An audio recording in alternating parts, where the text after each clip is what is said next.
Taken by the Dragon King. The Dragon Kings of Fire and Ice, Book 1.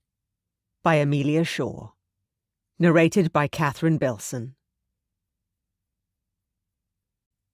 Chapter 1. Stavrok. I glared at the elder standing before me.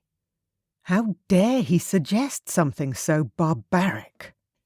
Sure, I hadn't found my fated mate. Sure, I was one of the only bachelor kings in our realm. But kidnap a woman from the closest human town? He had to be fucking kidding me. I slid my sword back into its sheath, finished with my morning training session, and handed it off to a nearby servant. Then I narrowed my eyes at the elder. "I am your king, Hilson. Do not presume to tell me what I must and must not do." How dare he lecture me, as though I was shirking my duties? I stormed away from the elder, though I didn't want to walk away. I wanted to stay and tell him exactly where he could go. Anger was sparking fire through my veins, and testosterone was pumping after a heavy fighting session with my training partner. I would do the old man serious bodily harm if I stayed here. My shifter was enraged by everything going on around me. He wanted his mate as well, but the elder was suggesting I grab any woman that took my fancy, like King Magnic. Not a chance. Even though he was wrong about the route to my future queen, Hilson didn't deserve to be on the wrong end of my dragon. He was, after all, only interested in the betterment of the kingdom. As was I. That had always been my focus. But, kingdom or no kingdom, I would never stoop to mating with some random woman. Nor would I entertain what the elder had suggested, kidnap a woman to be my wife and mate, as was tradition. My father had done it before me, and his father before him. Just because they couldn't control their shifting animal didn't mean I would be so weak and give in to my baser urges. When I met my mate, I would woo her, sweep her off her feet, charm her. I jogged over to the staircase, stepping underneath the large oil painting of my parents that hung high on the castle wall. Their faces stared down at everyone who passed through the great hall. In death as in life, they kept a faithful watch over their kingdom. Love squeezed my heart as I remembered how caring they had been. The perfect parents, in truth, always taking care of me, even when they had a whole kingdom to run. They'd had everything a person could ask for, but I had been their only son, their only child and heir. They'd left me with the crown only a handful of winters ago. Their deaths had both been accidents. That night still haunted me with all its unanswered questions. Why had they been in the woods when the hunters had come?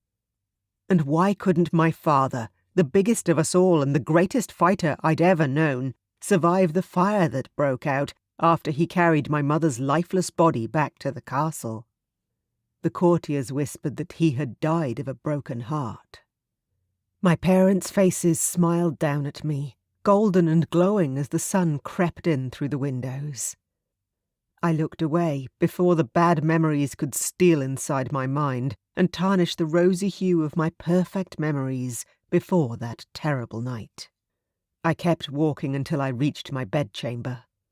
I strode through the door and slammed it shut, still reeling with anger from my run-in. As king, it was my duty to hear the counsel of my closest advisers, but that didn't mean I had to like what they said. Out of nowhere, loneliness filled my gut, like an icy cold soup. A creak came from the huge wooden bed at the centre of the room.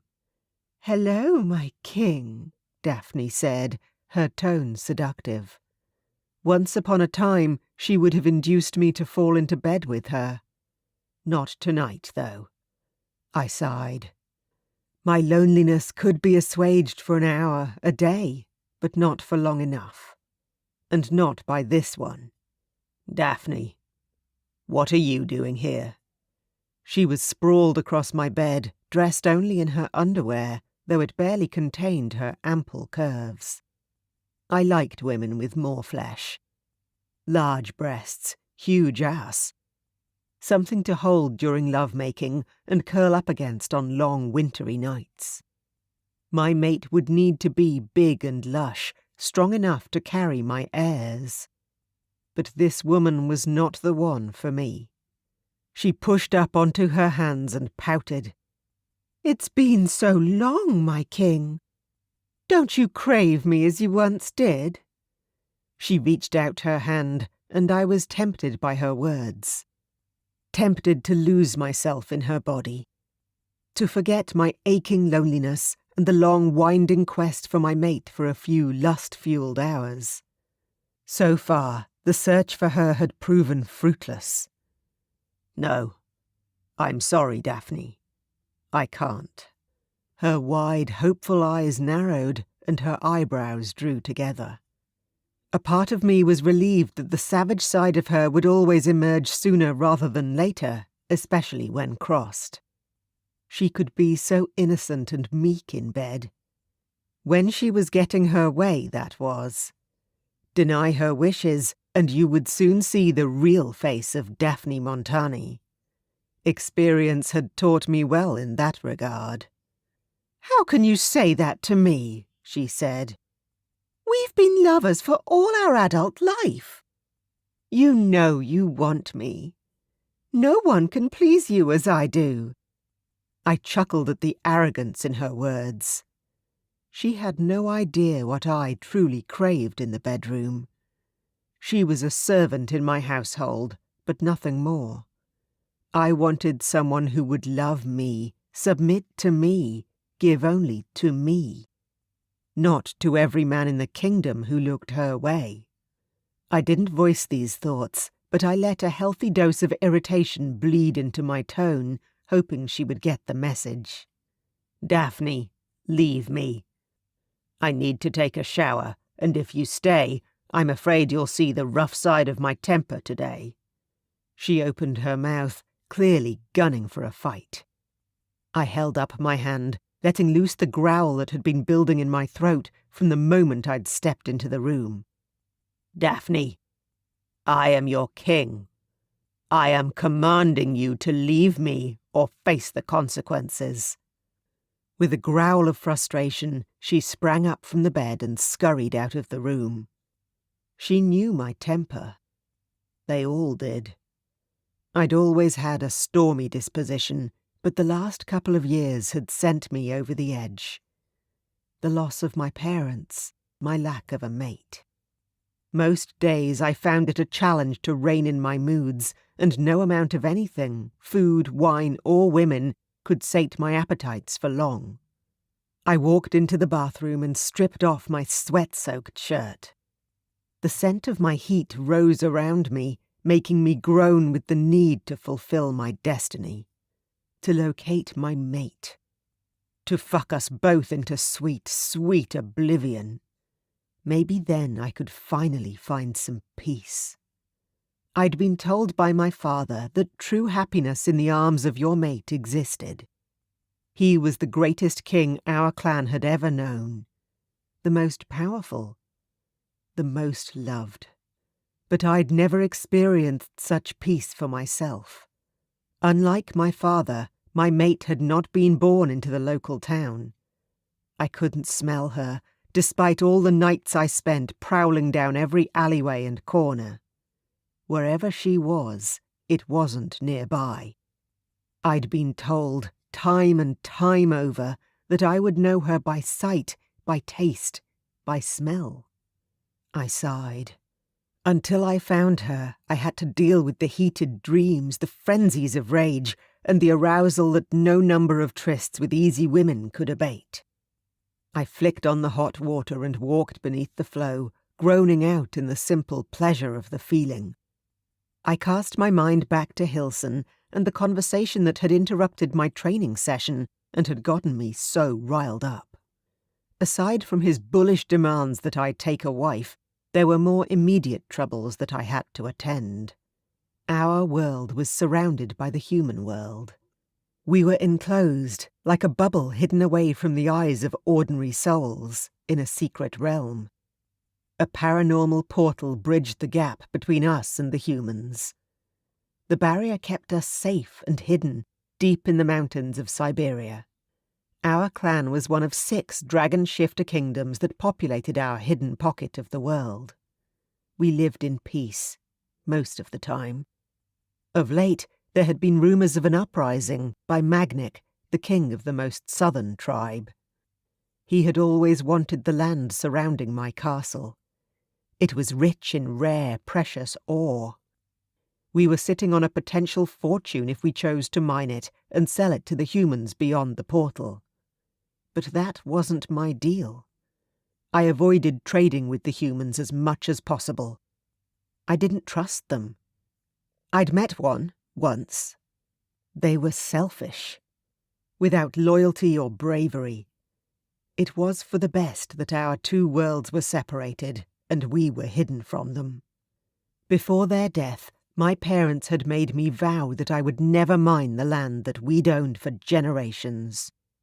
It would see thousands of people lose their homes and would tear apart my kingdom. All for the sake of money. Majesty, the evening guests are assembled. It's time to dress for dinner. Maddie, the housekeeper who'd looked after me since I was a child, said, stepping into the bathroom and laying out a fresh towel and my formal suit. I groaned, venting my annoyance. You know I don't like wearing that. It's too stiff. She gave me a hard stare. Unfortunately, it was one I knew well. It told me I would do as she asked, or else. I know, sire. But unless you have lost your crown since we last spoke, I won't have you turning up to dinner wearing clothes fit for a farmer. With a huff, I turned off the shower and grabbed the towel. Maddie had been like a second mother to me since forever. These days, with my parents gone, she barely left my side. We'd had this argument on countless occasions. Who's coming tonight? I asked. Remind me. The leaders of the other 5 kingdoms, Majesty. What? I froze, halfway through drying my back. Had Maddie just said that all of the monarchs were dining here tonight? Since when? More to the point, why haven't I heard of it until now? Some of the elders decided to get everyone together to look over our yearly plans. The wedded monarchs are bringing their families with them. What? 4 of us 6 were married already. Damon was the only other bachelor king, and as far as anyone could tell, he rarely stepped outside his castle. To make it more of an informal affair, as I understand it, rather than an official one of state. A growl began to rumble through my chest. With difficulty, I tamped it down. Don't shoot the messenger, Stavrok. You've got to be kidding me, I said. What do they want now? Maddie shrugged. How would I know? I'm simply the maid, Your Majesty. Maddie, please. I crossed my arms and stared down at her, trying to maintain authority. You know more about this kingdom than anyone. If you know why they're here, then you better tell me. Her smile was secretive as she backed out of the bathroom.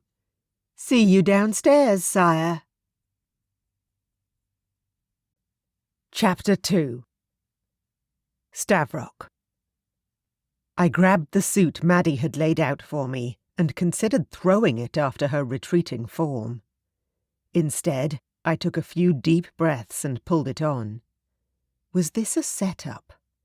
Why was everyone conspiring against me today? This meal had to be in aid of something, but I couldn't for the life of me figure out what. I rubbed the silk tie Maddie had laid out between finger and thumb, wrinkling my nose with distaste. A tie as well. Shit. What am I, human? I threw the narrow strip of material in the direction of the trash and tugged on the crisp white shirt. Even custom-made and tailored to perfection, these clothes did not sit right on me. It was expected and befitted my position, but I had never felt comfortable dressing like this. I slicked back my long hair so that it didn't fall over my face and let out a slow exhale. I couldn't put it off any longer. It was time to make my way downstairs. There was only one other king I got along with, Vlakid. He and I had hunted together many times. I was there when he found the woman who would be his queen. She was so beautiful that it made me sick with envy every time I saw them together, even if she'd been a servant before he'd seen her. As for the rest of them, well, where the night would take us was anyone's guess. The rumble of deep male voices came from the formal dining room, and I paused before entering, gathering my strength to face them all. Another thing my mate would make easier for me, formal gatherings. She would be the perfect hostess, I was sure. I craved my fated mate for more than the chance to secure my lineage. With her, I would have comfort, companionship. I wouldn't have to be the bachelor king a moment longer. The elders and my kingdom would finally be happy with me.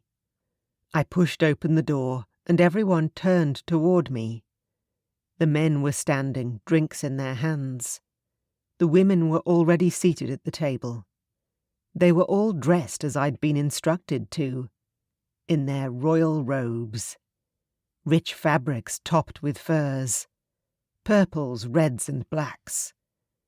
And when they looked at me, there was a mixture of jealousy and friendship written across their faces.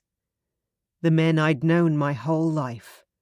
But that was the price of power and privilege, living and knowing there were more than a few vipers in the nest. Magnic especially. That one was a true bastard. Welcome. I surveyed the group before me, hands clasped behind my back. I had to look regal, self-assured, in control. I trust your journeys were comfortable. Please, take your seats. Delicious smells wafted through the air. The food was ready to be served. As I greeted my guests with the customary handshaking and kisses, my stomach growled. It had been too long since I'd last eaten. And my dragon was hungry. Always hungry. I indicated the table where the women sat waiting for us. Please, let us eat before discussions begin. The men around me nodded, their eyes lighting up as the servants entered, bearing platters piled high with delicacies. A dragon shifter's hunger was ravenous all the time, especially through winter, when our metabolisms burned the hottest. I grabbed for the cuts of stag and bear meat in front of me, loading my plate with a small mountain of food. I poured gravy over the lot and tore open the fresh, warm bread right in front of me, inhaling the steam that came from within. I filled the bread up with meat and dipped it into a bowl of gravy before devouring the handmade sandwich in a handful of bites. My carnivorous nature really got the better of me sometimes. The dragon demanded meat, and lots of it. I had barely slaked my hunger by the time Barrack called out to me from the other end of the table. Stavrok, I heard your elders are pushing you to enter the human realm to find your mate. He grunted, showing his disgust. Are you willing to taint the pure blood of your dragon so easily? Barrack was the oldest of us, closer to 50 than 40. He was thinner and smaller, with long black hair that reminded me of a crow. I shot a glare at him and picked up my wineglass, downing the thick red liquor and preparing my answer carefully. Though I agreed with him that the mixing of my blood with a human would weaken my offspring, I wasn't going to give him the satisfaction of knowing that. It was vital to show strength when conversing with another king. I took the remark for the challenge it was, and I knew I had to parry the blow with one of my own. I'm not going to grab the first woman who climbs into my bed, Barrack. I let my gaze wander over to the woman by his side. A peasant. His wife. pregnant for the 3rd time. Or was it the 4th? I raised an eyebrow and watched as Barrick's face coloured with heat. "You neglect the continuation of your bloodline, Stavrok," he said. "Your heirs. Without a son, your kingdom is weak, vulnerable." I laughed aloud. "Vulnerable? I am not weak, and neither is my kingdom.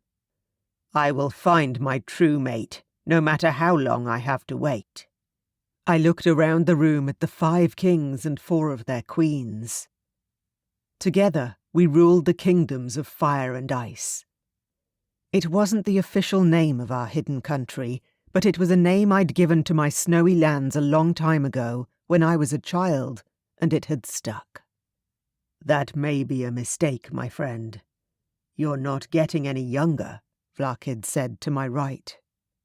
I glared at him, but there was no real heat behind the look. Vlakid was too relaxed to be a king, too kind. He had never been anything other than a firm friend and ally. "Just because you found your mate working as a laundress in your town, Vlakid." I gave his beautiful wife a smile, then shifted my gaze back to my friend. "You think such fortune will fall to everyone around you. Some of us aren't so lucky." I'd scoured the city and the surrounding towns. All the married kings in the room had found their wives practically on their doorstep, in their own hometowns or thereabouts. Everyone except for Damon and myself. Mine had either never been born, died early, or she was yet to reach maturity. All of those possibilities were devastating and frustrating in the extreme. The worst part was, I simply didn't know. A servant stepped forward and refilled my glass. I reached for my wine and glanced down the table to Damon, the stoic, quiet king, who was also queenless. He met my gaze and inclined his head in a silent moment of respect. Marianne, Magnic's queen on the other side of me, reached out and touched my hand. Her long fingers were elegant, just like the rest of her, but the touch was brief, as if she feared I might lash out at her forwardness. "Would you allow me the honour of reading your palm, King Stavrok?" I moved my hand further away from her, feeling her subtle magic reach out after me like a shimmer across a pool. "Readings." My gaze snapped to her husband. "Is that why your kingdom has grown so prosperous of late, Magnic?" He merely shrugged. "My wife has many talents," he said, a lecherous smile lifting his lips. "And she advises us regarding the weather and our crops. As she should. It is her duty, and it benefits our people." I gave him a knowing stare before sliding my gaze to Marianne. I was certain she helped with more than that. Magnic had renovated his palace in the past year, and his clothes and jewels had multiplied in number. Their kingdom was more powerful than ever. Perhaps she was predicting shifts in the humans' economy. The stock exchange, maybe. The practices weren't technically forbidden, but it was frowned upon to make money on the humans in such a way. Especially when Magnic had married a sorceress. It was the very definition of cheating. Marianne was looking more tired than I'd ever seen her, with dark circles beneath her eyes. Did Magnic treat her well? As I pondered their relationship, she said to me again, "Stavrok, I implore you to let me help you. I may be able to tell you where to look." Her purple irises whirled like rock pools, betraying some kind of emotion that I couldn't read. "Why would you want to help me, Mari?" She gave me a gentle smile that seemed genuine. "Because you are a good and kind man. And your dragon is growing impatient. I can feel him stirring. You will not be able to control him much longer." I opened my mouth to tell her she was wrong. Not about her character assessment, but about the strength of my will against my dragon's restlessness. I had been fighting him all my life, but the heat of my dragon was stronger in my blood now. I could feel it flowing and shifting, ever impatient under my skin. It was just as she said, though I wouldn't admit it out loud to anyone, even on my deathbed. I relented, gritting the words out before I could rethink them. "Fine. Tell me. Where is she?" She bit her lip. "I don't know yet. My magic isn't as strong as I would like at present. But if you'd let me hold both of your hands for a moment, the connection might help. I can try to give you the answers you seek." A chuckle rose in my throat. The sorceress wants me to let her inside my mind, does she? Not a chance. Thank you for your offer, but I'm afraid I'll have to decline. She sank back in her seat, her shoulders slumping a little as if my answer dejected her. I turned away from her and focused my attention on Vlakid, who threw me an easy smile and started telling me about his youngest child, a baby girl born over the last winter. Even in this den of powerful sovereign rulers, I had friends. People I could count on to turn my mind onto happier things. After that exchange with Queen Marianne, I forced the conversation to politics, to trade and councils. After all, that was the purpose of our gathering. But I couldn't ignore Marianne's intent gaze upon me throughout the remainder of the meal. I sensed she was measuring me, weighing her options. I wasn't convinced that her offer of help came solely from the goodness of her heart. Witches and mages in our kingdoms regularly foretold the future, but such services always came with a price. Although Marianne was a queen by marriage, with all the wealth of her husband's kingdom already at her beck and call, I was concerned the payment she would require for this information would be more than I would willingly give. We finished dinner, and to my relief, the subject of my future wife didn't come up again. In fact, everyone seemed to be steering clear of the topic entirely.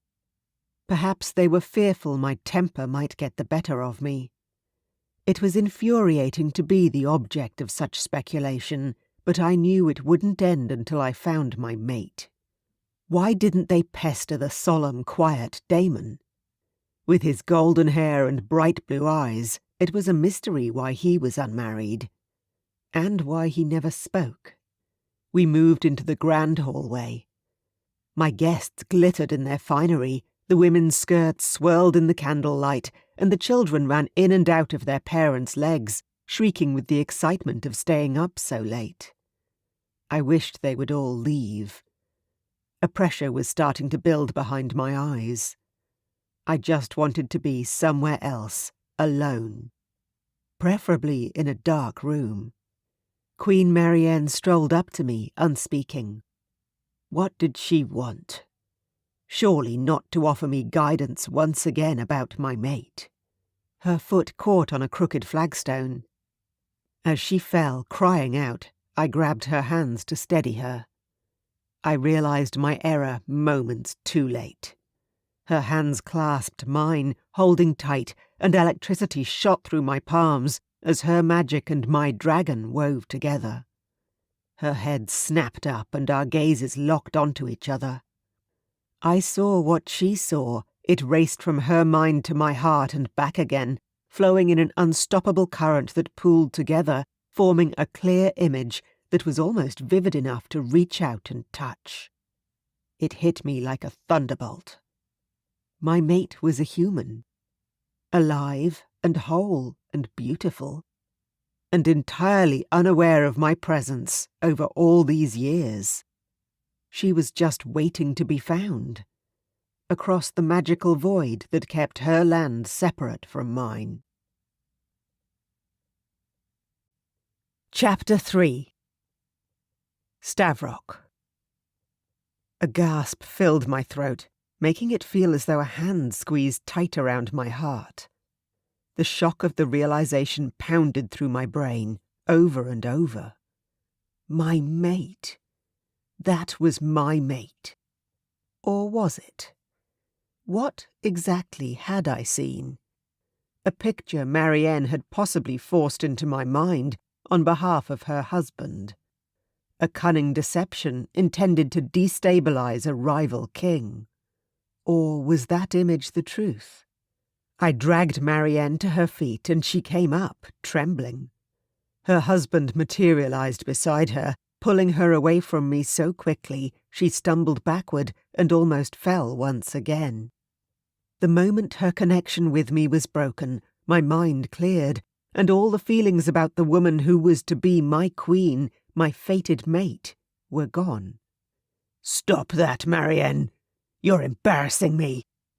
Magnic hissed at her, and Marianne instantly flinched, as though expecting him to strike her. I frowned at the exchange, not enjoying seeing anyone flinch away from a loved one. I'd heard rumours over the years that Marianne and Magnic's marriage was not a happy one. She had no children, and it was clear he had chosen her for her powers, not for love. Had those rumours been true? And worse, did he raise his hand to her on occasion? "I need to help him." She whispered the words in Magnic's direction, but he was already storming away in a rage. I narrowed my eyes again. If this was a deception, they didn't seem to be on it together. "Did you see her?" Queen Marianne asked me, her strange ethereal eyes wide. She sounded part enthralled, part fearful. I stared at her, my arms twitching with a strange sort of energy. I could feel my shifter inside my chest, stretching, his wings unfurling. Ready for flight. Damn. This was not the time to lose control. "Did you put that vision inside my head, Marianne?" I demanded. It was a struggle to keep my voice steady. She shook her head vehemently, purple magic swirling intensely behind her eyes. "No! I told you that if you would spare me a moment, I could try and help you find your mate." I shivered and clenched my muscles, drawing my shoulder blades together in a fruitless attempt to control my dragon. "That woman was my mate. Are you sure?" I asked, urgency growing in my tone. I wouldn't be able to speak soon, and I needed to know if what I saw was real. Echoes of the vision flickered through my mind, a blonde woman with hair that flowed and shone in the sunlight, curling all the way down to the small of her back. Her eyes were a brilliant emerald green, like the stones we mined from the caves near our home. She had a fire about her, a vivacious energy that was a rarity in a human. "Yes, I'm sure." "I don't control my magic, King Stavrok," Marianne said, spreading out her hands in a supplicating manner. "The vision was a gift." I stiffened against the word. "A gift I did not ask for, Mari, and you should not ask for payment." Her eyes met mine. Her gaze was as unreadable as ever, but I could detect a shadow of hurt and frustration in her expression. "Stavrok, your friendship alone is payment enough. We are to rule our kingdoms alongside one another for the rest of our lives, are we not? Let us try to be friends." She turned away, as if not expecting an answer, and glided back across the room to Magnic's side. When she reached him, her husband turned his back on her and filled his goblet with wine once again. I could almost see the defeat in Marianne's posture, and for a moment my heart went out to the woman. But I had no time to dwell on the state of another's marriage. I could see my mate so clearly in my mind. My dragon wanted to hunt for her, shake free. Leave the castle this very night. Did I dare? "Marianne," I called after her, quickly crossing the room and closing the gap. "Tell me, what more do you know? Where should I look for her?" The Queen whirled and faced me squarely. "You must let me complete your reading if you want to know everything, Stavrok." Damn. I didn't have much of a choice. She had me pressed into a corner. I wanted to know who my mate was and where I could find her. "No payment required," she added wryly. "Very well. It was a dangerous gamble. If she probed too hard in my mind and found out too much about my kingdom, it could tip the balance of our world too far in her husband's favour. The 6 clans relied on a mutual fear and respect of the other kingdoms, and we kept our secrets closely guarded. If I wanted answers, I had no choice. Extending both of my hands, I kept my expression steely. Before she could take hold, I drew back. "Marianne, my mind is my own. Do not rifle through my thoughts. Tell me only what I want to know." "I give you my word, Stavrok." She granted me a short nod, and I allowed her to clasp my hands. Her gaze snapped to mine. This time, I willingly surrendered to her power. Our eyes clashed, and a myriad of images flashed across my mind as I struggled to keep calm and not fight against the jolts of electricity coursing through my veins. I saw an image of the woman flowing through my mind again. She was with a child, no, with many children, laughing with them, helping them paint with their fingers on a giant sheet of paper. Human children. Then the picture changed. It was the same woman, sitting with an older couple on their front porch, clutching steaming mugs of coffee and talking quietly. The images came faster, forming and reforming in front of my eyes. Now she was asleep, spread out in the middle of a large 4-poster bed, alone. Her long golden hair was pale in the moonlight, fanned out over the pillow, and her arms were curved upwards, elongating her torso. Her eyelashes brushed her cheeks, hiding her bright eyes. I watched her chest rise and fall, my eyes tracing over her full breasts and her long, pale throat. I broke away, gasping for breath, unable to handle the force of my wanting for another minute. My heart ached for the woman who would fulfill me. And damn it all, she's human. "Did you get enough? Do you know how to find her?" I panted as I spoke, my heart thundering as though I'd run up 1,000 steps to the highest turret in the castle. Marianne nodded, staggering backward. Her lips were pale and her frame seemed smaller somehow. Drained of energy, I guessed. Her husband turned to watch our exchange, a snarl on his face as his wife stumbled, then caught herself against a chair. He didn't step forward to help her. I did, feeling the need to extend my arm and offer her the support she so obviously needed. That wasn't my place. It should have been Magnek's. "She's human?" I asked, gently this time. I needed to confirm I'd gotten that part right, at least. "Yes, she belongs to the human realm. But—" I tilted my head, confused by the caveat. "But what?" Marianne frowned, fiddling with the rings that studded her slender fingers. "I sense some magic in her. It's possible that one of our ancestors ventured out and bred with a human in that area a long time ago. I can't be sure. What I do know is she is yours, Stavrok. Your fated mate. And she isn't far away. She lives in the first town past the border. You'll know her on sight. The last thing I wanted was to head out there. I didn't trust the human race. But what choice did I have? Fate knew best. If she was my mate, surely there would be good in her. I swallowed down the bile that rose. "Are the old stories true? Will my dragon kidnap her when he sees her?" A small smile rose on Queen Marianne's face. "What's wrong, Stavrok? Never met a woman who didn't dive into your bed the moment you set eyes on her? Apart from me, of course." I gave her a wry smile. "No, I haven't, actually." My pride balked at the idea of kidnapping anyone, let alone the woman who I would make my queen, the mother of my children. As Marianne had pointed out, I'd never wanted for willing women in my bed. As the king, Every courtier all the way down to the lowliest townsperson wanted my favour. I was generous with bestowing it. As a virile man, I could have 1, 2, even 3 in a night without tiring. My father once told me that a true fated mate would not fall for me on sight. She would need to be taken and brought here, and only then would our bond be sealed. The whole concept irked me. Why the hell would I force a woman into my bed who didn't want to be there?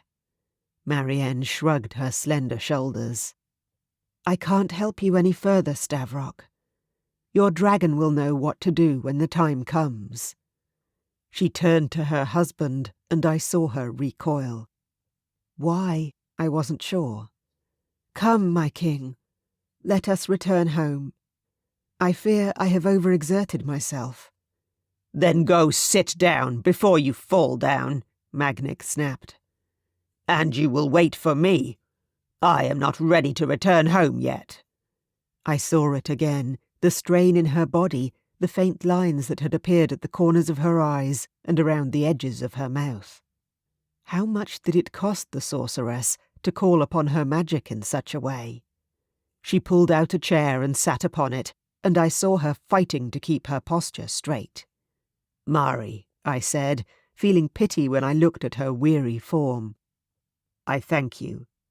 She threw me a small smile. Go, Stavrok. Fly there now. I know you need to. Don't hold out against it any longer. My gaze went to the window on my right. It was huge and ancient and bolted heavily. Its diamond-patterned glass winked at me, as if in invitation. I couldn't, not now. It was pitch dark outside, and heavy snow tumbled from the skies above. The idea was absurd, surely. Sire, please. Hilson's voice interrupted my reverie. The elder who had advised my father on many important decisions now advised me, and it seemed he had gleaned the current direction of my thoughts. The council and I are in complete agreement. Surely you must see our point. As the only unmarried king, you must. I put up my hand, silencing Hilson. I quite agree, Hilson. I will not return without a queen. I unbolted the large window and pushed it open. The castle was built high up on the mountainside. Cold, blustery air blew in, and snow landed on my overheated skin. I was glad for the relief of it, but the flakes melted as soon as they touched my flesh. I was as hot as a furnace, but exposure to the elements wouldn't be enough. Only one thing could sate the fire within. I'd made my decision. I stripped off my coat jacket and tossed it to the floor. My shirt and my pants followed. My king, this is not advisable. Where are you going? I looked at the elder and raised a brow. I told you, Hilson. I need to find my queen. I will return home before the sun sets tomorrow. Now completely unclothed, I stepped up onto the ledge and called to my dragon. He wasn't far away. He had been under the surface of my skin for hours now, through the whole evening, circling inside of me, impatient, ready and waiting for my shift. I dove out the window. The cold air whipped around my body as I plummeted through the snowfall toward the jagged rocks below. My dragon jumped forward, and my body transformed into an animal designed to cut through the air like a blade through silk. A creature of flight, huge and majestic. My skin rippled, and my scales emerged. My toes curled into claws. Wings sprouted from my shoulder blades, spreading wide and catching the undercurrent of air in a heartbeat.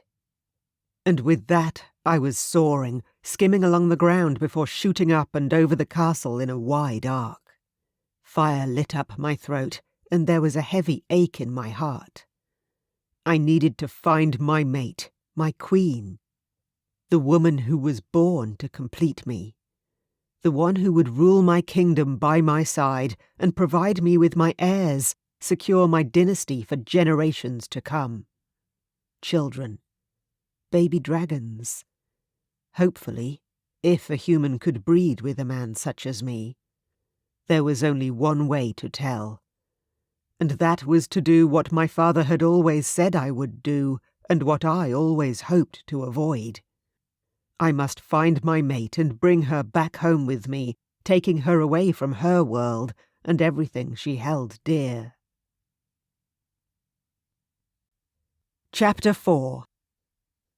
Stavrok. My wings carried me toward the border that connected the human world to ours. I closed my eyes as I hit the invisible barrier. A cold shudder passed over my scales as I emerged through the other side. It was warmer in the human world. As I sank down and flew close to the ground, it occurred to me that these people were not used to seeing dragons flying around in their airspace. The last thing I needed was to collide with a passing aeroplane. My feet hit the ground as I shifted back to my human self. The transition was smooth and steady despite my agitated state. My skin burned against the night air, and I looked around, wondering where I would be able to find clothes at this hour. The most inconvenient part of shifting was not being able to carry clothes with me. Not that I worried much when I travelled in our world. Everyone knew who I was, and my noble standing ensured that they would come running with robes to cover my nakedness. It was slightly humiliating to stand out here with no one around. I walked through the woods, trudging along until I came upon a ploughed field. At the edge of it stood a small farmhouse with a flagpole in the front yard. The flag fluttered in the wind, and even from this distance I could make out a large red dragon emblazoned on it. Happiness lit up my heart. I knew that sign. It appeared that a tiny piece of my world had crept into theirs. These people would help me. I strode across the field and thumped several times on the door, covering myself the best I could with my hands. I was thankful that it was dark at least. After a few minutes, a man emerged. He took one look at me and called back into the house. "Joni, we have a visitor." He opened the door wider and grabbed for a large fur greatcoat that hung in the entrance hall. "Here, take this. You'd better come in." I had to duck my head through the low doorway. I wrapped myself in the coat and glanced around. It was a comfortable home with humble furnishings. A fire roared in the hearth, and I gravitated toward it. "Thank you," I said, turning back to him, "for your hospitality." The man gave me a tight smile. His gaze roamed up and down my body as though he'd never seen a dragon shifter before. Which didn't make sense. They had the flag flying and had welcomed me inside. We were slightly different to humans. Far taller on average and broader with it. My tattoos indicated my royal blood, not that these two people would know it. A woman came into the hallway carrying a steaming mug. Her eyes widened when she saw me. Then her gaze dropped. "You're a Dragon King!" Her husband blinked, staring at me. Slowly, he began to back away. I lifted up my head. "How did you know?" I knotted the tie around the coat and took the cup of hot drink the woman handed to me. "I recognize your chest tattoo." She motioned to it, giving a shaky laugh. "My mother taught me all of the royal heraldic symbols, in case I ever met one of your kind." I nodded before taking a sip of the bitter drink. I couldn't complain, though. It spread much-needed warmth through my belly. I turned my head toward the fire, staring into the flames. "Your mother knew of our ways?" I asked. The woman took a seat in the armchair beside the fire, motioning me to sit on the love seat opposite. I sank into it and barely fit. The seat was tiny, made for humans. "Yes. She was born in Jeriach, but she settled here with my father many years ago. We are the gatekeepers, Majesty." I have been charged with the responsibility of helping anyone who crosses the border. I hadn't known such people existed until now. I was grateful for them. My kind had a friendly face to turn to when they entered this realm. I set my cup down on a nearby coffee table that looked handmade. I leaned forward. On behalf of my people, I thank you, madam. I shall need some clothes, though I'm afraid I don't have any coin with me. My impromptu visit seemed more ridiculous with each passing moment. I hadn't brought clothes or money, and I had no plan that extended beyond making it to the human world. I'd simply followed my instincts and the words of a witch. Not one of my smarter moves, truth be told. "Oh, that's no problem, sire," she said. "Stavrok." She got to her feet with a smile. "King Stavrok, please come this way. We have lots of clothes in storage, although I have to admit you're bigger than most of the men we've seen cross the border." I inclined my head at the awkward compliment. Aside from the clear difference between me and human men, I was taller and broader than most of my kinsmen. Being of royal blood, and a man with a desire to be the fittest warrior I could be, I was unusually large. I stood up, grateful to be out of the clutches of the love seat. "Thank you.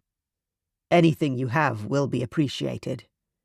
The woman led me into a spare bedroom with a single small bed, then pointed to a huge closet. "In here," she said. She opened the doors to the closet and revealed the contents. It was filled with clothes for every sort of person who may visit them. Winter dresses with long sleeves, jackets and long coats, shirts and pants. I wondered how long she had been helping people cross the border. My kingdom owed her a great debt, it appeared. And even more so, it seemed that I was wrong in my assumption that all humans were selfish creatures. There was a woman in front of me who came from a line of people who looked after my kind. I had to hope that my mate would be of the same ilk. I grabbed some thick pants, a long-sleeved shirt and a sweater. Simple human fare. If the clothes survived the journey home, I suspected Maddie would be most displeased to see me in such attire. Once I was dressed, we walked back into the living room to rejoin the woman's husband. I turned to them.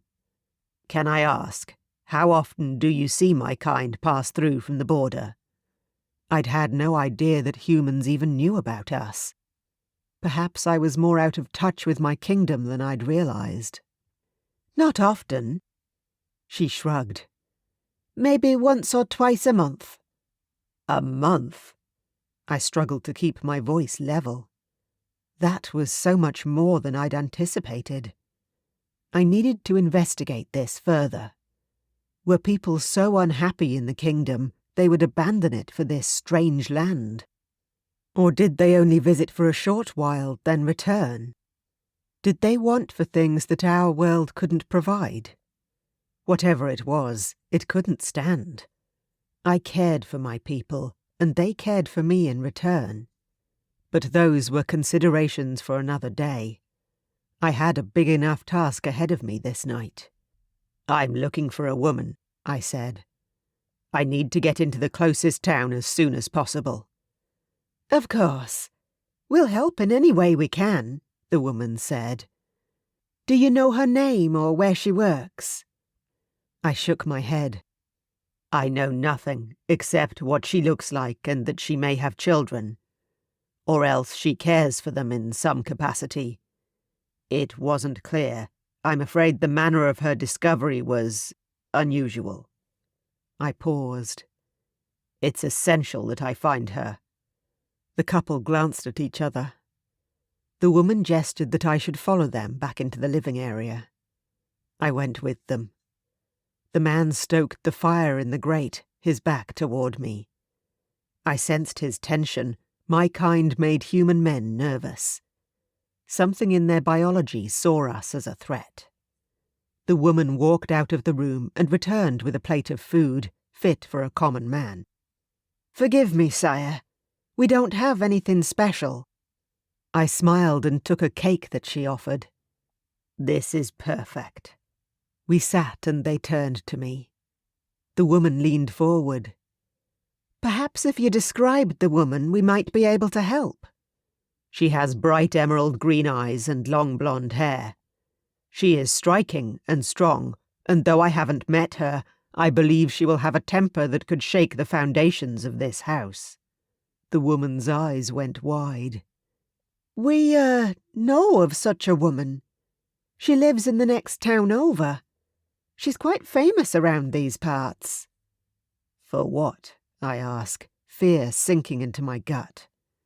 Please don't say that she is the town whore. I couldn't bear it. "Well, for one thing, her striking looks." The woman furrowed her brow, staring into the roaring fireplace. "And for the other, turning down every guy that asks her out. She's had plenty of offers, I can tell you that much." My heart leapt, threatening to burst out of my chest. That sounded like the beauty I'd seen in Marianne's vision. "I must go to her, immediately. Do you know where she lives?" The couple shared a look. "Yes," the woman replied. "A few blocks over from the daycare centre she works at. But she will be asleep now, so it may be better if you stop here for the night. We can take you to her in the morning. It's no trouble." The idea didn't sit right with me. I looked at the clock. Yes, it was almost midnight, far past the time that humans typically went to bed. Now that I knew her location, I could practically feel her presence. She was so close. Even sitting here was proving difficult. My urges were like an ever-present itch under my skin, and I needed to take care of them before my dragon took control. "Thank you for your concern." I lowered my eyes, trying not to fidget in my impatience. It was unbecoming for a king. "I'm afraid there is a possibility I may shift when I meet her. It is best I go now, while the cloak of darkness can cover me." I stood up, unsure whether I should have explained so much to complete strangers. And humans at that. Still, they'd provided me with warm clothing, shelter and food. My trust in them hadn't been misplaced so far. They got to their feet. The man seemed hesitant, but the woman carried a look of determination on her face that reminded me of Maddie. "We will help you, King Stavrok," she said, drawing herself up to her full, if diminutive, height. "I'd consider it an honour." "I'll get the keys to the truck," her husband said, before heading through a low doorway at the back of the room. "You're sure you know where she lives?" I asked the woman. I had to be sure. I had left too much of this excursion to chance already, and I couldn't afford to linger long in the human world. The woman pulled on a winter jacket. "Yes, we do. My mother told me stories about her lands when I was a child. Is she your mate, sire?" Technically, I wouldn't know until my dragon sensed her. But I had hope. "I have been told that she is," I said, my voice soft. "But I cannot tell until I meet her in person. So we both shall see soon enough." We headed outside to a large truck. It was a huge, rusty thing, older than me by the look of it. Hopefully, it would transport me to where we needed to go. If it couldn't, I would walk. 100 miles if I had to. Nothing in this world or the next was stopping me from meeting the woman who could be the mate I'd dreamed about for so long. Chapter 5. Lucy. The dream was back, swirling around me in the darkness. I had dreamt the same dream for as long as I could remember. Over the years it came and went, sometimes plaguing me for months on end, then disappearing for a time before returning, more vivid than ever. It was always the same. I dreamed of a world of fire and ice, a dark, howling storm where the elements tore through my hair and clothes. The wind would whip around my form while I shivered, fear and awe rooting me to the spot. At the centre of it all was a man, standing on the cliff top. Thunderclaps shook the sky above his strong frame, and lightning flashed across his harsh features. He belonged in this hazardous world. He wasn't afraid of anything. He held my gaze, unmoved by the chaos around him. He never spoke, but I knew that he was calling to me, and I knew that I would go to him. A bolt of lightning split the sky in two, and I screamed as the world darkened and my vision was obscured by a pair of huge, leathery wings. I shuddered, crying out, as my subconscious clawed its way back to reality. Panting hard against the fear racing along my veins, I managed to struggle onto my elbows and pull myself into an upright position in bed. What had woken me? Surely not the dreams. I'd accepted them as a matter of course long ago. A loud and persistent knocking came from downstairs. Someone was hammering on my front door like they were going to break it open. I froze. The clock told me it was just past midnight. I relaxed back into the pillows with a huff. Who on earth would be knocking on my door in the middle of the night? On a Tuesday, no less. Talk about rude. I closed my eyes and prayed they would go away. Whatever it was, I would deal with it in the morning.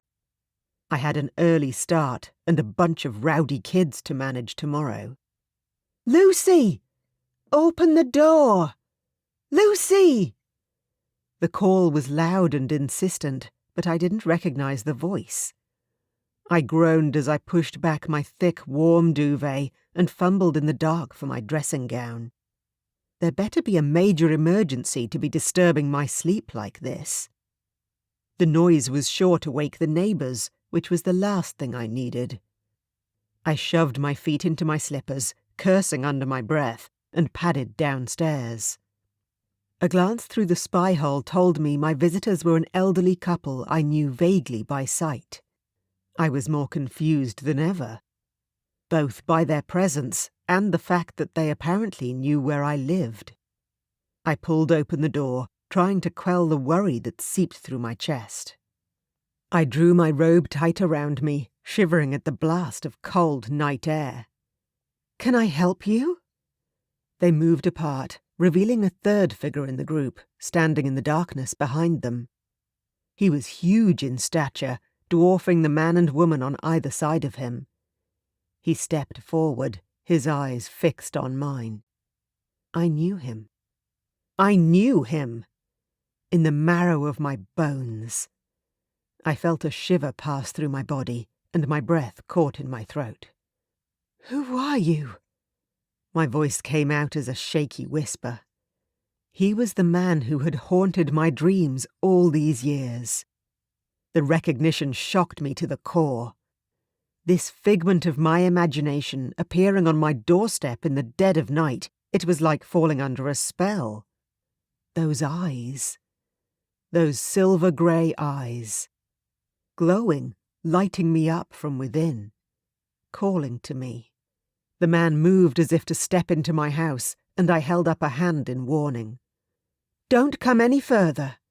You are not welcome in my house." Despite my words, my body was overtaken by a sensation I'd never experienced before.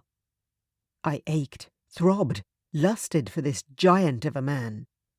My body curved toward his without my permission as I stared up at him. He towered above me. His shoulders spanned the width of my doorway.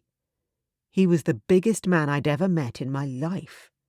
His thigh muscles bulged through the thick pants encasing them in a way that made my mouth dry.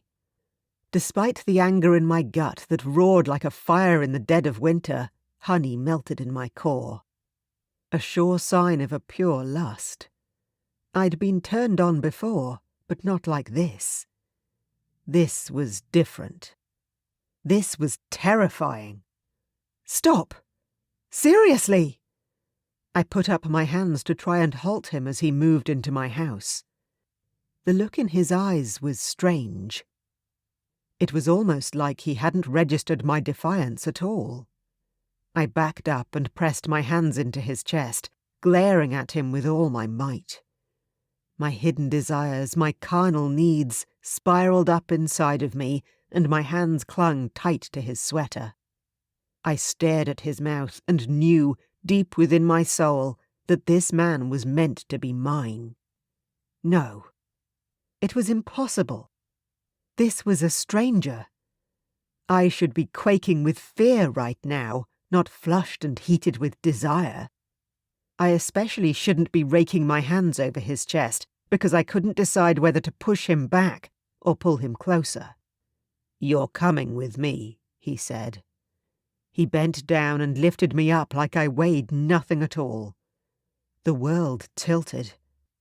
I shrieked with rage, hammering my fists against his rock-hard ass as he marched outside into the cold, with me over his shoulder. "Put me down!" As soon as I spoke, my feet hit the earth, and I swayed, feeling the ground move under me. I staggered a little before regaining my footing. The man in front of me was shaking. With rage? With desire? "Get back! He's going to shift, and you need to get out of the way." The woman who'd knocked on my door hooked a hand around my elbow and yanked me back. My breath caught in my throat as I watched, stricken. Before me, the man began to glow. An unreal shimmer of light encased his body. Suddenly, he changed. He grew even bigger, his clothes ripping and shredding, as a beast emerged from the man who'd once stood in his place. It's a... I couldn't say it. My heart burst into song and started pounding against my chest. Every part of me should be terrified of the creature looming over me, but I couldn't run. Couldn't hide. I could only stare at the magnificence before me. "It's a dragon," the woman behind me whispered. I dragged my gaze away to look at the couple surrounding me. They stared at the mythical creature, awe shining in their eyes, like they were witnessing a miracle. How were they not frightened? Adrenaline zinged through my veins at 1,000,000 miles an hour. I twisted in the woman's grasp, managing to break away from her and stumble back a couple of paces. "We have to get out of here!" I yelled. "Don't run," she said, as I edged back toward my house. "Don't go back inside, Lucy. He'll destroy your house to get to you if he has to." At that, I froze. I'd worked day and night for years to afford the deposit for this house. I wasn't letting some man, dragon, thing destroy it right in front of my eyes. "What does it want?" I yelled at her. The sound of the dragon's ragged breathing was as noisy as a storm blowing through the trees around my house. The woman turned toward me, and a strange smile tilted up her features. "He wants you, Lucy. You'll have to go with him." I didn't even hesitate in my answer. "No fucking way!" Dragon-clawed hands lifted me, holding me firm against the cold scales of his belly and chest. The grip of the dragon was strong, and the more I struggled, the tighter the hold became. "Help!" I screamed, thrashing against my restraints. It was absolutely no use. The clawed arms held me effortlessly, securing me as if I weighed no more than a sack of grain. For a creature this size, I probably did. My confusion and rage began to ebb away, and fear rippled through my body. A cold sweat beaded at the back of my neck, and I shivered. The erratic pulse of my heart thundered in my chest, making my head spin. This has to be a dream. Surely. There was no other rational explanation. As soon as I'd had the thought, my breathing settled as I began to calm down. Of course. Now it made sense. Trust me to dream up something this ludicrous. I plummeted toward the earth as the great beast crouched down. I shrieked, pushing at its toes that held me firm. Then the dragon launched up into the air with one powerful push of its wings. My stomach lurched and I cried out. I heard a hysterical peal of laughter as the snow and cold wind blasted my face. It took me a second to realize the sound had come from me. I had to wake up. This was totally insane. Wake up! Wake up! Wake up! I muttered to myself. Beneath us, the ground flew past my eyes at a dizzying pace, spiraling and shrinking, familiar landmarks growing smaller and smaller as we climbed through the air. Once we reached an altitude that made me dizzy, the dragon stopped flapping his wings and began to soar through the air. Then suddenly we struck against something. It was an invisible force field of some sort, a barrier I couldn't see, but I felt the shift in the air as we passed through it. I whipped my head around, trying to get a good look at it, but all I could make out was swirling darkness behind us. I gasped and trembled, gazing down at the landscape below.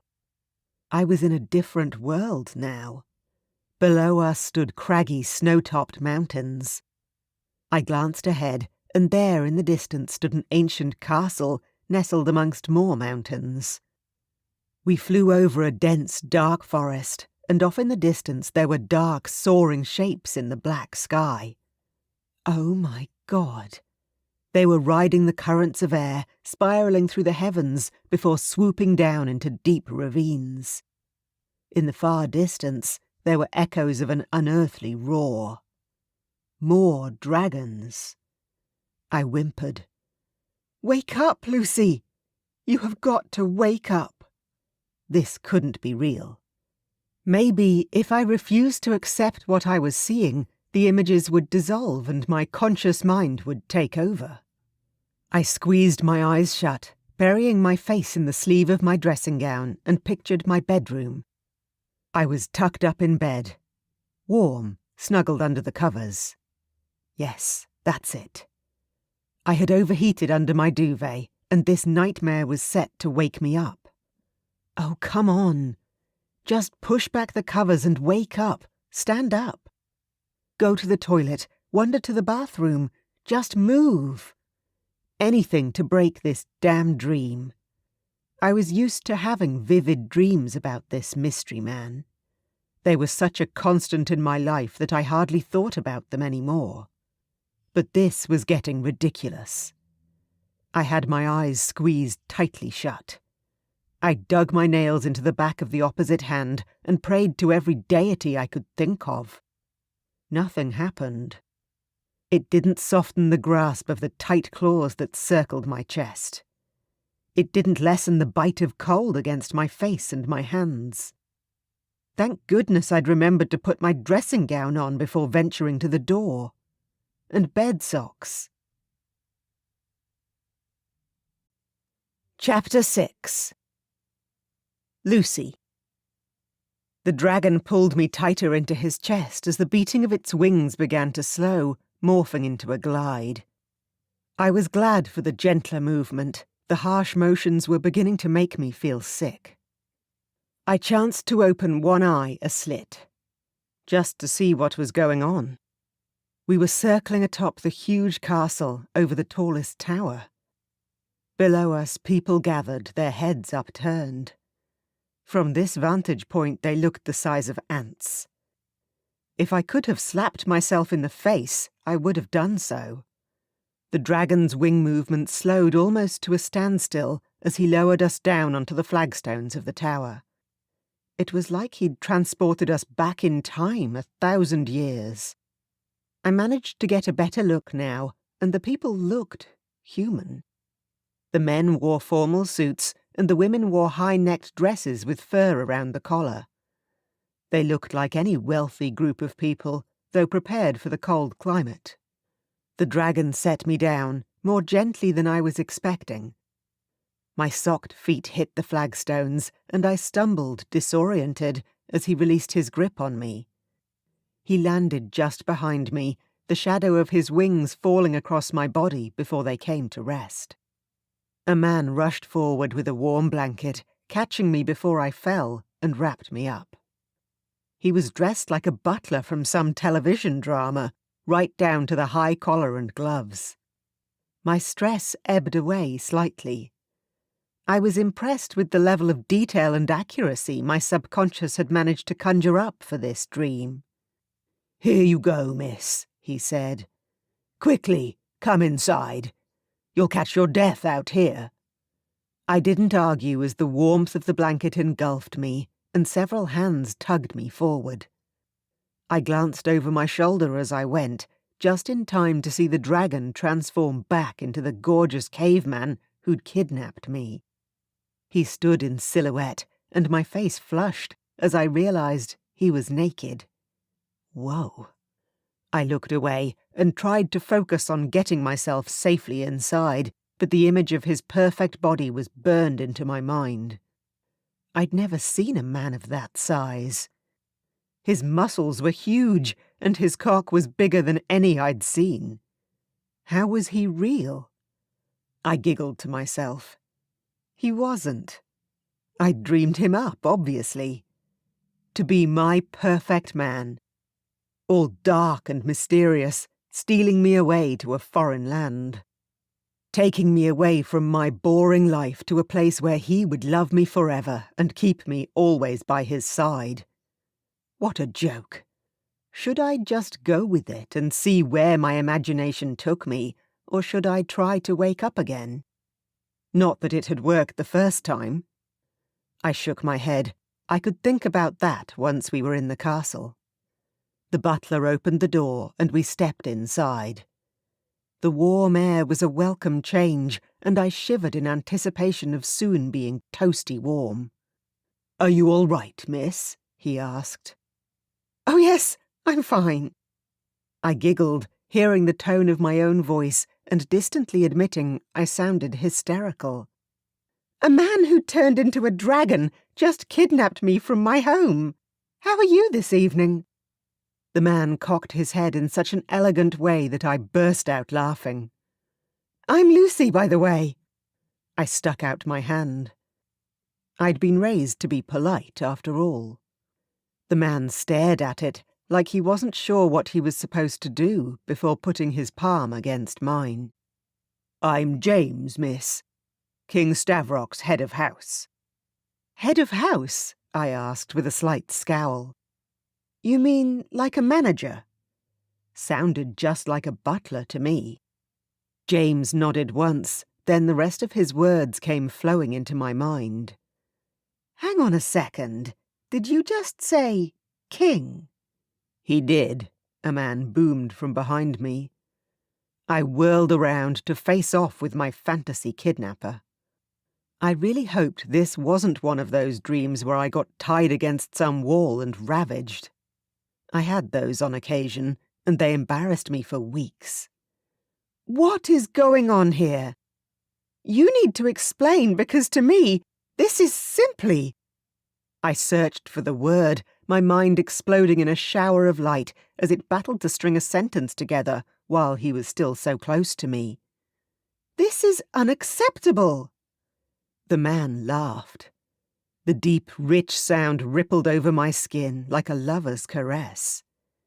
He stalked toward me, his face set with single-minded determination. "What are you—" I retreated, backing up and away from him until my back pressed flat against a cold stone wall. He kept coming at me, not slowing his pace in the least. Part of me was terrified, but as I watched each muscle flex and his intent became clear, my body melted. I knew that look in men. He was going to kiss me. I moaned when he finally pressed his body against me and cupped my face. "You're mine," he said with a growl. His mouth descended, pressing against mine so firmly I gasped. I didn't even get to offer a blistering reply. If I could have managed one. He took my lips like they belonged to him. Like they were his territory, ripe for conquering. My perfect lover. My brain shut down as years of sexual deprivation soaked up every inch of this man's body against mine. "Oh my God," I groaned.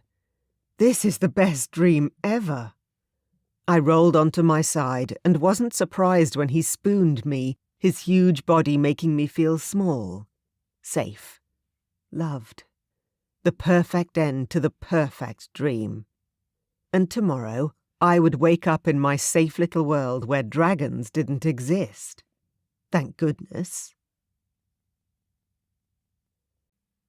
Chapter 8. Lucy. I rolled onto my back and tried to swim up to the surface of consciousness. It wasn't easy.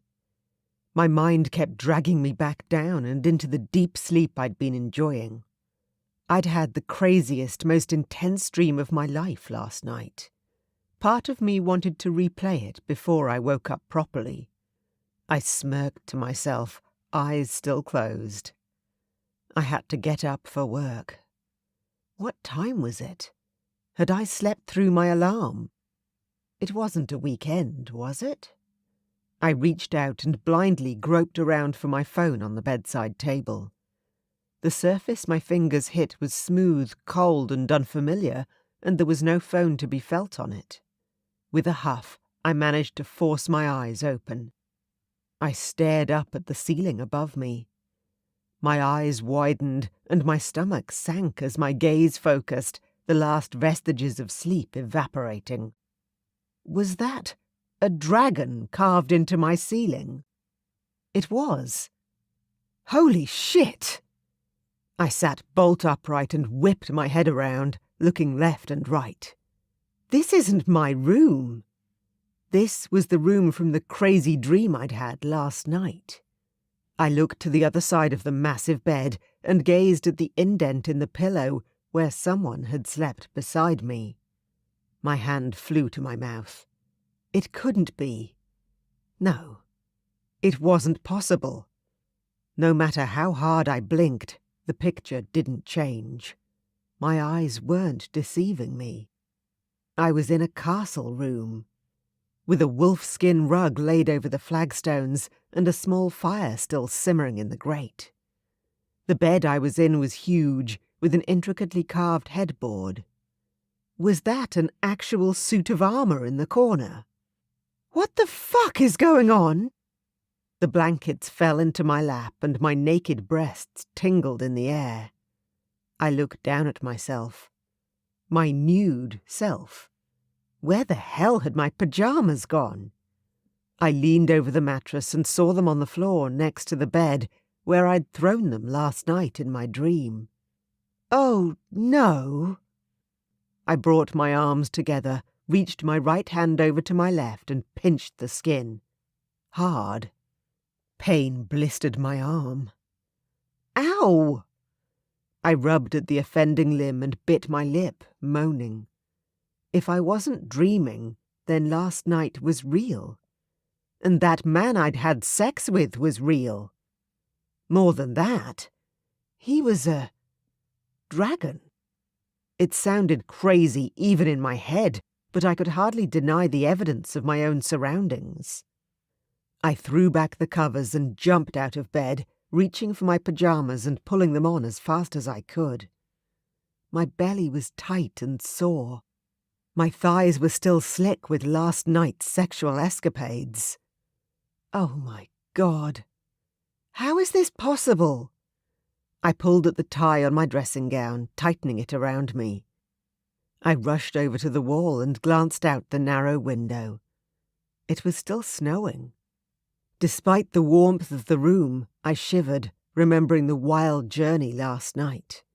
How the hell am I going to get home? One of the massive doors opened, and I jumped, my heart pounding against my ribcage. It wasn't the man from last night.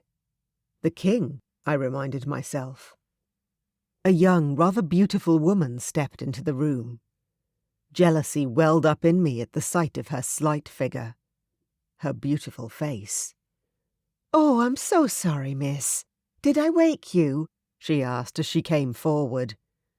She made a weird move as though bowing to me in some way. I ignored her. I didn't know what that was all about. I wasn't a queen. You didn't? Can you tell me who I should speak to about going home, please? I pitched my voice to sound as authoritative as possible, pleased when it didn't tremble. Home, miss? She asked, her eyes big and wide. Yes, home. I shook my head, gesturing vaguely at the window, though I didn't know which direction home was. I'm late for work. I have bills to pay. People will be looking for me. She frowned as if I were speaking a foreign language. I realized how alone I was in this strange town? Country. If you wouldn't mind, where am I right now, exactly? I twisted my mouth, chagrined. I had kind of a weird night. She smiled shyly, but there was something in her eyes that told me she knew exactly what kind of night I'd had. I forced myself to maintain her gaze, praying I wasn't flushed. You are in the kingdom of Bravdock, miss. Right. There was no such place as far as I knew. Then again, I reminded myself there were no such thing as dragons as of yesterday. And how do I get back to Livia? Livia? Yes, it's a town about an hour outside of Munich. I swallowed. My home? Are you talking about the human city, miss? Now this was just getting weird. Yes? The girl began to back away as though I was scaring her and not the other way around. What the hell had I fallen into here? I think you should speak to the king. He's training downstairs in the armory. The king? My fantasy lover? The man I'd dreamt about my whole life? Oh, God. I didn't want to face him after last night. But what choice did I have? He was obviously the one in charge around here. He was the king, after all. I seemed to have fallen into some crazy medieval wormhole by mistake. My subconscious told me to pay attention. Though the woman's clothing was ordinary at first glance, there were strange patterns on her sleeves that weren't like anything I'd seen before. The way she'd said the word human, like she wasn't one. She looked human enough, but her eyes were a shade of amber that gleamed just a little too brightly for my liking. I pushed down my fear and straightened my spine, brushing back the hair that had fallen over my face. I wished I could do something about my unkempt appearance. Whatever. It was time to put on my big girl panties and deal with whatever fate had dealt me here. Take me to him, please. The woman scurried mouse-like toward the door. Wearing only my dressing gown, I followed her out of the massive suite and into the hallway that looked vaguely familiar. My gaze skittered over the furnishings, from the magnificent paintings to the thick rugs that scattered the floor. This place looked like a 14th century medieval castle. In daylight, I could fully appreciate how gorgeous everything was. Shafts of sunlight pierced the stonework and illuminated the intricate carvings.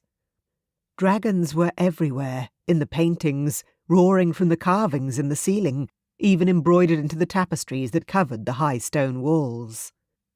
What the hell was I doing in a place like this? The maid or servant, whoever my silent companion was, opened a door and indicated the stairs leading down into what I had to assume was a dungeon of sorts. My belly twisted. First, I'd been kidnapped from my home, and now I was being imprisoned.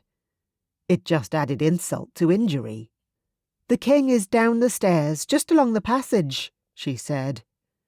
"It comes out to a courtyard. You can't miss it."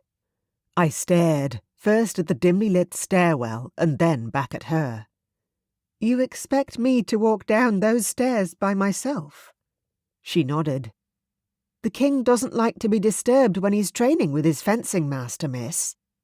But for his mate, I'm sure he will not mind the interruption." "His what?" Had she just said, "mate"? She bobbed another one of those weird curtsies at me and walked away. I was left standing in an opulent hallway, by myself, staring at the stairwell that may or may not take me to the man who could clear up all this confusion. At this point, anything could happen. I waited, hoping that someone would arrive to help me decide whether to venture down or try and find my own way out of here. But no one came. I leaned into the hallway, keeping an eye out for anyone who might push me, and heard the distant sounds of metal clinking against metal. Had the servant said something about armour? Oh, come on! I blew out a breath and shoved my hands into my dressing-gown pockets. "You can do this." I grabbed hold of the cold stone wall and took a deep breath. The steps were narrow and crooked, and I took them one at a time, slowly and carefully, focusing on my breathing. As the ground flattened out, my legs got more and more jelly-like, and I was ready to run and flee at a moment's notice. No dungeon waited for me at the other end of the narrow corridor. Just a bright, massive courtyard that could have held a tournament once upon a time. Inside this courtyard, 2 bare-chested men fought with broadswords. They grunted with every blow. I steeled myself against the feelings I knew I would experience when I saw him again. The bastard had kidnapped me. Surely, I'd be furious when I saw him. But as I stared at him, the only feeling making my belly tighten and my heart pound was lust. Unfulfilled, deep aching for the man. God, he was magnificent.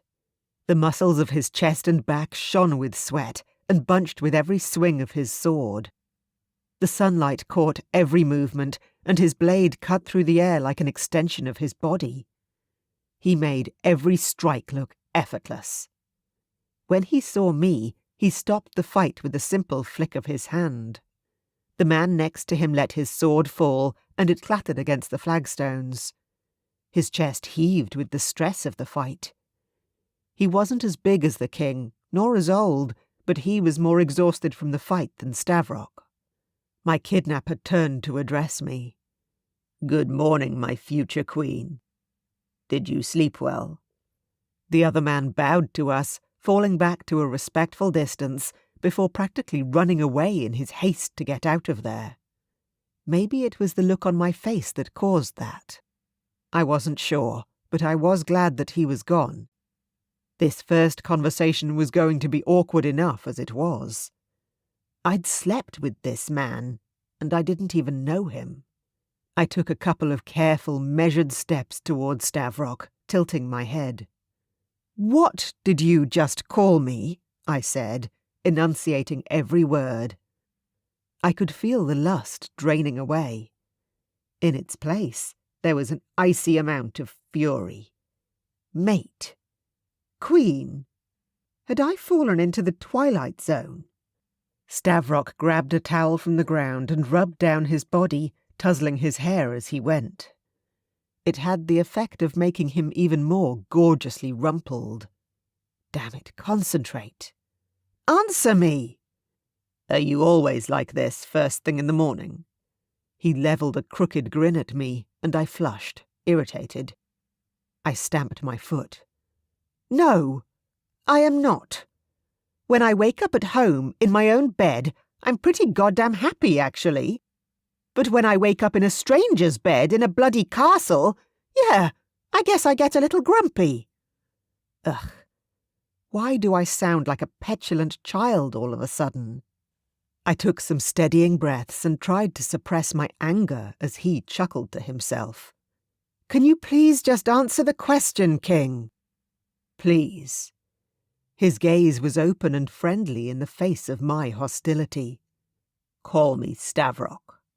Tingles coursed over my bare forearms at the sound of his deep voice, and I rubbed my hands over the traitorous skin, fruitlessly attempting to erase the effect he had on me. Okay, Stavrok. Can you please explain to me what I'm doing here? What's your name, dear one? Heat blushed up my cheeks. He didn't even know my name, but he'd made me come several times the night before. I'd never had a one-night stand before. Shit, I hadn't even meant to have this one. I'm Lucy. Ah, beautiful. He pulled on a shirt that had been lying next to the towel, hiding his perfect physique from view, which was great for me. My concentration could only improve without the visual distraction. I must bathe, and then we shall talk, he said. He moved to walk past me, and I grabbed for his arm. No, please. Tell me what's going on here.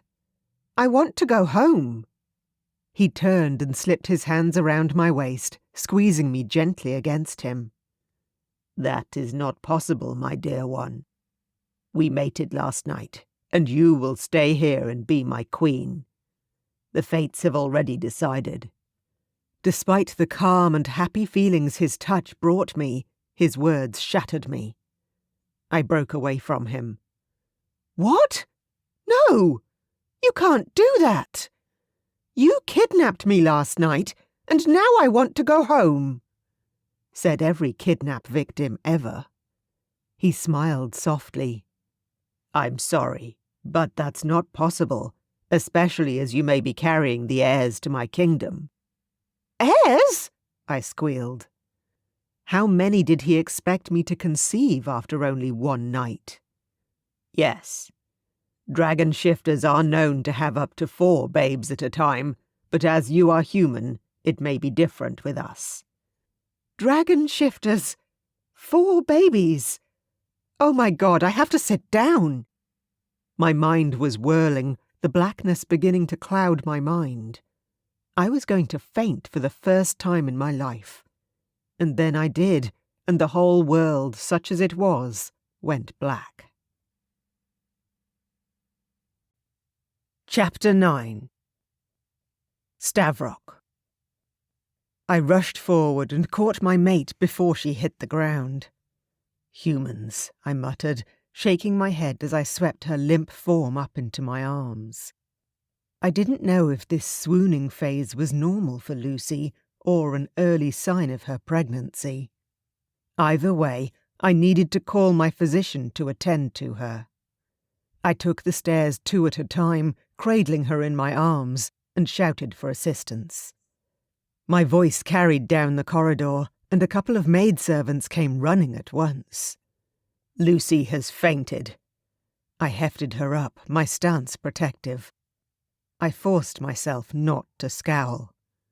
I'm going to take her back to my bedroom. Can you get the physician here as soon as possible? Yes, sire.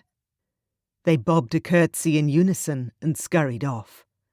I strolled to my bedroom slowly, loving the feel of my mate in my arms. Last night had not been what I'd expected. I'd thought I would go to my mate and talk to her, perhaps even get to know her. Instead, my shifter had recognized its mate, and the dragon had ripped through me so fast I had no control over him. Then he'd taken her. Kidnapped her. It was something I had sworn I would never do to any woman. But I had.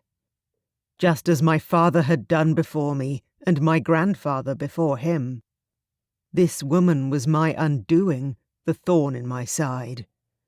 She'd broken through my defences, my carefully built control. I entered our bedroom and laid her down on the bed. Lucy had been incredible last night. Her passion and intensity had perfectly matched my own. She was utterly gorgeous, an ideal fit in every way. I'd been pleasantly surprised that my mate would be my match in the bedroom. She'd taken my body as though she had a right to it. Which, of course, she did. Now she was acting like she didn't even know who I was or what had gone on last night. Was that normal for humans? The door opened and the royal physician walked in, bowing when he saw me lingering at the foot of the bed. "Hello, Arnold," I said. "I'm sorry to disturb you so early in the day. My mate fainted, and I am unsure if that is normal for her kind. Your mate, sire?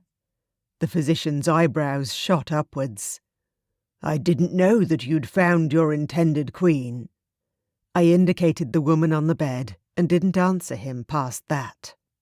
I couldn't blame him for his shock. I was still struggling with the idea myself.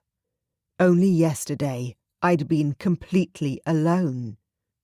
A bachelor king, burning with frustration at the lack of change and transition with my life. No queen. No heirs. Nothing to give me the happiness that I saw in those who governed my neighbouring kingdoms. Overnight, everything had changed. My dragon had found its mate. I'd found my queen. And she may be pregnant already. The physician checked her over gently before eventually turning to me. It seems as though she has simply fainted, sire. When she wakes up, we can do some tests if you wish it. Thank you. I shall call you if we deem that necessary. He bowed again and moved away from the bed as Lucy began to stir. I couldn't help myself from reaching out. I walked around the side of the bed and touched her forehead, checking for a fever as her eyelids fluttered open. There was a recognition of sorts, and for a split second her eyes softened. Then a blazing anger raced across her green irises, twisting up her face with a rage that came over her like a sudden storm. "You!" she cried as she sat up, then grimaced before slumping back against the headboard. "Don't move so fast, my love," I said. "You fainted. You must rest." She swallowed strangely. I picked up the jug from the bedside table and poured her a glass of water. Thank goodness for servants. "Here," I said, offering her the glass. "Sip this slowly and try to stay calm. No one is going to hurt you here, I promise." She took the glass, though she eyed it as though I may have put poison in it. After a moment's hesitation, she took a sip, then pressed a trembling hand to the side of her face and glared at me. She still looked pale, though colour was slowly returning to her cheeks. "Are you well? Should I call the physician back?" It began to dawn on me then how little I knew about humans in general. Was their physiology exactly as ours was? Should I be worried about our offspring's health? No. I'll be fine, I think. Sighing, she set down the glass on the bedside table again, then pulled her knees up to her chest and wrapped her arms around them. I sat down on the edge of the bed and tightened my fingers into the blankets around me. I ached to touch her, to roll her beneath me, to sink into her body once again and taste the essence of her lips. But she was as frosty as the snow-topped cliff faces beyond the window. "Stavrok, what am I doing here?" Such a simple question, such a complicated answer. I stood up and moved around, pacing like a caged lion. May as well tell her the truth. "You're here because a sorceress told me you were my destiny and that I ought to seek you out." Lucy's eyes opened wide, then she nodded slowly. "Okay, assuming I believe you, what, pray tell, were you planning on doing with me once you found me? Because I hope the whole kidnapping thing was an oversight on your part." She fiddled with the edge of the bedspread, glaring at the snowscape outside. I frowned. Where was the confident, sensual woman from the night before? "Lucy, I don't understand why you are so shocked about everything this morning. As I recall it, last night you had no objections to sharing my bed." Redness blossomed over her cheeks as she glared at me. "Last night, I thought you were a dream. How could I have known, honestly, that you weren't? You turned into a dragon, for fuck's sake." She whipped her hair over her shoulder, and I got the strong impression that she still wasn't fully convinced any of this was real. My eyebrows rose at her language. It wasn't exactly fitting for a queen, but who was I to judge at this point of our relationship? She wasn't wrong, was she? I had taken her. I shifted, uncomfortable now. I suppose, for a human, dragons are uncommon creatures. But here, everyone can do it. Everyone? Even the children? Lucy asked, her mouth dropping open. No, not the children. It was strange to have to relay such common knowledge to someone. Like I was describing the colour of the sky to someone who was blind. We begin shifting when we hit maturity. Around 13, 14, depending on the person. Okay, but you still haven't answered the question of why you grabbed me, or why everyone keeps bowing to me, or why on earth you said that thing before about me conceiving your babies. How many babies are we talking about? And why would you even assume I'd be pregnant after one night? The questions were coming hot and fast, and a laugh bubbled up and out of me before I could suppress it. Which would you like me to answer first? She crossed her arms over her chest. Stavrok! A wave of something I'd never experienced passed over my back before creeping up and over my face. A cold yet totally invigorating sensation that made my dragon shiver all over. I approached the bed and reached for Lucy, intent on sharing the sensation with her. She jumped away from me so fast I barely saw her until she was over by the fireplace. No! We are not getting into bed together again until I know what's going on. I couldn't help but grin. She certainly wasn't ruling it out, which of course I didn't expect her to. Even this angry, it was reassuring to know that she wasn't making any declarations that she knew she couldn't keep. I smiled at her. Let's make a deal. You'll let me escort you to breakfast, my dear one, and I'll tell you all you wish to know about how you came to be here. She seemed to need a lot of information so she could process everything herself, an unusual characteristic in a female of my kind. They were much more submissive, which was probably why I found them no challenge. Lucy, on the other hand, would keep life interesting. I guess I could eat, she grumbled, but I could tell she was calming down. It suddenly occurred to me that she was wearing the bedclothes she'd arrived here in, and didn't have anything else. As delicious as it would be to eat breakfast with her naked, I got the sense that suggestion wouldn't be welcome right now. She looked ready to get up and go home, back to the human world, and I couldn't let her leave. Not now. Not ever. Chapter 10. Stavrok. I pulled on the servant's bell that dangled from the roof by my bed, and within moments, James stepped through the door. Yes, sire. We're ready for breakfast. I turned toward Lucy. Would you prefer to eat here or in the dining room? The dining room, she answered quickly. Too quickly. I quirked an eyebrow at her, then turned to James. Could you bring some things for Lucy to wear today?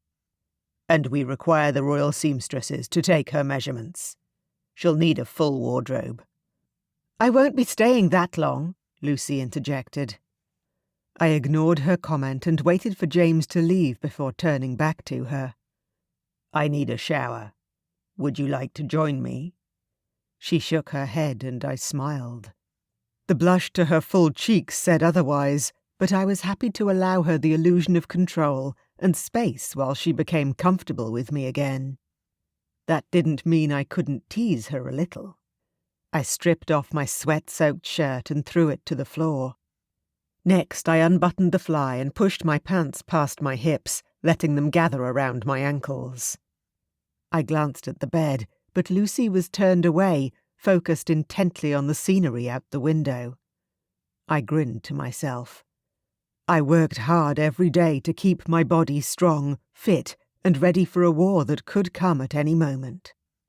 But I wasn't oblivious to the fact that womenfolk enjoyed my bulk and musculature.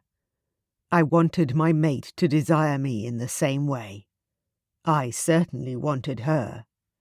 I turned and sauntered toward the shower, feeling the heat of her gaze on my back.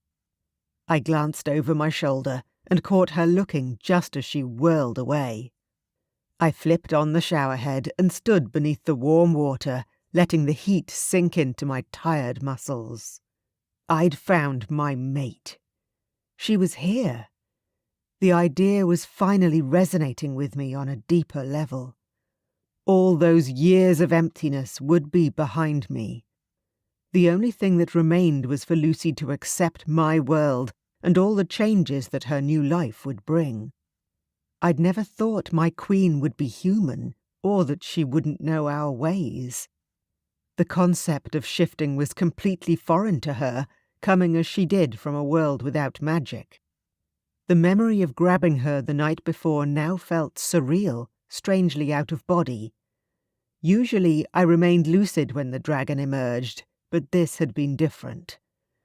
My shifter had taken over completely, in a way that it never had before, and I'd been dragged along for the ride. Perhaps that was what had happened to my ancestors also. I'd always thought the way my father and grandfather had grabbed their brides had been primitive and barbaric, but the drive from our shifter to claim our fated mate was far stronger than I had anticipated. Never mind that now. I found her at last. Well, it had been Queen Marianne who had found her for me. She had sensed her through the magical boundary and handed me the key to a puzzle I'd been trying to solve my whole life. At the thought, a cold feeling washed over my skin. There was something about King Magnic that I didn't wholly trust, and I wasn't sure what role Marianne played in that scenario. There seemed to be no love lost between the king and his queen, but could that be a ruse to lull me into complacence? I couldn't guarantee that Marianne hadn't taken something from inside my head after she put Lucy into it. Nor could I understand why she'd want to help me in such a way and not demand payment. The uncertainty weighed on me. I knew that, if it came to a choice between the payment or the woman, I was keeping Lucy no matter what.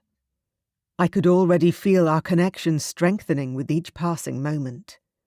My need was growing to keep her safe, healthy, and satisfied. Our bond would only grow with time and age. My own parents were besotted with each other until the day they died.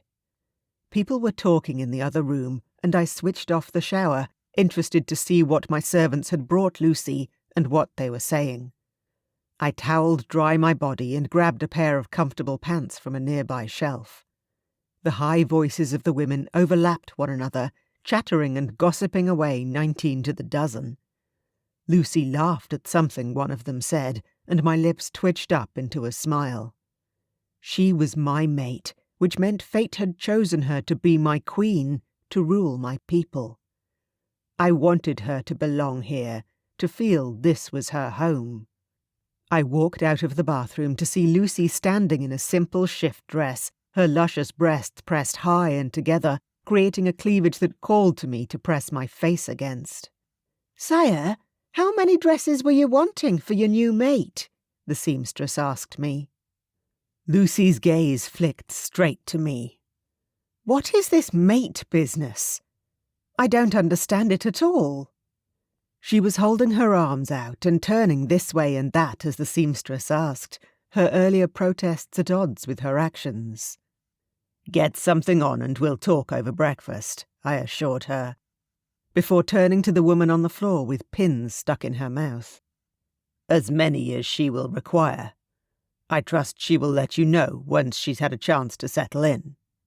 I flicked my hand, and the woman got up and curtsied deeply. "Yes, Your Highness." She grabbed her materials and left the room. Lucy drew up the dress and stockings they'd left for her in the meantime, draped over the back of a chair. The dress was finely woven with rich purple hue, befitting for a queen. "I'm not really a dressy girl." She held up the dress, turning this way and that in front of my tall mirror that stood against the wall opposite the bedhead. I'm more of a jeans and t-shirt sort of woman." "Why is that?" I asked her, as I pulled on a shirt and my shoes. "It's just easier to hide all of this," she said, gesturing to her shapely, perfect body. I laughed. "Why should you hide anything? Your body is strong, dear one. Healthy, beautiful. You should carry yourself with pride." Lucy looked down at the ground, and I reached over and touched her chin, tipping her head up and staring down into her eyes. "In my eyes, you are perfection itself." I leaned closer, dropping my voice to a whisper. "Believe me, if I had my way, I'd strip both of us to nothing at all and devour you all over again this instant." A smile trembled on her lips. "Do you like bigger women? Is that it? Because I can tell you, where I come from, men like you don't want women like me." "Women like you?" Confusion filled me. What did she mean? "Yeah. Frumpy, chubby, big girls." I let my hands run down her body, pausing at her tiny waist and then gripping her ass. She yelped in surprise, but didn't fight me. "Lucy, I don't like big girls. I like you. All of you. I'm not sure how stupid human men are, but anyone who made you feel less than you are is an imbecile. You're perfect in every way, and I desire you more than any other woman I've ever met. Can't you feel how much I want you?" I pressed her pelvis closer to mine, where I was sure she could feel the hardening of my cock in my pants.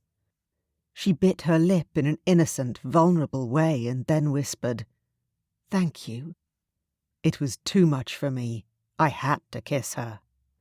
I dropped my head, and she lifted hers up to meet mine. Our lips met, and a mutual moan was pulled from both our mouths.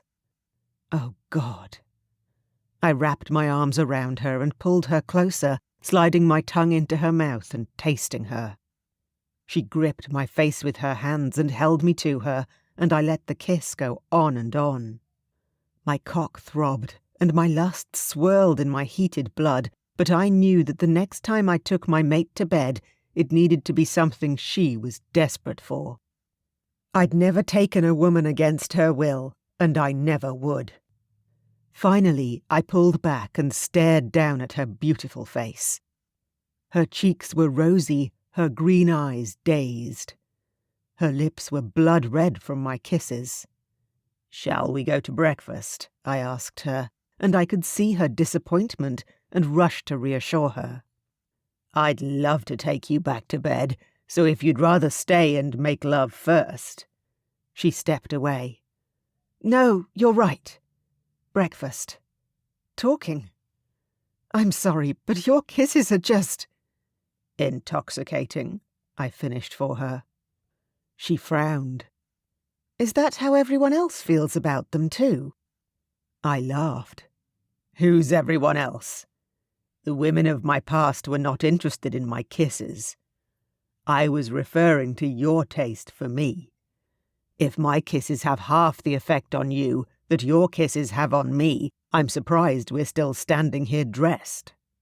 She giggled and tightened the belt around her waist. "Well, we have to be a little bit smart about this." I took her hand and pulled her to the door and into the corridor, leading the way to the dining hall. Though I didn't say it, I was looking forward to eating in company for once. It was depressing, eating alone in a room designed to seat 20. I shook the thought away and turned to her.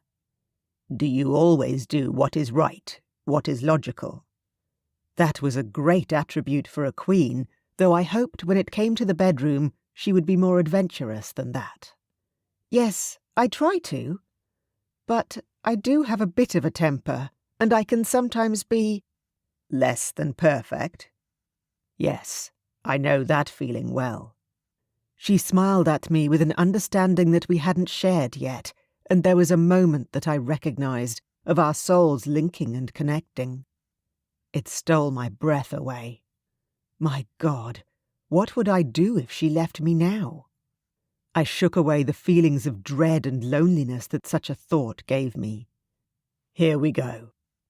I pushed open the door and led her inside to the massive dining table. The chef and maidservant stood by the table, welcoming us with smiles. As I had ordered, it was laden with everything anyone could possibly want for breakfast. Fresh breads piled high, a selection of jams and butter to accompany them, hot eggs and sausages on silver trays, and fruit and berries of all kinds. Jugs of sweet wine complemented the spread. I nodded, satisfied. I wanted Lucy to know that I could provide for her. She would want for nothing while she was here. I looked over at my chef, who still hovered nearby. "You've outdone yourself." She smiled, then tapped the side of her nose. "I heard it was an important day, sire." I walked to the head of the table and held out a chair for my mate. "Thank you, Cherie." I smiled, waving her off. "That will be all for now." I had a big job ahead of me. I had to convince my mate to stay with me. Even though I considered myself a civilized man, I didn't want to see what would happen if she tried to leave me. My dragon wouldn't like that. Chapter 11. Stavrok. My chef smiled as she left, accompanied by the maidservants, and I focused back on Lucy. "Let's sit." We took our places at the huge dining table, and I glanced over at my mate. "Wow, this looks amazing!" Lucy smiled, as big and excited as a child with new toys. She obviously liked to eat and enjoyed food as I did, but something told me not to mention it. I gestured toward the table. "Please, dig in. Take as much as you want." I reached for the hot bread rolls and smothered them with butter before grabbing the meat. Lucy took a few berries and eyed the bread on my plate with envy. "Please, eat." I pushed 2 rolls onto her plate, and she practically shoved them straight off again. "It's good food, I promise." I shot her a crooked smile. "Not poisoned." She gave me a reluctant smile before she sighed, fiddling with her fork. "It's not that. I can't. It's the carbs." She trailed off, looking longingly at the plates piled with steaming morsels. I laughed. There were no such stupid rules in my kingdom. "Lucy, you're in a kingdom that must seem magical to you, a world full of dragons and castles. You've accepted these, yes? Why deny yourself the pleasure of good food?" Her face twisted strangely before it cleared. She nodded, like she finally saw my logic. "God, you're right. To hell with my diet." She wrinkled her nose in a manner I found adorable. "They never work anyway." She tore into the bread, slid a sausage into a roll, and bit into it in a way that had me groaning with need. "You okay?" she asked, and I took a long drink of the sweet wine they'd poured for us. "Yes." She gestured with her hands that I should go on, but I didn't know where to start. I didn't know how to convey how much I wanted her. The best I could do, for now, was deflect. "You have questions. What is it you want to know?" She swallowed and glared at me, but this time there was a note of playfulness in her expression that made my chest spark with hope. "Tell me why I'm here, for one thing," she said. I leveled my gaze at her, considering. "It may be easier if I go back a bit and explain a few things. Is that all right?" She nodded, sipping at the water in front of her. "Sure. Tell me everything." Where to begin? I may as well tell you about my history. My parents were married for 30 years before they both died a few winters ago. Her face was stricken, pale and pained. "Oh, I'm so sorry." "They died together," I said shortly. One day I would tell her the full truth. But the story was a long one, and I didn't want it to cast a pall over our happiness. It was what they would have wanted. A soft smile filtered across Lucy's face. Yeah, I think I can understand that. I've dreamt about that sort of love, but never experienced it. And neither have I, until now. Well, you see, most dragon shifters have a mate that the fates choose for them. When we find them, we know them by their smell. There's an instant attraction.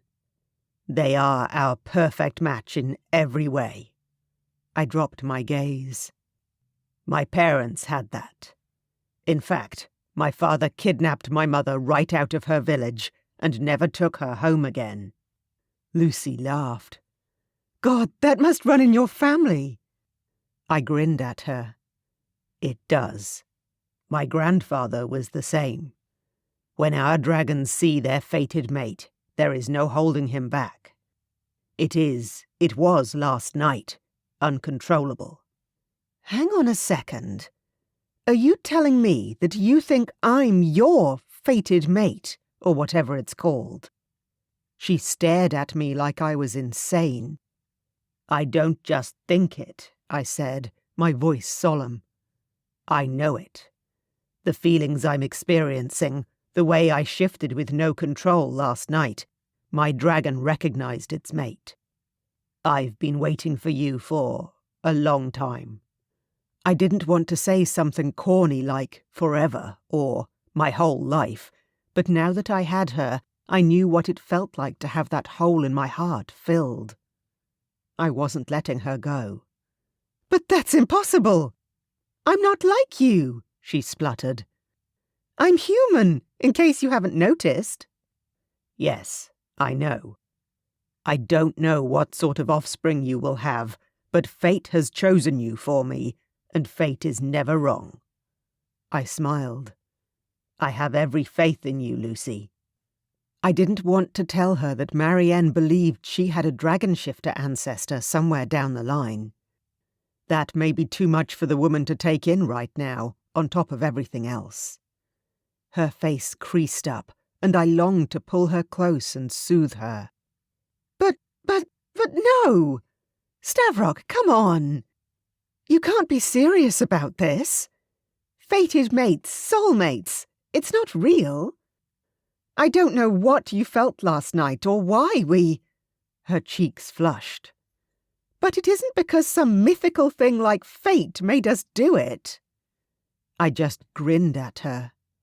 She hadn't fled the room screaming yet. There was hope for this strong little human. What did you feel last night, Lucy? Tell me. Her confident gaze dropped away from me. I leaned forward. Because for me, it wasn't a choice. I had to have you. You were the most beautiful woman I'd ever seen in my life, and I felt like I would die if I didn't kiss you. Her eyes came up and met mine, and the fragility in her eyes broke my heart. I reached out and took her hand, cradling it between my palms. I know you must be feeling lost and extremely overwhelmed at this point in time, I said. But I need you to stay with me, at least until we know if you're pregnant or not.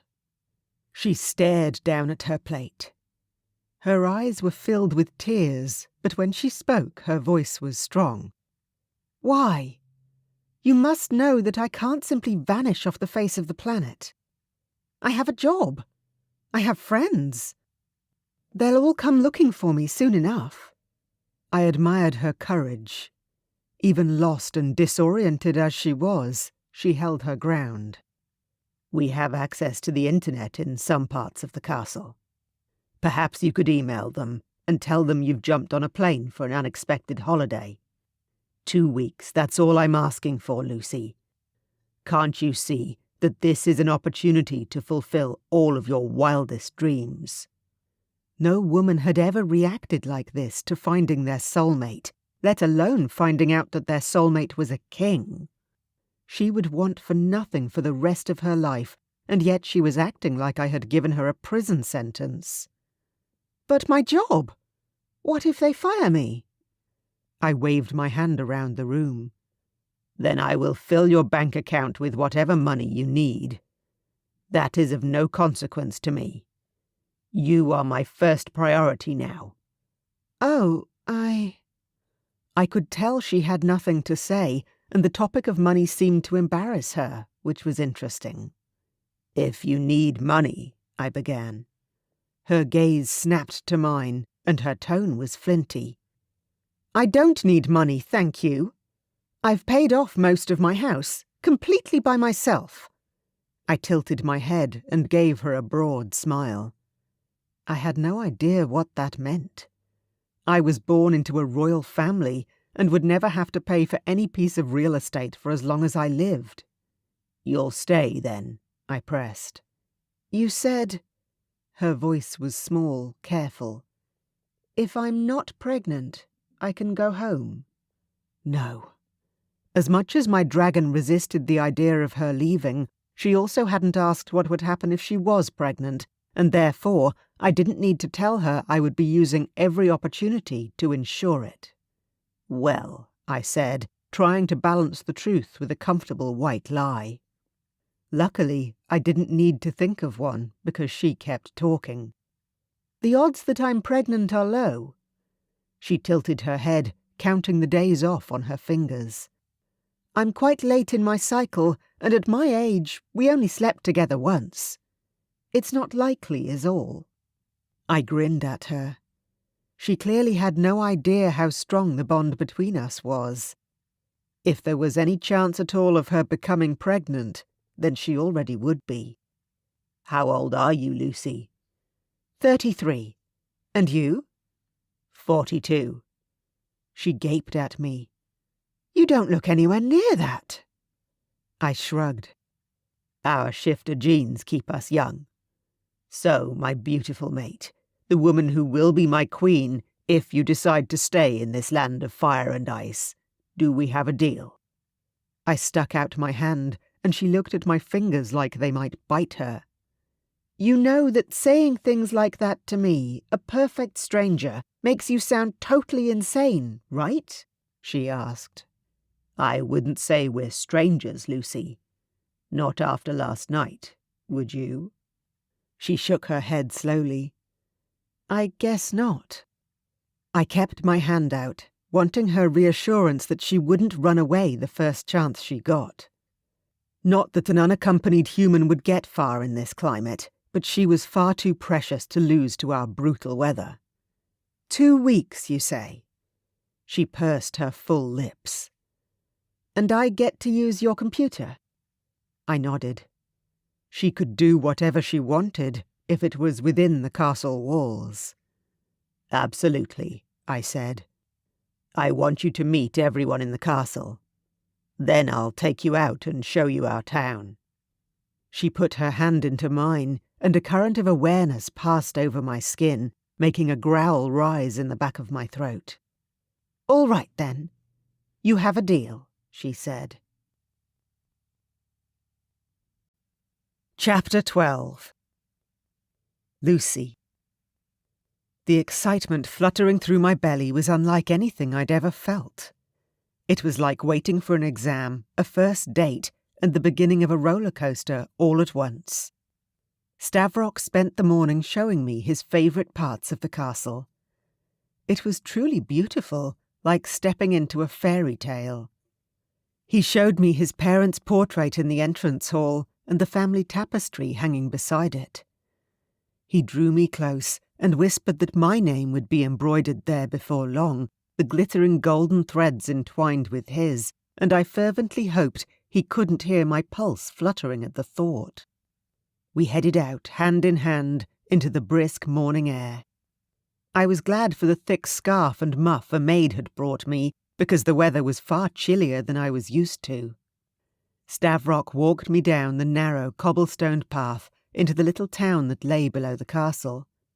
He took pleasure in introducing me to passers-by as we went, and it charmed me that he seemed to know so many of his subjects on sight and had a vested interest in their activities. The town itself was a strange combination of modernity and old-world charm. The technology seemed to be similar to ours, but there were open-air markets that could have been pulled straight from another age, and I spotted apothecaries selling herbs and crystals that I'd never seen before. The people were red-cheeked and happy, the streets were clean and inviting, and the castle loomed over everything with a majestic beauty. As we wandered back toward the castle, I gestured to the people around me. "You said that you were self-sustainable. How do you manage that in such cold weather?" The chill in the air had me pulling the cloak around me even tighter.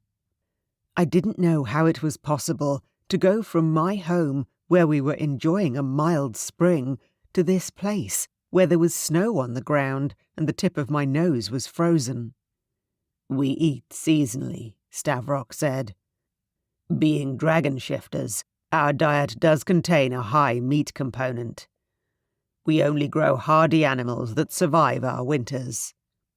"What are your winters like if this is spring?" Stavrok laughed. "It gets colder, certainly. All homes in town have fireplaces and a great heating system." "And if someone can't afford to pay their bills?" "Their bills?" He quirked his eyebrow at me, as though he didn't know what I meant. "Yes, for electricity, water. How does everyone pay for that?" He grinned. "The royal family pays for the entire town, in all ways.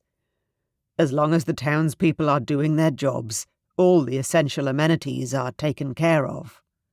I gaped at him, shivering as he opened one of the castle's great oak doors. I ducked inside, the heat enveloping me like a hug. "So there's no money?" "Of course there's money. We use a similar currency to the euro, but when it comes to the basics of life, things like water, sewerage, heating, even food if the family is struggling due to illness, the castle takes care of it." I stared at him, shocked to the core that there was such a place. I wish our government did the same thing. There are so many homeless, struggling people. I shook my head, trying not to think about the depressing parts of the human world. So many starving. "Would you like some lunch?" he asked. I looked around. Surely there were things he needed to attend to. "I'm all right for the moment, although a shower and then access to a computer would be great," I said. "I really need to write to my work to let them know what's going on. Or a version of it, anyway." I'd meant to find the computer straight after breakfast, but Stavrok had wrapped me up in a cloak and encouraged me to come out with him and meet his people. And how could I say no to a tour of his beautiful lands? I smiled up at Stavrok. "Thank you so much for the tour. I loved it. Especially the shop full of all those silks. The clothes were spectacular. Some of the fashions were far too feminine for me, or more feminine than I'd ever allowed myself to be. My job demanded simple and comfortable clothes. All that lace, silk and ruffles, those intricate buttons, they weren't designed to end up covered in poster paint. Modern women in my town were either high-powered career women or stay-at-home moms. I didn't really fit comfortably into either group. "The dressmaker will return this evening," he said. "You can order anything you like from that shop. They'll have it made up for you to your specifications." "But," I wavered, "I won't be staying that long, surely. Besides, how would I pay for any of it? I didn't have any money on me." Stavrok reached out for my hands and pulled me closer. His burning gaze made my knees weaken, and I moaned softly. "Shall I join you in the shower?" Images swirled in my head of steam and heat and cold tiles at my back. I'd always had a fantasy of having hot shower sex up against a wall, but no man had ever come close to fulfilling it for me. How could they, when I weighed more than most of my ex-boyfriends? With Stavrok, I could see him easily overcoming my weight and clumsiness. but the last thing I wanted to do was make him think that I had decided to stay, or that we were developing a relationship I wasn't certain about yet. I'd rather stay clean after my shower, thank you very much. Stavrok kissed me, his lips tasting like snow and sin. I pushed away from him, the heat of his chest soaking into my palms as I tried to put some much-needed space between us. And I'm pretty sure, King Stavrok, that you have more important things to do than show me around and have showers in the middle of the day. Stavrok grinned. I do have a kingdom to run, it's true, but I'd prefer to have a shower with you more than anything else. When we were a respectable distance from each other, I could finally breathe more easily.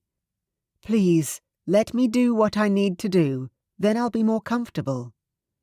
More comfortable? He asked, tilting his head. Yes, I have obligations that I need to fulfill. My work, my parents. I could hardly believe that I'd just left my whole world behind. Then again, the daycare centre probably assumed I was in bed sick, and my parents only called weekly. That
wasn't what rattled me, though.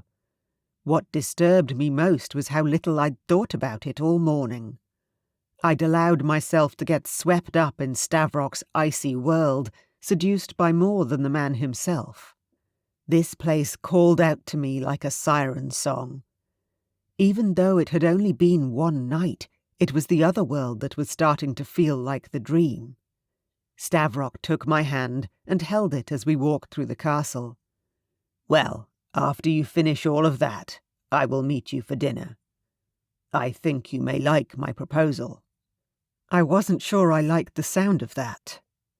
"What sort of proposal?" The wolf-like grin that sparked Stavrok's teeth made me jump. "Wait and see. Until then, you need a guide. I'll have one sent to your room." "What do you mean, a guide?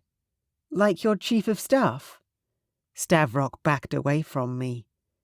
He must have finally realized that he did indeed have things to do. "Not exactly. James runs everyone and everything, so he'll be somewhere making sure the house isn't burning down without me at the helm. But I'll send someone you'll like, I promise."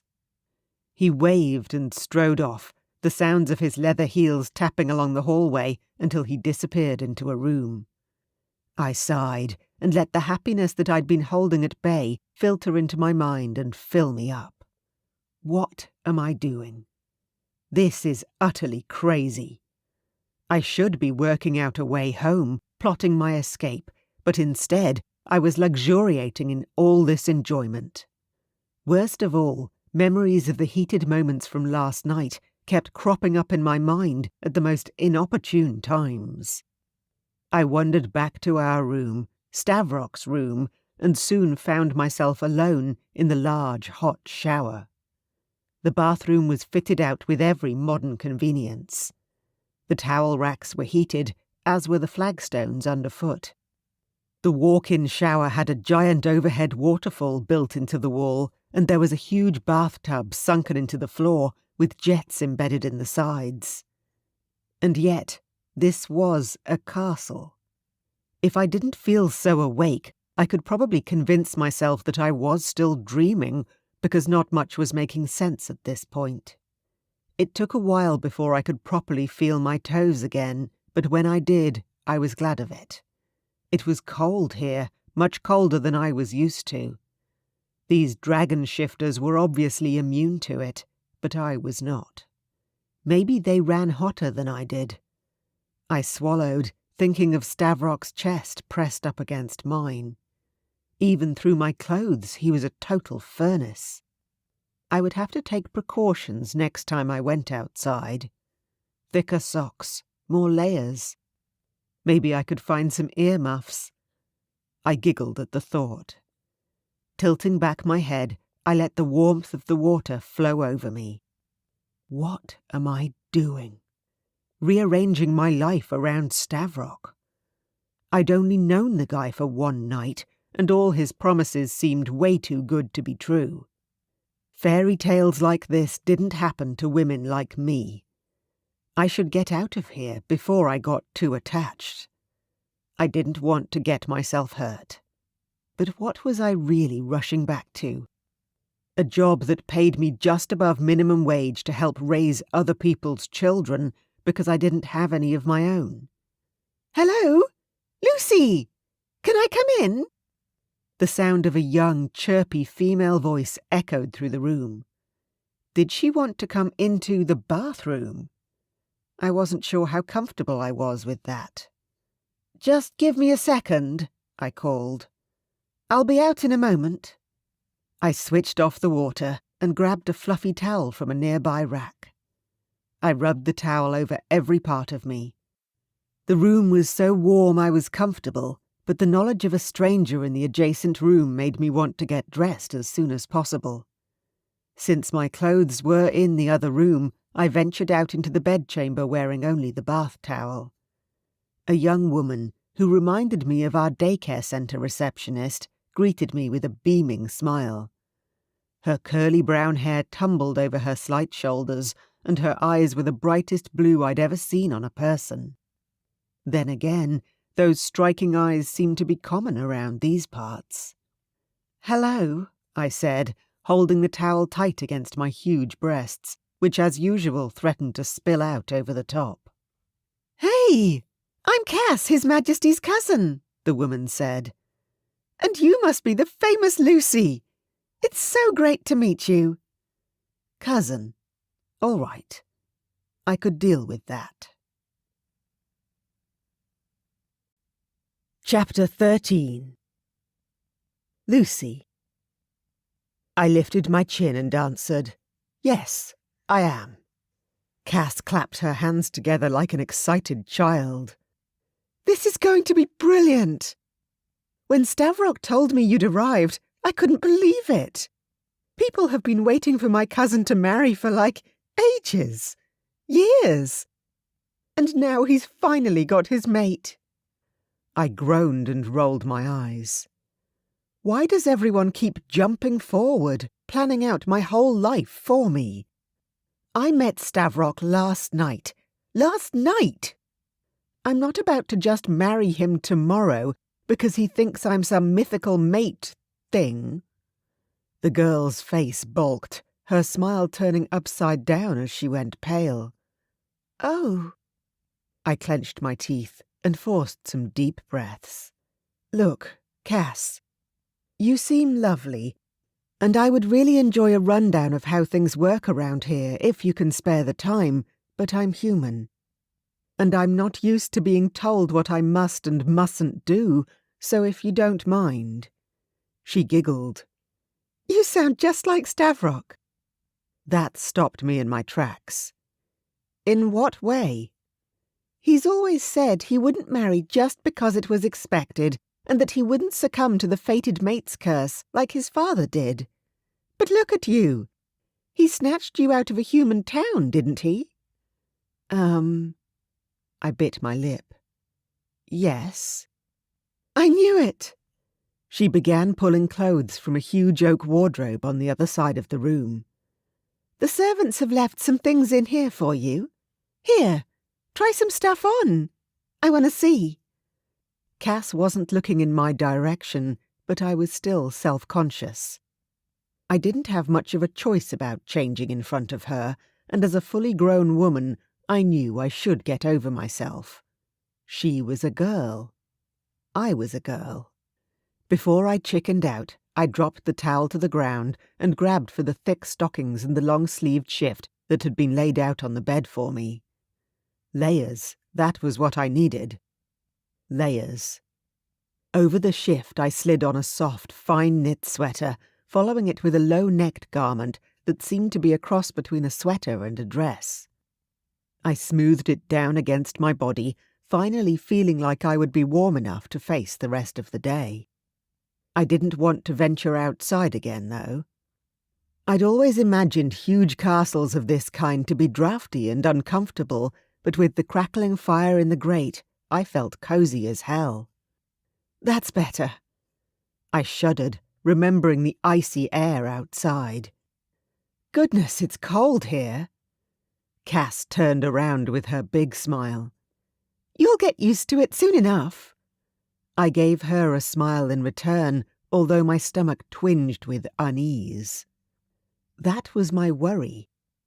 I was already far too used to this place.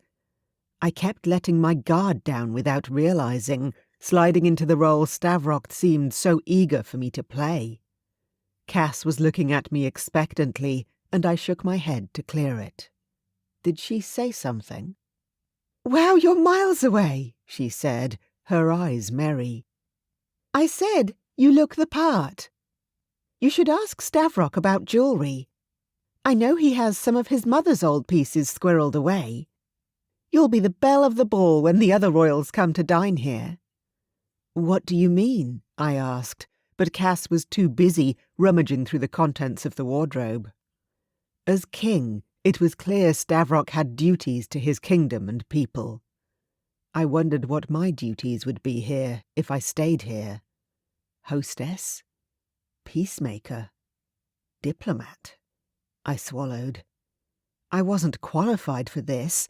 I couldn't even keep the peace through Christmas dinner with my extended family, let alone organise a feast for such important guests. "You okay? You look like you've seen a ghost." Cass put her hand on my arm, frowning, and I jumped at the contact. "Yeah," I managed to say, giving her a shaky smile. "Just processing." She smirked at me before looping her arm through my elbow and tugging me toward the door. I yelped, having no choice but to follow her, For such a tiny thing, she had alarming strength. Must be a dragon trait. You can process on the way. Come on! There's so much to see before dinner. Her curls bounced as she whipped her head round, flashing me a grin. Stavrok wanted you to get the whole tour, and I'm the resident expert. Cass continued chattering happily as we proceeded down the corridor, and I half listened, catching glimpses through half-open doors as we passed. There were a group of women working on a huge tapestry in one room who inclined their heads at the sight of us, and shouts echoed from another room, along with the sound of metal clashing together. When we got closer, I realised the men were combat training, the way Stavrok had been when I'd confronted him and demanded answers. It felt like such a long time ago. I was startled to realise that it was only this morning. The kitchens are in the basement, and the greenhouses are through there. Cass flung a hand, indicating a high archway at the end of the walkway we stood on. We grow our own produce. Any surplus is donated to the townsfolk. I craned my neck over the ledge of the huge glass window, gazing down into the valley that lay below the castle. The town looked tiny from here, the little houses and shops like toys. It's so... I struggled to think of the right word. Old-fashioned. Cass giggled. I guess it must seem that way to you, but we have our technological advances, same as your world. Have you ever been to Chicago? I spent a summer there once. I cut her off, remembering my request from earlier. Speaking of technology, did Stavrok mention anything about a computer to you? I need to send some emails and check in on a couple of things. Understatement of the century. With any luck, I hadn't been gone long enough to raise any alarm bells. Cass gave a heavy sigh. I'm afraid the Wi-Fi kind of sucks here, but the East Tower has a couple of hot spots. We have a small office space next to the library. You can use my laptop if you like. Perfect. I grinned. Can I show you the greenhouses first? Cass drew her eyebrows together, eyes wide. She looked so hopeful that I found myself softening. Fine, I said. The greenhouses were beautiful, built into the centre of the castle's intricate roof system, and therefore sheltered from the strong winds of the rocky cliff faces on either side. The roof was panelled with multicoloured glass, which dappled the floor with prismatic patterns. After letting Cass show me the grapevines which produced the sweet wine I'd had at breakfast, the fragrant hothouse flowers, and the sunken pool where huge koi fish swam in and out of water lilies, I finally turned to her with a sigh. It's gorgeous, but I really need... Cass threw her arm around my shoulders and steered me to the door. I know. I'll take you to your precious computer. Her scrunched-up face made me chuckle. She reminded me of the face my toddlers made when I took away their crayons. Thank you for the tour, Cass, I said. It was useful to have a mental map of this place, after all. Whoever built this place was really onto something. I glanced back at the beautiful, bright hothouse flowers as we exited the greenhouse, breathing in their dizzying scent one last time. The place was like a little bubble of happiness, a pocket of summer hidden away in this icy, wintry landscape. I take it your ancestors put all this together. I turned to her as we wandered back down the covered walkway, heading for the entrance hall. She nodded. Back there, though? She pointed toward the greenhouses. Stavrok built all that. My heart skipped a beat or two. Really? She grinned, looking as if she could read my train of thought. It's been a personal project of his for years. He spends time in there still when he can spare it. Self-sufficiency is very important to him.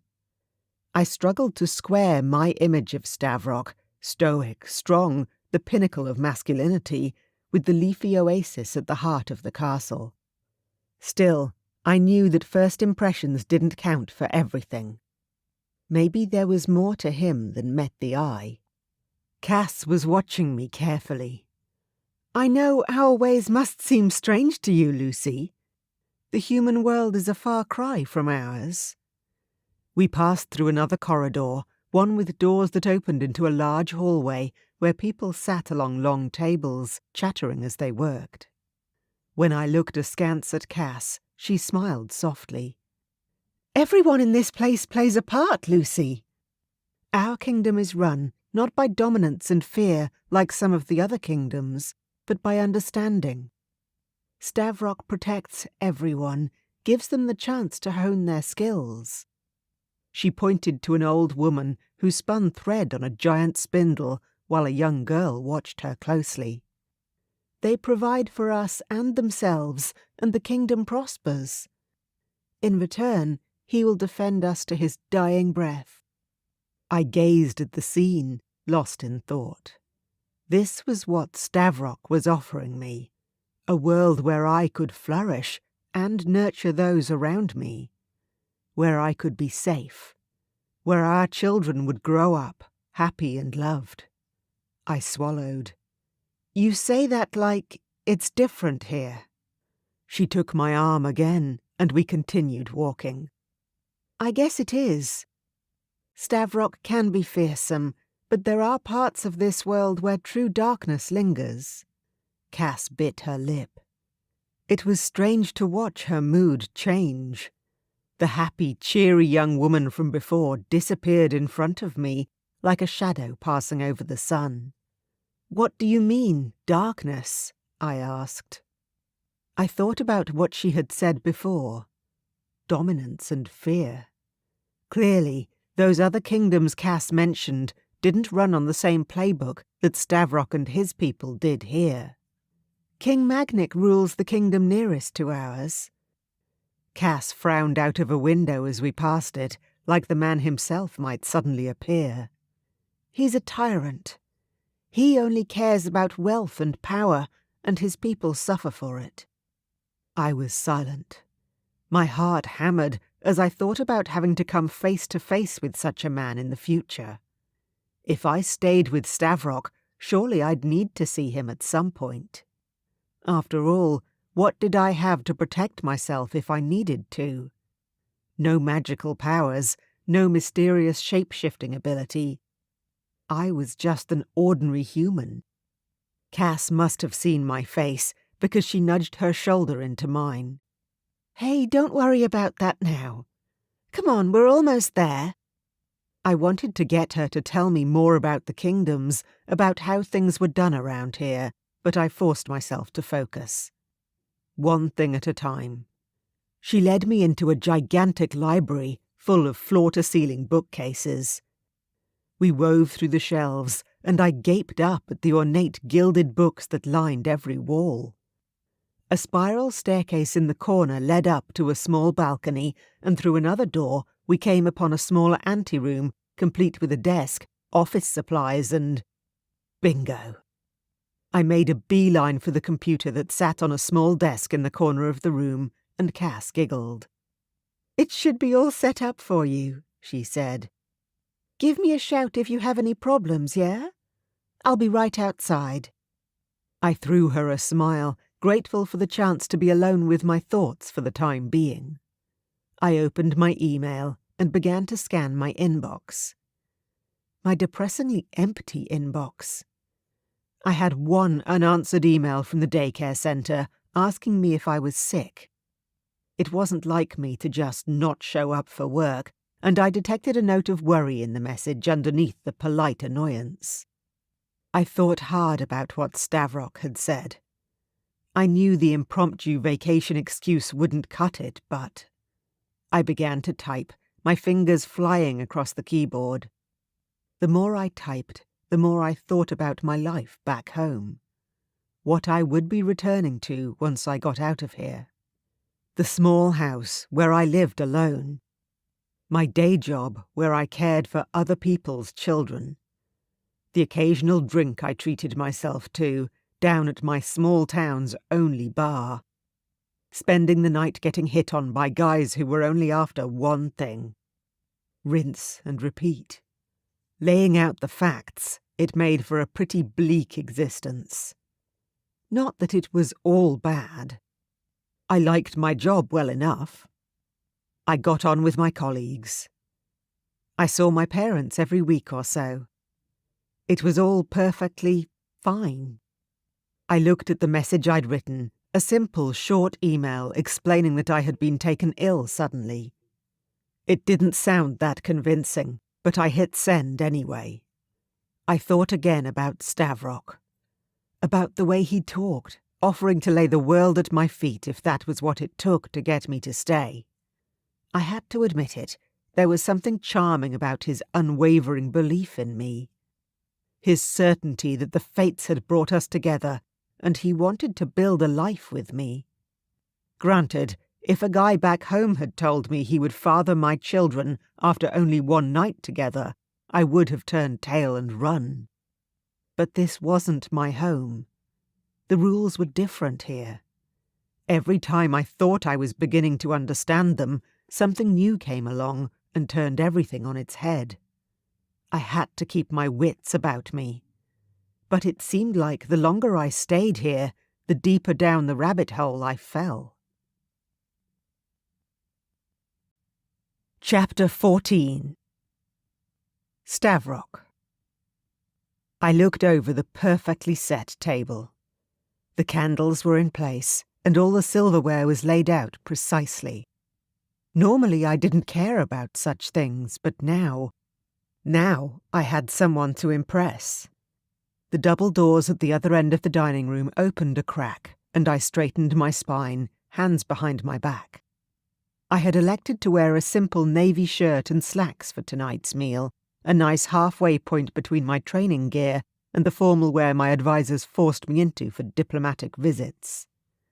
The door slid open, and Lucy slipped into the room. My heart lightened upon seeing her. She wore a simple, low-necked dress, and her long hair flowed loose around her shoulders. It was thrilling to see her embrace the fashions of the land so readily. She already looked like she belonged here. She looked like a queen. My queen. Her lips quirked upwards when she caught my eye, and she hurried over to meet me. "Your Majesty," she said, giving me a small curtsy and giggling in a way that made me smile. "My queen," I replied, giving her a bow in turn. She scrunched up her face and waved away my remark, but she accepted the chair I pulled out for her without fuss. The woman was a conundrum. A delightful puzzle that I couldn't wait to spend the rest of my life figuring out. Our food was brought in, and we began to eat in a comfortable silence. I surveyed her over the top of my wineglass, smiling at the way she flushed when she caught my eyes on her. "This colour suits you." I stroked a hand along her ruby-red sleeve. "You should order more styles in this palette. You make a pleasing picture."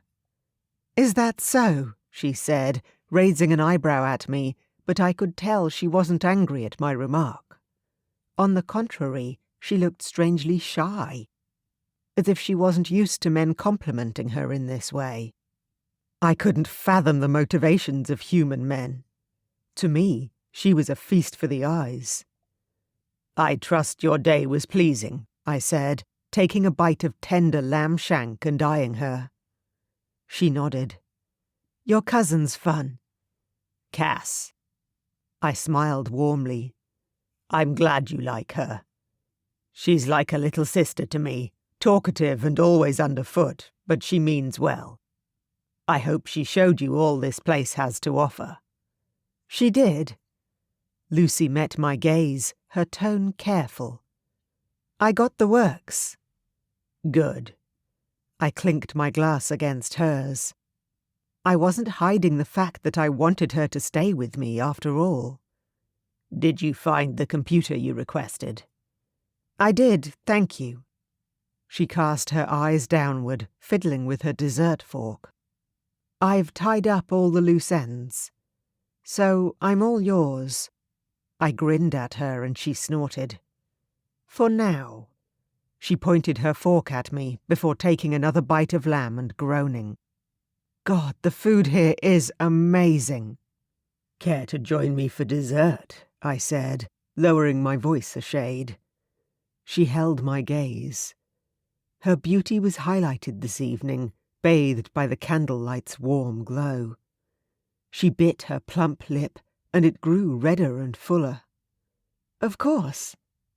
In due course the strawberries were brought out, but I found myself watching her more than anything else. She dipped them in melted chocolate and brought them to her mouth, her eyelashes fluttering with pleasure at the taste. Despite the servants standing by watching us, lust began to weave through my bloodstream. A drizzle of chocolate coated her little finger, and I couldn't help but take her hand and pull her finger toward my lips. I trailed my tongue over her flesh, and in answer, she took a sharp intake of breath. My heated gaze met hers. Her pupils were large, and her flushed chest was rising and falling a little more rapidly than before. I let her hand fall to the table and leaned in closer, sliding my hand up the outside of her thigh. She shoved away from the table, her chair scraping back as she stood up abruptly. Half a strawberry tumbled from her fingers, but she ignored it. "I'm tired," she said, biting her words out. "It's been a long day." I frowned. She clearly desired me just as much as I wanted her. Something was holding her back. "I'll take you to my bedchamber," I said, keeping my voice low. I didn't understand how the mood of the evening had turned so quickly. I wanted to take her again. My dragon demanded its mate, roaring with frustration. It would only be satisfied when Lucy and I were both sated and exhausted, but apparently my advances were unwelcome tonight. "I want my own, chamber." Lucy crossed her arms, staring me down. "You said I could have anything I wanted, right? I want this." I gaped at her. No woman had ever spoken to me in such a manner before. It only made me want her more. She wasn't afraid of me at all, this small human woman. I knew in that moment that I would level cities in order to keep her safe. I also knew that we should be apart right now. She wanted some space, and my baser urges were howling for me to throw her against the table and ravage her. It was only a matter of time before one of these eventualities would prevail. "Very well," I said, keeping my voice impassive. I gestured to a nearby servant, who sprang to attention. "See to it that my mate has everything she needs for the night." Lucy turned to go, but before she could pull away completely, I took her hand in mine. "Sleep well, dear one," I murmured, pressing my lips to the back of her hand. Just before she withdrew it and walked out of the dining hall, I swore I felt her fingertips brush, light as a feather, against my cheek. An hour later, I found myself alone in my bedchamber, staring up at the ceiling. I had spent my whole life in this bed, alone or in the company of an endless number of heartless women. It had never bothered me. I always slept a deep, untroubled sleep, or spent my nights in the arms of a conquest. Now the frustration itched under my skin. I ached for release, but I had nowhere to turn. The one thing that would sate my burning desire was in the castle, tantalizingly close, but just out of reach. I buried my face in my pillow and groaned aloud, praying for sleep to come and put an end to my suffering. Sleep did not come. Instead, there was a knock at the door. Hope flared in my chest, and I sat up, knocking my bedclothes aside. She'd come back to me. "Enter," I called, trying to keep the need out of my voice, but hearing it anyway. A figure entered the room, and my heart sank into my stomach. "Majesty?" The woman in the doorway gave a deep curtsy. "I came to make sure you were all right." It was the maidservant Daisy, was it? No, Daphne. "I'm fine," I said, dropping back onto my bed with a sigh. I take it Lucy is settled. She is, sire. Daphne edged the door shut behind her. I cracked an eye open to watch her as she approached my bed. I was just wondering whether you required any other services before I departed for the night. Her hands came up to loosen the lacings at the front of her dress. I could please you if you wish it. I eyed her, a wave of exhaustion crashing over me. She was pretty. Her long black hair was fastened in a braid, and her brown eyes were fringed with long lashes. In bygone days, I wouldn't have thought twice before pulling her into bed with me. I'd had many beautiful women, including this one before me, but they were pale shadows to me now. I looked at Daphne, and all I felt was emptiness. A longing for the touch of someone else. I knew in that moment that I would never have another woman again. Please. I passed a hand over my face, waving her away. Leave me. There was a small noise like an inhale. Of shock, maybe.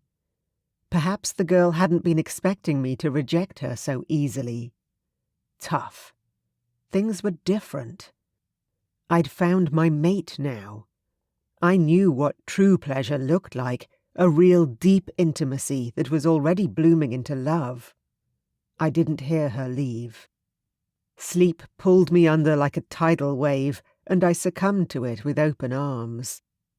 Tomorrow I would win back my queen. I wanted nothing more to do with any other woman ever again. Lucy. I woke up to what I thought was the sound of birdsong outside my window. I lay in the pale morning light with my eyes closed, coming to my senses. As I regained consciousness, I realized the sound wasn't birds. It was the high, piercing sound of the icy winds that wrapped around the castle walls. I wasn't in my bed at home. The room I slept in was huge and high-ceilinged, and the silk sheets pulled around me where I lay in the centre of a vast four-poster bed. Memories of the night before flooded me, and I groaned, squeezing my eyes shut tight and sinking down underneath the covers. I couldn't pretend any more. This wasn't a dream. This was my life. I pushed the bedclothes back and shifted to the edge of the mattress, wincing when my bare feet touched the cold flagstones. There were no clocks in the room, but judging by the dim light and the silence that surrounded me, it was still early. I padded over to the empty fireplace and smiled as my feet sank into the lush rug that stretched in front of it. I traced the edge of the dragon woven into the centre of the rug and sighed. My night had been spent tossing and turning. The bed had been too big, too cold. The memory of Stavrok's body curled up against mine, his heat, the safety I felt in his arms. It was too much. My body hummed with the knowledge that he was somewhere within the walls of the castle. I craved him by my side, even after one day. Walking away from him last night had been the hardest thing I'd ever done. I'd wanted nothing more than to melt into his touch, to open myself to him again. From the fire in his eyes, I could tell he felt the same way. But I'd resolved to be cautious. My judgment was already out the window. I didn't need another crazy, intense night to scramble my brain further. When Stavrok was around, it was impossible to think rationally about anything. I refused to be a captive here. If I was going to stay, it would be my decision. The stone walls that surrounded me were suddenly suffocating. I turned and reached for the layers I had discarded last night on the chair beside my bed, dressing myself quickly. At this hour, a chill permeated the air, and I was glad for the soft fur against my skin. Towing on my shoes, I headed out the door before I could overanalyze my actions. With no particular direction in mind, I found myself wandering down the castle hallways. My head ached as I thought about everything I'd learned yesterday. About the town, its people. about the things Cass told me, Stavrok's vision for his kingdom. For all the years of his rule, he'd been by himself. It humbled me, knowing how much he'd built, all on his own. It was easier than it should have been to imagine myself by his side. There were things I could help with. I'd spent my entire adult life working with children, hadn't I? There had to be plenty of projects to run, lessons to teach. I could do so much. I was sure of it. In my mind's eye, I could see us, 5 or 10 years from now, surrounded by our friends, our servants, keeping them safe from those who would threaten us. The image expanded. I saw us surrounded by children. Our children, running down the staircase in the great hall, playing together, swinging between our joined hands as we walked through these hallways. My heart swelled. Stavrok wanted me to be his queen. If I stayed, I would have a man who wanted me just as I was, who didn't think I was too fat to be beautiful. In his eyes, I was perfect. I'd never have that at home, in my little town with narrow-minded men. I was so caught up that I barely noticed the figure watching me at the foot of the stairs, and I almost walked into her. Oof! I reached out a hand, steadying myself. Oh, I'm sorry, miss. My eyes focused, and I exhaled heavily, shaking my head at the maid who stood in my path. No worries. My fault. I smiled. The maid smiled back, but there was something guarded in her eyes. Right. I was still a stranger in these lands. It would naturally take a while for its people to warm up to me. Still, what was the harm in testing the waters? What's your name? I asked, feeling a bit foolish. I was probably distracting this girl from her chores for the sake of a little light conversation. Daphne, miss. The girl's eyes flicked up and down, and she bobbed a curtsy. A strange smile played at the corners of her mouth. I already regretted starting this conversation, but I pressed on. Have you been working here long, Daphne? She straightened her shoulders and flicked her hair back. She was pretty, like all the women were here, with her long hair and dark eyes. The castle isn't my workplace. It's my home. Of course. I'd put my foot in it somehow, but in what way I didn't know. Daphne took a neat step forward, looking me directly in the eye. I'm not some naive newcomer, miss. I'm devoted to my life here, just as I am devoted to the king. I nodded, lowering my gaze. I understand. I didn't mean... I took care of the king's appetites last night, Daphne whispered. My stomach swooped sickeningly. She went on. I consider it an honour to leave him well satisfied. I suggest if you can't keep up with our king's needs, human, you should fly off back to where you came from and leave him to those who can. I stepped back. My hands clenched into fists.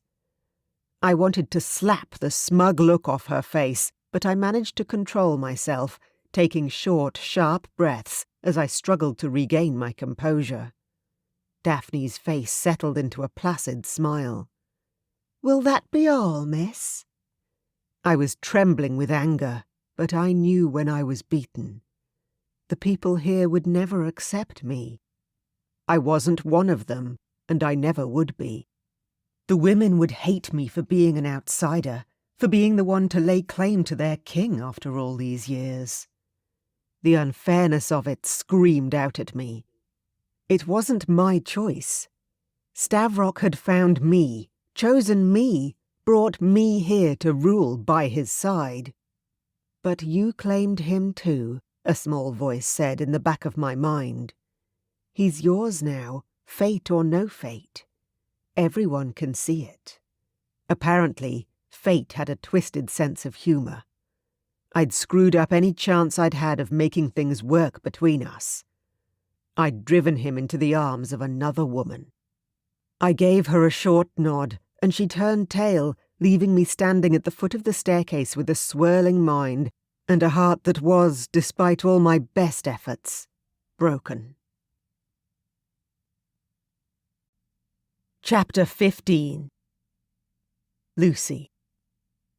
I only wanted one thing: to hide. The trouble was, I still didn't know the castle and all its hiding places well enough. Every time I ended up in some corner or other, a guard or servant wandered into the vicinity and looked at me like I was crazy. Eventually I settled for prowling through the great hall before making my way to the dining room. My blood was up, and there was nothing I could do to stop the rage that pooled in my stomach when I thought about my so-called fated mate. I prickled with frustration, pacing up and down in front of the roaring fireplace. The staff shot me nervous looks, but I ignored them. There was only one person I wanted to see.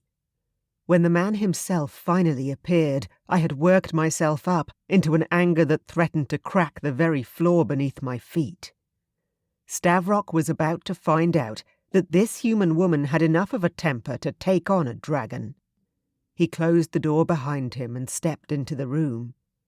I drew in a sharp intake of breath. He was pale, and there were dark shadows under his eyes. Maybe he'd slept as badly as I had. Or maybe he's been up all night fucking other women. When I met his gaze, his demeanour changed. He straightened up and his face softened, a spark of hope shining in his eyes. I met his eyes and kept my expression stony. He'd brought me here, into his life, his world. And he wasn't going to take me for a fool. "Good morning, dear one." He ventured closer, coming to a standstill about 2 feet away from me. "Did you have a restful night?" I folded my arms. A hot pulse of irritation flooded through me at the way his eyes dropped to my chest. Folding my arms had pushed up my generous cleavage. I huffed and uncrossed them. Men. "Not really," I said shortly. "I'm sorry to hear it." He moved closer, reaching out to touch my shoulder. "I missed you in my bed last night." I pushed his hand off me and stepped back, narrowing my eyes. He actually sounded regretful, like he meant it. The audacity of his behaviour threw me off my game a little, but I recovered myself. "Did you?"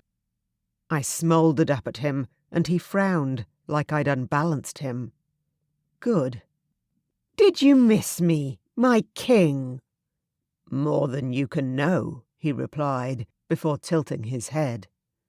"Lucy, is everything all right? You seem agitated." "There's no point in keeping up the charade, Stavrok," I snapped. "I know everything." He scrunched up his face, which only sought to enrage me further. He must think I'm a complete idiot. "I ran into Daphne this morning." I let the words out in a rush of breath, relieved to finally release what I'd been holding back.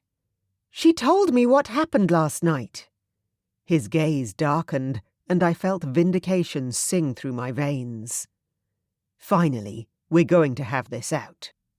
"The maidservant." "I can't believe I was actually starting to believe all the bullshit you fed me," I said. "All that crap about fate bringing us together, and then, the minute my back is turned, you go off and fuck the first willing woman you come across." Stavrok's mouth dropped open. Dragon or no dragon, I was more than a match for this giant of a man. "Lucy," he said, his shoulders squared off and taut with tension. "I have no idea what you're talking about." "Is that how it is here?" I asked.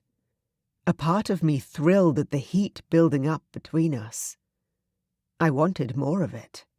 I wanted to stoke the flames until the inferno couldn't be contained anymore.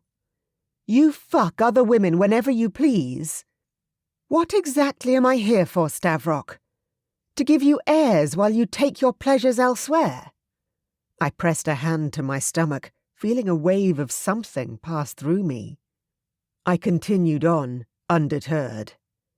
You must think I'm an idiot. I gave a hollow laugh.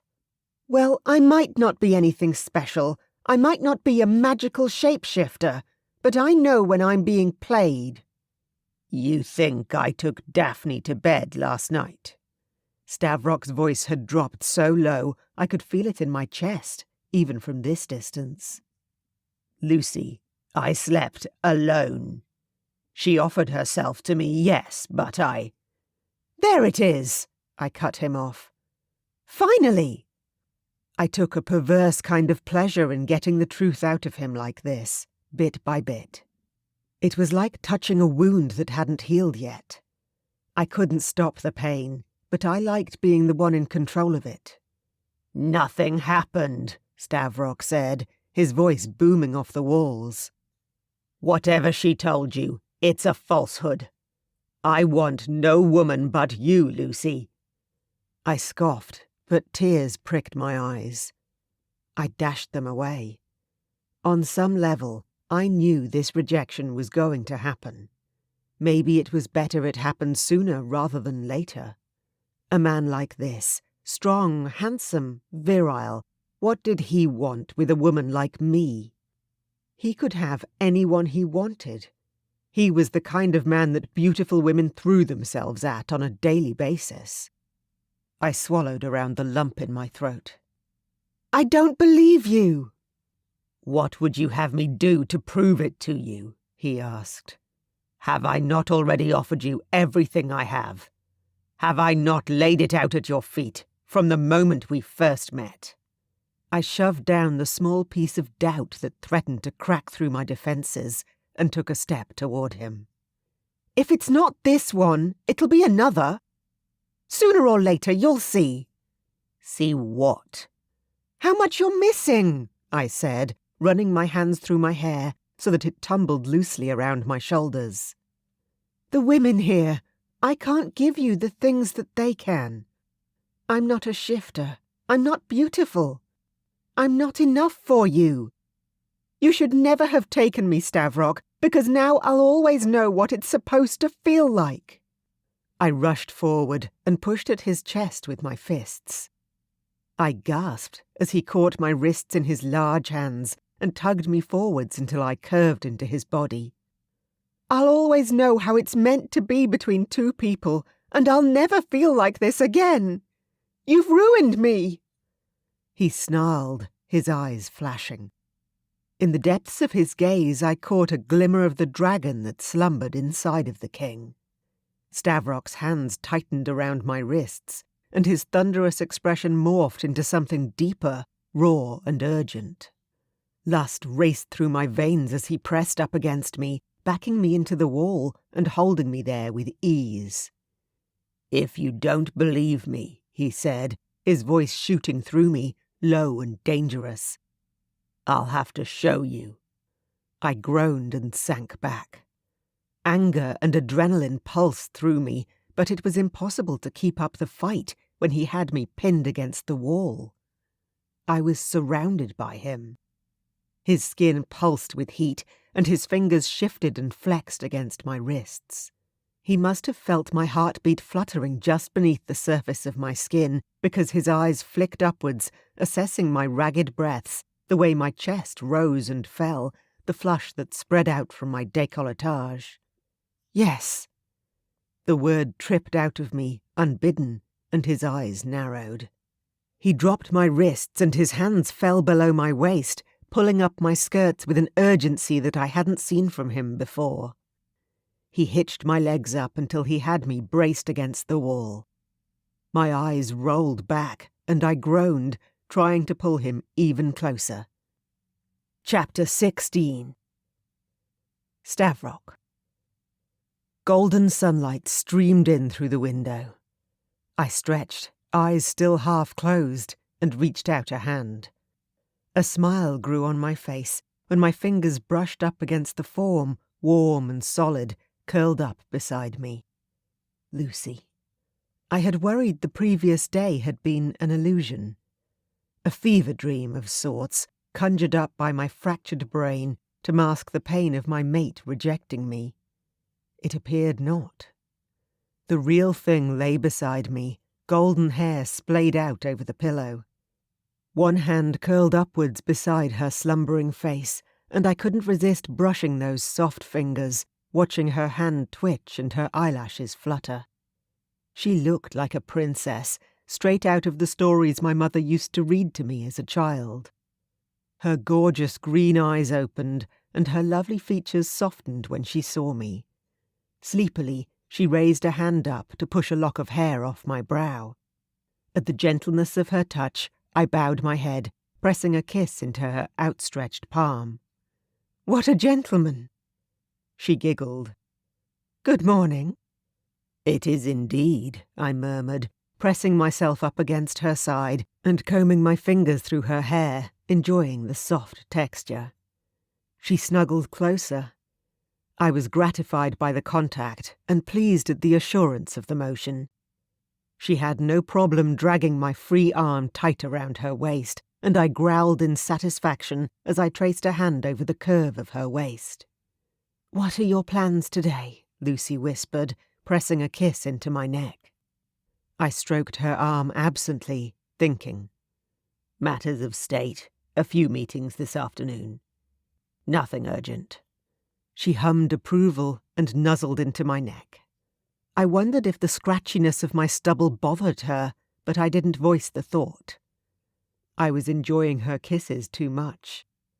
"Besides," I murmured, running a hand up her spine, "my advisers will understand. I've found my fated mate after all these years. It's a cause for celebration." There was a long silence. I frowned. Lucy's back had grown tense at my words, and her body withdrew from mine under the bedcovers. Fated mates.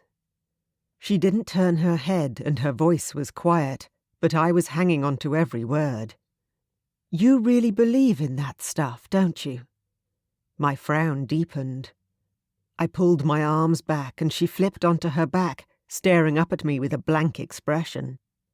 "Of course," I said, puzzled. "You feel it, don't you? The pull toward me, our connection. Don't talk of it as if—" "As if what?" "As if it's some—" I cast out a hand, struggling for the words. "Fairy tale. I assure you, what's passed between us is real. It is a bond that cannot be broken. Neither time nor distance will weaken its power." She pressed her lips together. The thin line of them grew white, and my anger bubbled to the surface. "You know this," I growled. "I know you can feel it too, Lucy." "Don't tell me what I feel," she snapped, and my stomach dropped. She pushed the bed sheets back, climbed out of bed, and grabbed a robe from my coat rack. "I feel like this is a load of shit, if you must know." "What do you mean?" I clambered to my feet, mirroring her movements. She had already circled the bed and walked out of reach. I resisted the urge to pace after her, sensing that it would only escalate things. Escalate what? We were having a pleasant conversation 5 minutes ago. The mood had changed so fast I had whiplash. She rounded on me. Even though I stood a head taller than her, I backed up a couple of steps at the force of her glare. "I mean, you promised me time," she said. "You promised me I could go home if I wanted to." "And I'll honor that promise." My heart hammered in my chest, and the blood rushed through my eardrums. She wants to leave me. I couldn't believe it. I'd never heard of such a thing happening before. When a dragon shifter found their fated mate, that was it. They were bonded for life. I swallowed. Maybe it was because she was human. I should have known that crucial difference between us would come back to haunt me. She stared at me, her face pale and her eyes flashing. Belatedly, I realised I had been yelling. At length, she drew herself up to her full height and looked me square in the face, shoulders back. She was regal. She may not have been born into it, but she was certainly a queen in my eyes. "I'm going for a shower," she said, her voice trembling with repressed emotion. "Alone." Before I had a chance to respond, she turned and strode into the bathroom, slamming the door shut behind her. A few moments later, the water turned on. I resisted the urge to release my dragon then and there. Love and rage warred within my chest. I wanted to scorch a forest to the ground, level fields and raise valleys in my fury. Instead, I turned on my heel and walked out of the bedchamber. It was time for a sparring session. Whoever I was training with today, I didn't envy them one bit. Lucy. By the time I climbed out of the shower, my skin was flushed and pruny, and my ire had cooled considerably. As I towelled off my hair, I cast a nervous glance at the door that led to the bedchamber. The shower had washed away my prickling frustration, but I wasn't ready to face Stavrok yet. When I pushed open the door, I revealed an empty room. The bed was neatly made, but there was no sign of the king anywhere. My heart sank, caught somewhere between relief and sadness. Ugh, I need to walk and clear my head. This place is driving me crazy.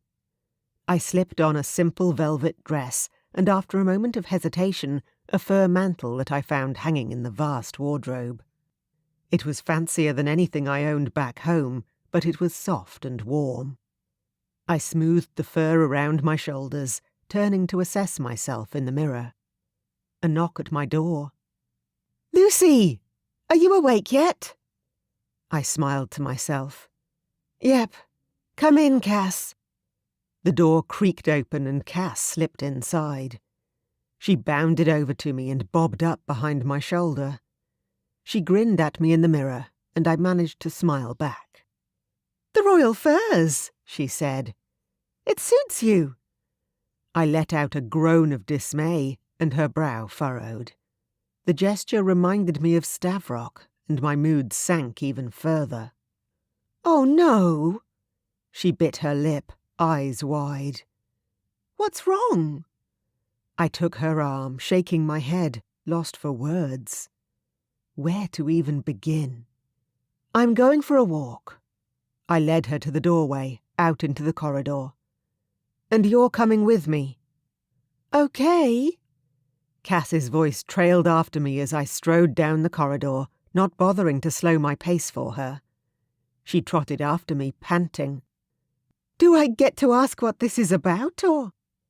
I shook my head, hurtling down the wide staircase and rounding the corner. I was kind of impressed with myself. I knew the layout of this place like I'd lived here for years. Like it's already home to me. I forced the traitorous thought out of my mind and forced open the double doors, making for the outer walkway Cass had shown me a couple of days ago. Air. That was what I needed. Fresh air to clear away the storms swirling in my head. "Lucy!" Cass burst through the doorway in a flurry of chestnut curls, laying a hand on my arm. "Tell me what's going on already!" At her touch I deflated, pulling back until we were walking side by side. I took a deep breath of the cool air and exhaled, long and slow. I started feeling better just for being outside. "This is all happening so," I flailed. "It's a lot, okay? And A week ago, I was living a totally normal life in my totally normal town, and suddenly, overnight, I'm the soulmate of a king." "Slow down," Cass interjected, but I couldn't stop. I always got like this when I was angry or upset. Once the words started, they kept on coming, faster and faster. "He wants me to live in his castle and be his queen and rule by his side and have his babies and, oh my God!" I ran my fingers through my hair, rounding on her. "My kids are going to be dragons, Cass! Dragons!" "Well," Cass said weakly, "they won't be dragons all the time. It's more like a part of our souls." I shot her an incredulous look and kept walking. The wide stone archways we passed through looked out over a snowy vista. A light flurry was falling, coating the castle roofs and turrets with white. "We're shifters, Lucy." Cass's voice was gentle, reassuring. "And they won't just be his children. They'll be yours too." "That's exactly the problem," I sighed. "You, Stavrok, everyone is talking as if I've already agreed to spend my life here just because the fates have decided it." Cass tilted her head to the side as though she was puzzled, so I sighed and tried to explain. "In my world, there's no such thing as fate or destiny." I looked out over the beautiful world I'd found myself in. I heard Stavrok's voice echo through my mind. A world of fire and ice. "I make my own choices, Cass. Nobody else. Not fate. Not even a Dragon King." We were silent for a few more paces. The wind howled around us, and I shivered, drawing my collar up around my neck. "I hear you," Cass said eventually. "I just—" She looked up at me, eyes piercing through mine. I felt exposed. "I can't understand why you would ever want to leave this place," she said. "Or leave Stavrok." I bit my lip. "I guess it must be kind of hard to wrap your head around, huh?" Cass laughed. "Yes. If I found my fated mate—" She exhaled, fixing her eyes on the horizon, lost in thought. "I wouldn't ever want to be apart from them, let alone in another world entirely." I didn't reply. I tried to imagine crossing the border and returning to the human world, starting my life again like none of this had ever happened. Deep in my stomach, the thought didn't sit right with me. I didn't want Cass to know that. I sighed heavily. "Cass, I can't be a prisoner here. Whatever I feel for Stavrok, I'm my own person." Cass opened her mouth to say something, but before she could, there was a tap on my shoulder. Her eyes slid past mine, widening, and I whirled around to face two tall figures dressed in the livery of the castle guards. I didn't recognize them. That fact wouldn't have been unusual in itself. I hadn't been here that long after all, but from Cass's expression, I could tell she didn't know them either. I straightened my shoulders, trying for an aura of confidence that I didn't feel. "Yes?" The one on the left spoke. His voice was low and gravelly. "Ma'am, you have to come with us." Cass nudged me aside, stepping between me and the newcomers. "Why? Anything you can say to her, you can say to me." A glow of warmth shot through me, but it vanished when the men's expressions darkened. Their eyes were glowing in a faintly familiar way. "We were told to make this quiet," the one on the right said. He was shorter than his friend, and his voice had a mean undercurrent. "But we're authorized to use force if necessary." I shivered, but Cass was getting angrier by the moment. Her brows were furrowed, her fists were clenched, and her face had gone an unhealthy shade of red. "Authorized by who?" Quick as a flash, the taller of the pair lashed out, swift and merciless. The uppercut sent Cass flying into the stone edge of the walkway. She hit it with a sharp crack and fell to the floor, where she lay, unmoving. "Cass!" I screamed. I shot forward, stumbling toward her. She looked so still. I needed to check if she was breathing. She couldn't possibly be. Firm hands grabbed me, and I struggled as I was pulled back, away from her. No matter how much I thrashed, the grip on my arms was as solid and immovable as iron.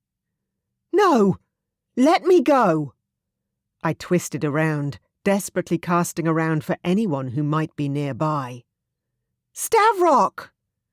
The last thing I saw were a pair of glittering, malevolent eyes before a cloth was pressed against my nose and mouth. And then everything went black. Chapter 17. Lucy. When I woke up, a single feeling slammed into me with inescapable force. Cold.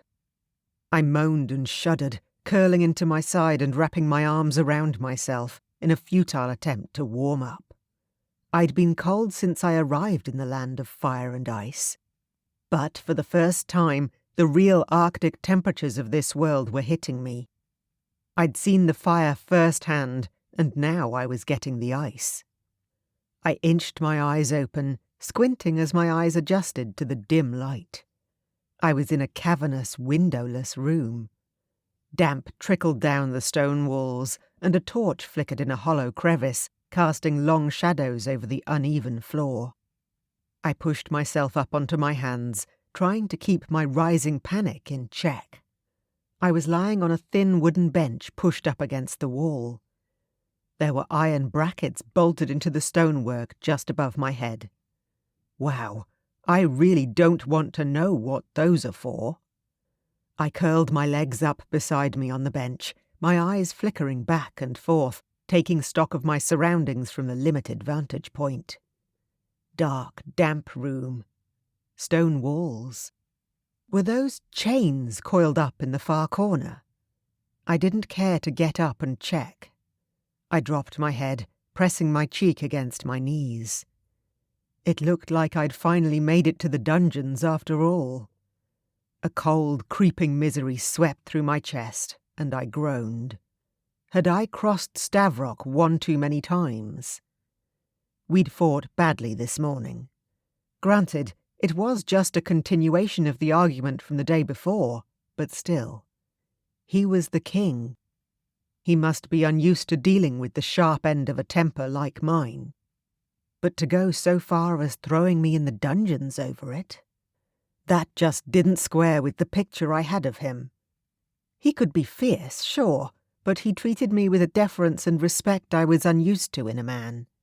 Every scrap of evidence I had to go on told me that he was strong and just. A fair, kind leader of his people. I hadn't seen anything to point to the contrary. A shiver rolled down my spine. I pressed a hand to my stomach, and a jolt of rage sparked through me. I leapt to my feet, mentally and physically shaking myself out of my stupor. Come on, Lucy. Get it together. I began to pace, examining every inch of my prison as I went. A quick assessment told me I was still wearing the clothes I had put on this morning before going out for my walk with Cass. Whoever had kidnapped me, they had taken out Cass first. Which suggested that Stavrok wasn't behind this whole thing. He wouldn't hurt Cass. She was family. I frowned, pivoting on my heel. My hand crept over my stomach again, cradling it. You may already be pregnant, he'd said. If Stavrok thought the human world was too dangerous for any potential children I might be carrying, surely throwing me in a dungeon wasn't on the cards either. My gaze fell on the heavy oak door set into the wall on the far side of the room. I approached it slowly, cautiously, leaned in and pressed my ear against the wood. At first I heard nothing but water dripping and the sound of my own breaths. My breath misted in the air in front of me, reminding me ironically of a dragon puffing smoke. Damn, it really was cold. Then I heard voices. They were faint at first, but they grew louder and louder, like their owners were travelling down the corridor toward me. Better be worth it, that's all I'm saying. If Magnik is wrong about her, it could bring our kingdom into open war. More footsteps. Then a second voice. Our king isn't wrong. She's Stavrok's mate. I know Stavrok. He'll do whatever it takes to get her back. Those lands have belonged to his family for generations. Do you really think he'll give them all up over one woman?" The speaker gave a snort. "A human at that." "Maybe one day you'll find your fated mate, Tristan." There was a grunt of protest, like someone just got elbowed in the ribs. "Till then, you should keep your trap shut about it." "Oh yeah? Maybe Elsie's tired of you. I could swing by your house later, find out if you can have more than one soulmate. Ouch!" The voices were moving off now, growing fainter. I waited, my body tense, but they passed right by my door without stopping. My mind raced. The name Magnic was so familiar to me. Where had I heard it before? Wherever I was, it wasn't Stavrok's kingdom. My stomach filled with ice. I was in enemy territory, and I was being used as a bargaining chip. All over some land. I burned hot with rage and embarrassment. They hadn't even bothered to tie me up. To them, I was just a powerless human, a pawn to move around as they played their political games. I watched my lonely flame flickering, casting strange shadows against the ancient stonework. Something curled in my stomach, something that made me stagger over to the bench and sit heavily. I sank my head into my hands.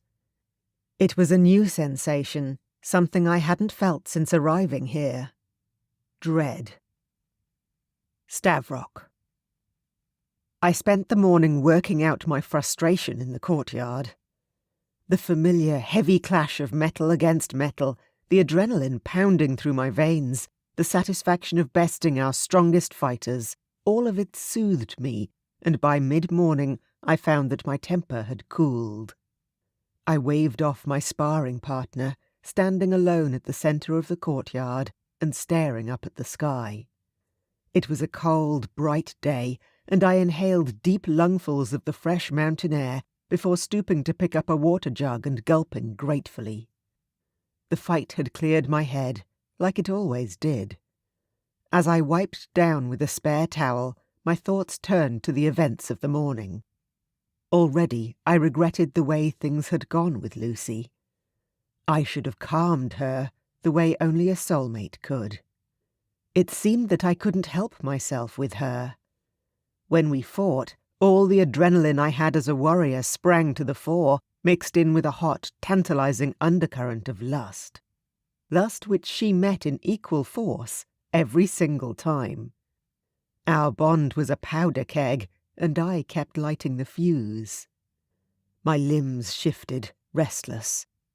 My sparring practice had taken the edge off my frustration, but already the need for her was beginning to creep back in. My mind was made up. I pivoted on my heel, heading for the stairwell. I would track her down, and we could work through our heated feelings together, preferably up against a wall somewhere, or in our bathroom tub. A shudder of anticipation ran through me, and a smile ghosted across my face. Before I reached the stairs, a shout echoed from across the yard. "Majesty!" I scowled, not wanting to abandon my new mission. "Yes, what is it?" I turned around. James strode up to me. He was breathing heavily, like he had been running. "Quickly," I said. "I have urgent business to attend to." "Not as urgent as this." James brandished a letter, holding it out to me. I wanted to brush him off, but there was an unfamiliar worry in his face that gave me pause. My eyes narrowed. I took the letter and opened it. "Stavrok, I want to see which you value more, that gold mine of minerals you refuse to part with, or your precious soulmate. Here is my offer. If you give up your lands to me, I will ensure your new queen is returned to you, alive and unharmed. If not, I'm afraid that I can't be certain of her safety. Think it over. Magnic." I read the words carefully. Then I read them again. My brain refused to believe it. My queen, my love, my soulmate, held for ransom over some petty political argument. I had never trusted Magnic, but even for him, this was beyond the pale. The depth of the betrayal shook me to my core. Rage unlike anything I'd ever known, screaming inside my mind. My anger was so potent, I was surprised it didn't crack the stones beneath my feet. I let out a roar and shredded the letter, leaving the pieces to flutter to the ground. James's face was pale and set, his mouth pressed into a thin line. "What is this?" My voice boomed over the entire courtyard. "Where is she? Where is Lucy?" People had begun to trickle into the courtyard, presumably to find out where all the noise was coming from. "Sire, please," James said. "You must calm yourself." My vision was distorting, my muscles clenching. My dragon was waking up. I growled, and James backed up a couple of steps, wide-eyed. With difficulty, I shoved my dragon shifter back down again. It could do me no good right now. I needed to be able to talk. "I'm very far from calm. Tell me everything." "Majesty!" someone called out, pushing through the small gathering of people. They grumbled and moved aside for her, and a small pathway formed through the sea of bodies. My eyes narrowed as I caught sight of the strange procession of people. The voice belonged to Maddie. She was leading a group of court officials through the crowd. Their long robes clustered protectively around a slight figure who was walking with the aid of 2 guards. I caught a flash of curly hair, and a fresh jolt of panic spiked through my chest. "Cass!" I rushed forward, jostling a guard out of the way as I took her by the elbow. My little cousin was ashen pale, and to my horror, there was a dark smear of blood at her temple. In spite of her obvious wooziness, she shot me a weak smile. "Hey, Stavrok." "What happened?" Her large eyes fixed on mine. Her usual bouncy energy was gone, replaced by a stark seriousness. "Lucy and I were taking a walk around the outer walkway on the eastern side of the castle. 2 men in guard uniforms approached us and asked her to come with them. I didn't recognize them. I got between them and Lucy. When I questioned them, they tossed me aside. The fall must have knocked me out, because I don't remember anything after that." She gave a hearty sniff, and her eyes filled with tears. "A real guard, found me. But Lucy was gone." I nodded, putting the pieces together as she spoke. My heart clenched as I recognized the anguish in her face. It was my own pain, reflected back at me. "Stavrok," she said. Her slim hand found my arm. It was trembling. "I failed you. I couldn't keep her safe. I'm so sorry." Her head dropped. "No," I said. "This is not your fault, Cass. You couldn't have known." "Will we get her back?" Cass wiped a tear from her face, listing to the side. She was still weak, clearly unable to stand unaided. "We will," I replied. "I promise." She gave me another weak smile and brought a hand up to her forehead, frowning when she saw blood. "Huh." I turned to the guard on the other side of her. "Take her to the infirmary and see to it that she gets immediate medical attention." The guard snapped his heels and swept up Cass. She didn't protest, and her head lolled against his shoulder as he carried her off. Assured that my cousin was being seen to, I turned back to the matter at hand. Cass's state had distracted me from my initial spike of rage. Now my brain was cool and logical, drawing up plans, strategizing. I was in battle mode. If Magnic wanted a war, he would get one. I assembled my chief advisors in the old map room in the centre of the castle. The room had at one time been the scene of many war councils and state meetings, but there hadn't been a war waged in these lands since my grandfather's time. Consequently, it now lay quiet, the blinds drawn over the windows, slightly dingy from the years of abandonment. With the help of Maddie and the others, I shook off the dust sheets and unfurled the maps that covered the walls until the room was a flurry of activity. Once everything was set up, I stood at the head of the table, looking out over the map of the country, laid out in miniature. I tried to imagine myself in my other form, flying low over the tiny hilltops and villages. I glanced up, assessing all the expectant faces that sat around the table, waiting for me to speak.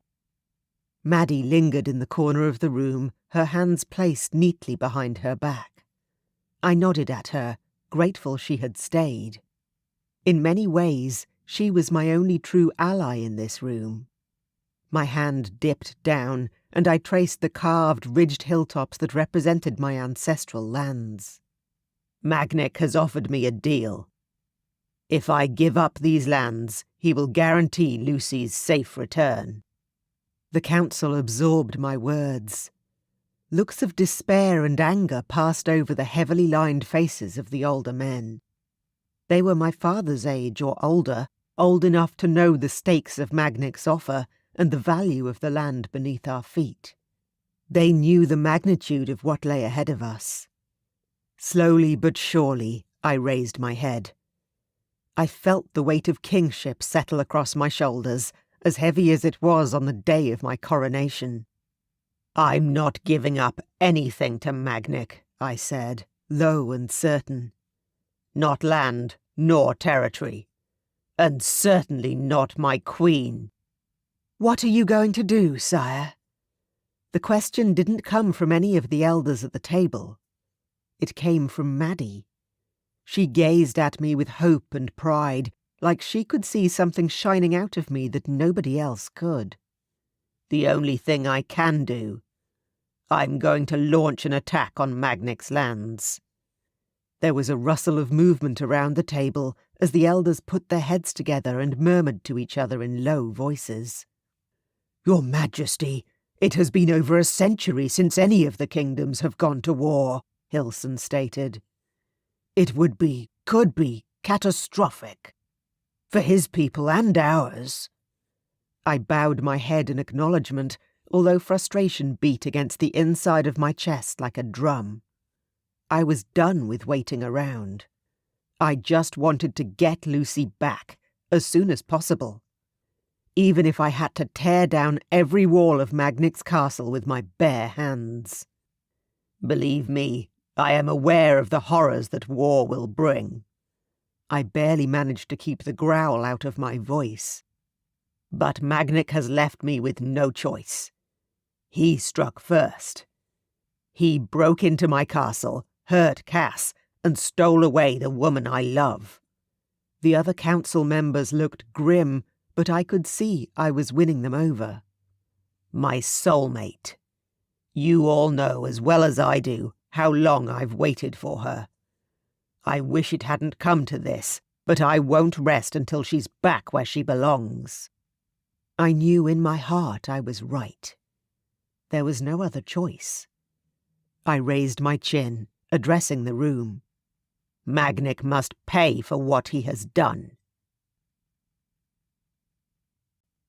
Chapter 18. Lucy. I don't know how, but I slept. It was impossible to tell day from night in this place, and I didn't bother trying. I dozed on the thin wooden bench, imagining myself back in Stavrok's bed, surrounded by soft sheets and silk pillows. Safe. I jolted awake to the sound of heavy iron bars sliding free.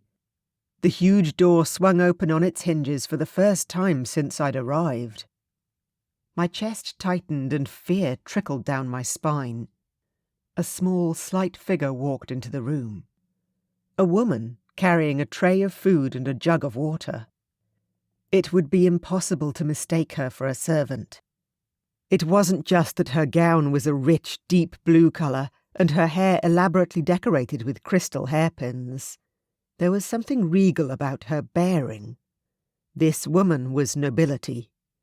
She set down the tray on the bench beside me.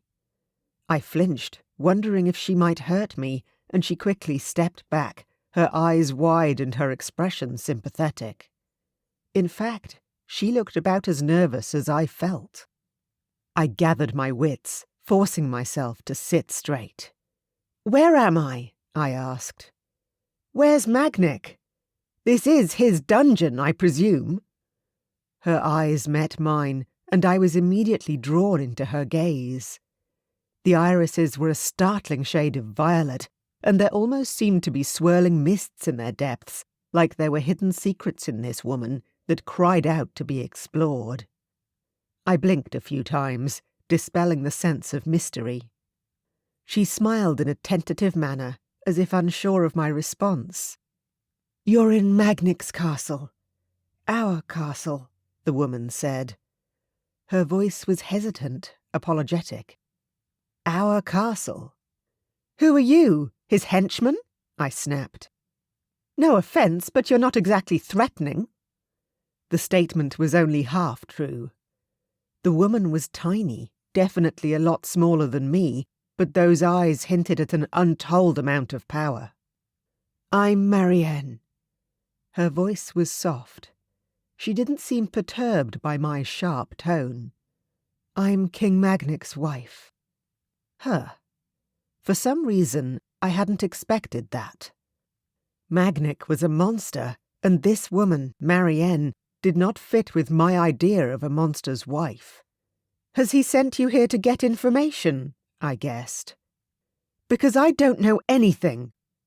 A few days ago, I didn't even know there were such things as dragons. And even if I did, I wouldn't tell you. You're wasting your time." I crossed my arms, turning to face the wall. "Magnic doesn't know I'm here." Marianne's voice was almost a whisper, and I detected a hint of fear in her tone. I blinked. Despite myself, I inclined my head toward her, curious. "Seriously?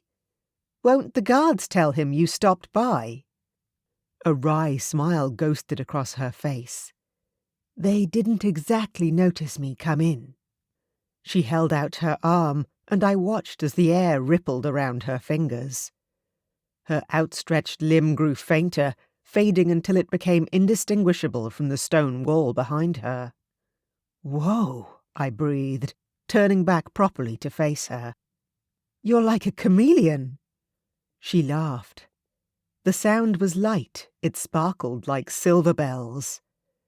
I thought how lovely it would be to hear such a sound on a regular basis, but instinct told me she didn't laugh often. "Let's just say I'm the master of hide-and-seek," she said. "No shit." "Are you a witch?" "The correct term is a sorceress." She fiddled with the ends of her hair. "Some of us are born with unusual abilities. My powers were the reason Magnic took me for his bride." She looked downcast, and I didn't blame her. I couldn't imagine being married to someone like Magnic. I felt a flash of pity for Marianne. Clearly, King Magnic was not the man of her dreams. Still, what do I know? "Aren't you his—" I fumbled. "Soulmate or what have you?" She flushed. "No. Not every monarch accepts his soulmate." Her voice dropped again into a whisper, even though we were completely alone. "Magnic bought me from my family because he craves power above all else. Total dominion over his people and all the other kingdoms. To him, I am an instrument. I can give him these things, if I choose to." "Do you want to?" As soon as the question left my lips, I knew the answer. This was not an evil queen standing in front of me. Marianne was a victim just as much as I currently was, sitting imprisoned in this dungeon. She sighed, a deep, fractured sound that tore out of the very depths of her body. "No." Crystalline tears welled up in those otherworldly eyes, making them almost luminescent. She blinked them back as if determined not to lose control of her emotions. When I was a child, I hoped to be more. I dreamed of marrying a man who loved me for me, not for my magic. I have never wanted to hurt anyone. The things Magnic wants, the things he has planned, they are wrong. I never wanted any of this. My parents sold me to him and forced me to be his queen. She wiped her cheeks and shook her head fiercely. My mind drifted back to my argument with Stavrok.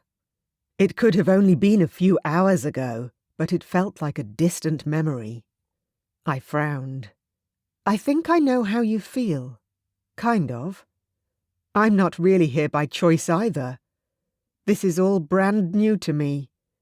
Stavrok just found me and carried me off. I snorted. He's not exactly an expert on the human world. God only knows how he found me. Marianne didn't reply. Instead, she bit her bottom lip. I tilted my head. What? I showed him the way to you. She glanced away from me. He was hurting, Lucy. He has been alone for years, waiting for his soulmate. I offered to help him look, and my vision led him straight to you. Shock ran through me. Destiny, fate, these weren't things I'd held much faith in before. Maybe I'd been wrong to judge them so harshly.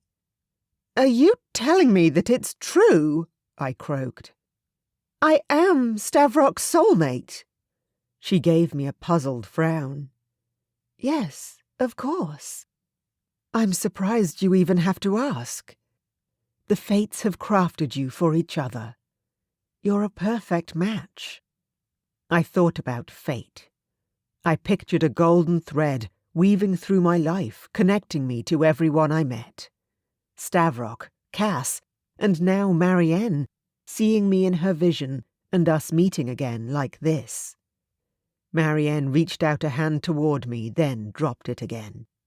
Sadness filled her expression. "If my actions have caused you any pain, I am truly sorry, Lucy." "It's not your fault," I said, quickly, automatically, before I realized it was true. "You were trying to help." "I was." She held out a hand again, palm upwards. "May I?" When I nodded, I felt something pass over me, like a shadow. "Is that your magic, Marianne?" "It is. Don't be afraid." I smiled at her. "I'm not." Her magic was feather-light and soft to the touch. It felt comforting more than anything. Still, I hesitated before finally placing my palm in hers. Her eyes slid closed and she was silent for a long moment. I felt her going through my mind, turning over the chapters of my life like they were pages in a book. There were glimpses of my childhood, the house I grew up in, the children I had cared for. There were one or two doors that I didn't want her to open. I turned her away, sharp, before she could peek into those. "Nope. Stay out." She huffed a laugh, startled, and dropped my hand. When she opened her eyes and met my gaze, she grinned. "You have a little natural magical ability yourself, Lucy. You protected your secrets from me without even thinking about it. I had magic. If I thought about that for too long, my head would explode." "What did you find out? Anything interesting?" Her eyebrows drew together. "Oh, yes." She moved forward as if to provide a hug, then clearly thought better of it. Instead, she gently patted my arm. "Lucy, you're pregnant."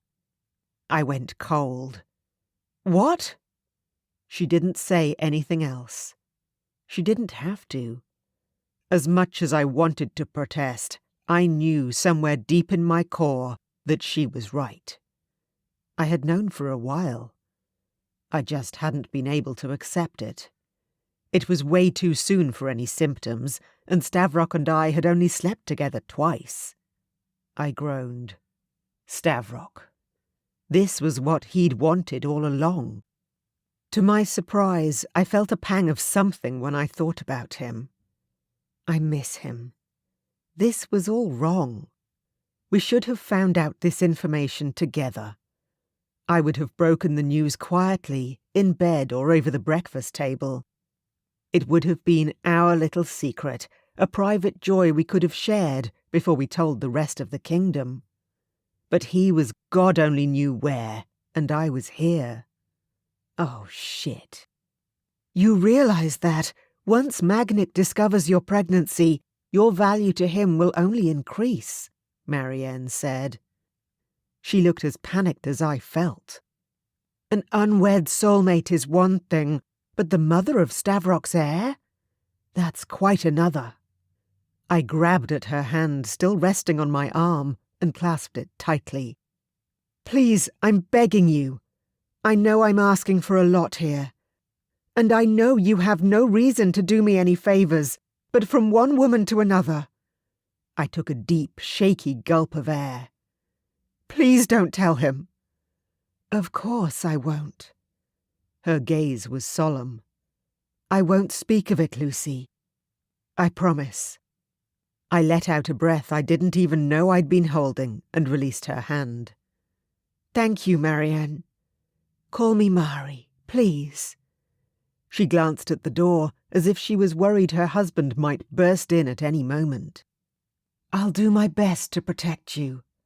But, aside from my magic, I have no real power here. I thought about Stavrok. His strength, his fury. The way he looked at me, like he would do anything to keep me safe.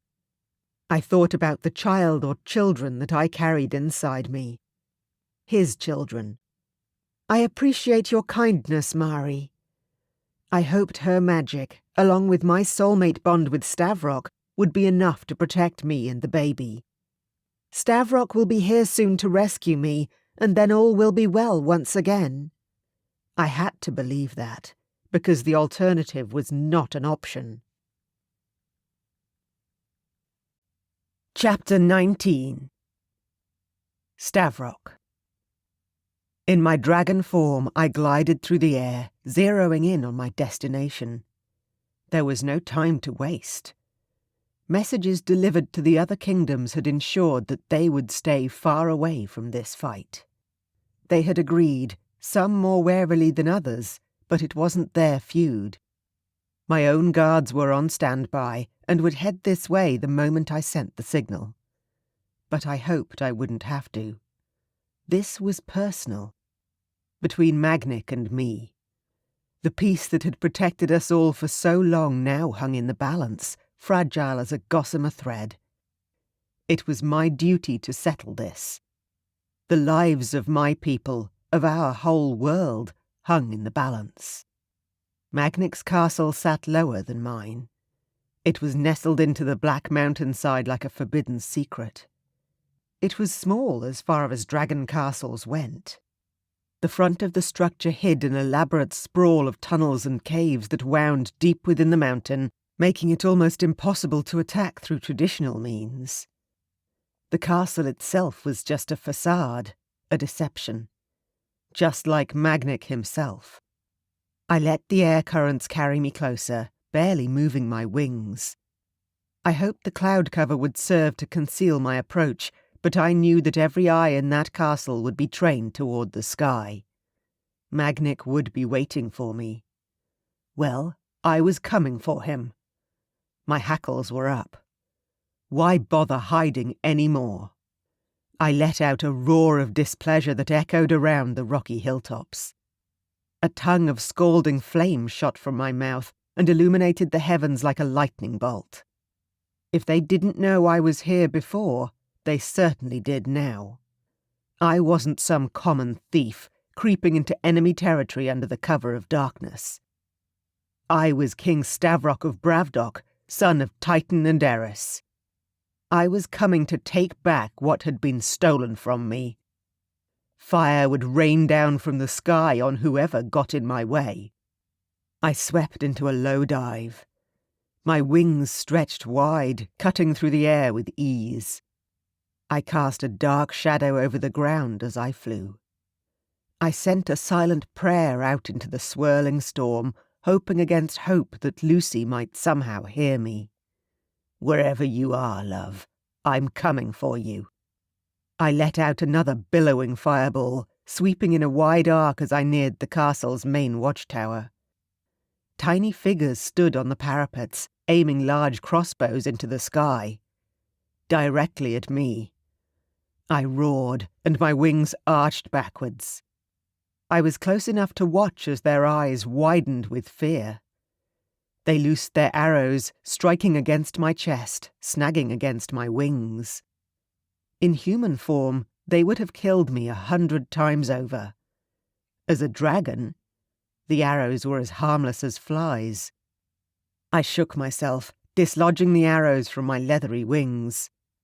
The thick scales that protected my chest smoothed back into place, and I continued my advance, unperturbed. It would take far more than ordinary crossbow bolts to slow me down. I was more than a dragon shifter. The blood that ran through my veins was the blood of a king. I was stronger than most others of my kind, and much harder to kill. One of the archers dropped his weapon, fleeing from his post. The other cowered in the corner as I lit up the stone wall. I barely spared him a glance. He wasn't my concern, after all. I couldn't enter the castle in my dragon form. I was too large, too cumbersome. So I landed on the wall and with difficulty quieted the seething fire of rage in the pit of my stomach. I felt myself shrink down, my limbs reforming themselves, my vision changing. Once in human form, I grabbed the abandoned crossbow and pointed it at the terrified archer. "Where is she?" I snapped. The archer pointed one trembling finger toward a low doorway set into the wall of the tower. "That way, sire." I ignored the numbness that settled through my bare limbs with the cold air and shouldered my crossbow. I half-turned in the direction he indicated before a thought occurred to me. I was storming into the heart of enemy territory. It might be better if I weren't naked into the bargain. "Let's make a trade," I said. "Your life for your trousers." The archer didn't need to be told twice. After I dressed, I strode through the castle doors, into the unknown. Magnic's castle was chillier than the one I called home. The walls were bare and dark. The only light came from the torches that burned at intervals in ornate iron cages. I shivered. Moving quietly, keeping my head low and my senses on high alert, I couldn't help but feel uneasy. It had all been too simple. The lack of defences, the empty hallway. It was as if Magnic wanted me here. Like I was playing right into his hands. I shook off the prickle on the back of my neck and kept moving. I had no choice after all. I have to find Lucy. Through my carelessness, I had broken the one promise I had sworn to her I would uphold. I had allowed her to fall into danger. A cluster of voices emanated from the end of the corridor. Finally. As stealthily as possible, I slid the crossbow into position. I would have preferred the familiar weight of a sword in my hands, but I was nothing if not adaptable. It struck me again how impulsive I was being. My plan of attack was hasty, instinctive, fueled by nothing more than the drive to rescue my mate. Which, of course, was exactly what Magnic had anticipated. My fingers tightened around the crossbow as I rounded the corner. I took the guards by surprise. The nearest one didn't have time to draw his sword before I kicked him squarely in the chest and sent him flying into the opposite wall. I whirled around, bringing the barrel of the crossbow up hard against the sword that swung down on me. I grunted with the force of the blow and twisted, lodging the sword in place and sending its owner staggering backwards without his weapon. The third had taken advantage of my distraction. I hissed as the edge of a blade slashed into my arm. I slid sideways. His sword cut through air, and he staggered, off balance. I pulled the sword free from the crossbow and turned it in my palm, testing the heft. Adrenaline coursed through me. I may be far from home, in mortal danger, but I was in my element here. And now I was properly armed. The clang of metal against metal echoed off the stone walls as I faced down the two guards. Their companion lay motionless on the ground, stunned by the force of my blow. Even though the fight was 2 against 1, I sensed my opponents growing tired. Their movements were clumsy, and I pressed my advantage, driving them further and further down the corridor.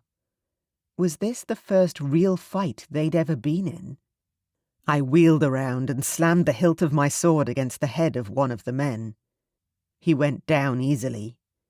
The last of the men fought with more determination than his friends, his face twisted into an ugly sneer. A new thought occurred to me. These men could have been the ones to infiltrate my castle. The ones who hurt Cass, the ones who snatched Lucy away. I let out an inhuman snarl and pushed forward. He staggered back, and I twisted my blade upwards, sending his weapon flying to the ground with a clatter. I pressed the edge of my sword up against his neck, a savage thrill running through me at the way his eyes widened. "Enough of this," I said. "Where is she?" "The throne room." I pushed the blade higher and watched his face grow paler. "Ah, please, it is no trick, your majesty. The king has your mate close by him, at the heart of the palace." I narrowed my eyes. My mind raced. Through vague memories of state dinners I had attended as a child, I knew that the throne room had to be somewhere nearby. I moved as if to sheath my sword, and he scuttled away from me. I swung a glancing blow into the side of his head, and he slumped over, unconscious. As I prowled through the castle, I stuck close to the shadows, pressing myself into alcoves and crevices as I neared my destination. The voices ahead were growing louder. The corridor widened out, intricate marble stonework beneath my bare feet. Magnic's family line was as ancient as my own. It pained me that he had thrown his noble heritage into the dirt by what he had done. Outside the wide double doors leading to the throne room, I halted. Beyond the doors was only silence. I pressed my hand against the handle. I could hear nothing but low murmuring from the other side of the doors. I had the element of surprise, but that would only last for a few seconds. I had to make that time count. So far, the guards had been easy enough to handle. Too easy. I couldn't shake the sense that the battle hadn't yet started. Whatever faced me on the other side of these doors was when the real fight would begin. If he's harmed her in any way, I'll kill him where he stands. With a huff, I shouldered through the entranceway and entered the cavernous throne room. It was just as vast as I remembered. The walls stretched so high that the ceiling was barely visible. Black polished marble cast dark reflections underfoot, and the sparse decor was ornate, cold, and uncomfortable. A raised platform held 2 thrones that were framed by carved columns. Queen Marianne sat on one of the thrones, but she no longer looked like herself. One of her eyes was swollen shut, and that whole side of her face was black and purple with bruising. Instead of sitting straight and regal, she hunched over to one side. She barely seemed strong enough to hold herself upright at all. Had Magnic beaten her? Was this new, or something she'd endured from him many times? Pity filled me for the Queen, but I had no time to dwell on that. My gaze swept across the other throne, which was empty, and landed on Magnic. He stood in the centre of the platform in front of another figure, his bulk hiding the person from my view. I could see the person had been tied to one of the dark columns rising up from the platform. As Magnic bent close to his prisoner, I spotted a familiar head of blonde hair, and my pulse began to race. the bastard had Lucy in restraints. He will pay dearly for this. His back straightened and slowly he turned. He must have sensed my presence. Stavrok. Magnic's voice echoed through the empty space with a note of satisfaction, and my skin prickled. We were wondering when you would show up. I was beginning to worry you weren't coming. Behind him, Lucy's eyes widened at the sight of me. White cloth had been tied over her mouth, and my icy rage mounted. There was nothing Magnic could do to contain her temper, though. It was plain to see, even from this distance. Lucy's eyes were bright and wild, and her cheeks were flushed with fury. She didn't wear the whole damsel in distress thing well. Perhaps they had expected a human to remain silent and compliant. I could have told them otherwise. She twisted and turned against restraints that would never budge, but she didn't give up. Pride sparked in my chest. She wasn't one to go down without a fight, apparently. She may have been a human, surrounded by shapeshifters more powerful than she would ever be, but the courage in her eyes made my heart skip. We were more alike than she knew. These are the actions of a coward, not a king, I snarled, turning my attention to Magnic. Lucy has no part in this. Let her go. Magnic spread his hands wide, moving away from her and descending the steps of the platform with unhurried ease. I gave you my terms, Stavrok. It's a fair trade. I get my lands, you get your mate back, safe and sound. Everyone's happy. I fought the rage that simmered inside me, threatening to spill out and consume them all. Up on the platform, a small movement caught my eye. Marianne. She had slumped further in her seat as if about to topple to the floor. But her gaze was fixed on me. I almost heard her voice in my head. Hold on to your rage. Use it. But don't lose control. I blinked and turned back to Magnic as he spoke. I have been waiting for this a long time, Stavrok. You've grown too comfortable, content to squander your riches. They lie buried in the earth, crumbling away. I gave a growl. My duty is to protect my own. My gaze darted to Lucy. She had grown still in her confines. Clearly, she was hanging on every word. Meanwhile, I said, you hide away in your inner sanctum and let your men fight on your behalf. You're not fit to hold this kingdom. I tried to reason with you. Magnic strode close, his face twisting into an ugly scowl. Year after year, I offered you trade agreements, business deals. You wouldn't take anything I offered you. So, now I have taken something of yours. He swept out a hand, indicating Lucy. I said nothing. Anger rooted me to the spot. I focused on drawing long, measured breaths in and out. Don't lose control. But if he touches her, I would tear down every wall in this godforsaken place and burn the lot. The hot fire of rage flooded through me, startling in its intensity. It burned brighter, building and building, until I could barely see the man standing in front of me. You've left me no choice, Stavrok. Magnic inclined his head, regarding me with narrowed eyes. When I opened my mouth, it was the dragon within me who framed the words on my lips. Neither have you. King Magnic, I challenge you in combat. No armies to protect you. No more of your men will fall at my hand. I straightened and swung my sword in a circle through the air, the metal blade flashing in the flickering torchlight. Just you against me. Magnic's expression flickered as he absorbed my words. I held firm. My gaze was sure and steady, but already I could feel adrenaline thrumming through my veins. I spared a thought for my parents. I knew in the depths of my heart that it was their legacy I was protecting. For the first time since I took the throne, I saw the path ahead of me with perfect clarity. And Lucy. I had put her in grave peril. She had been right all along. I had been too blind and selfish to see it before.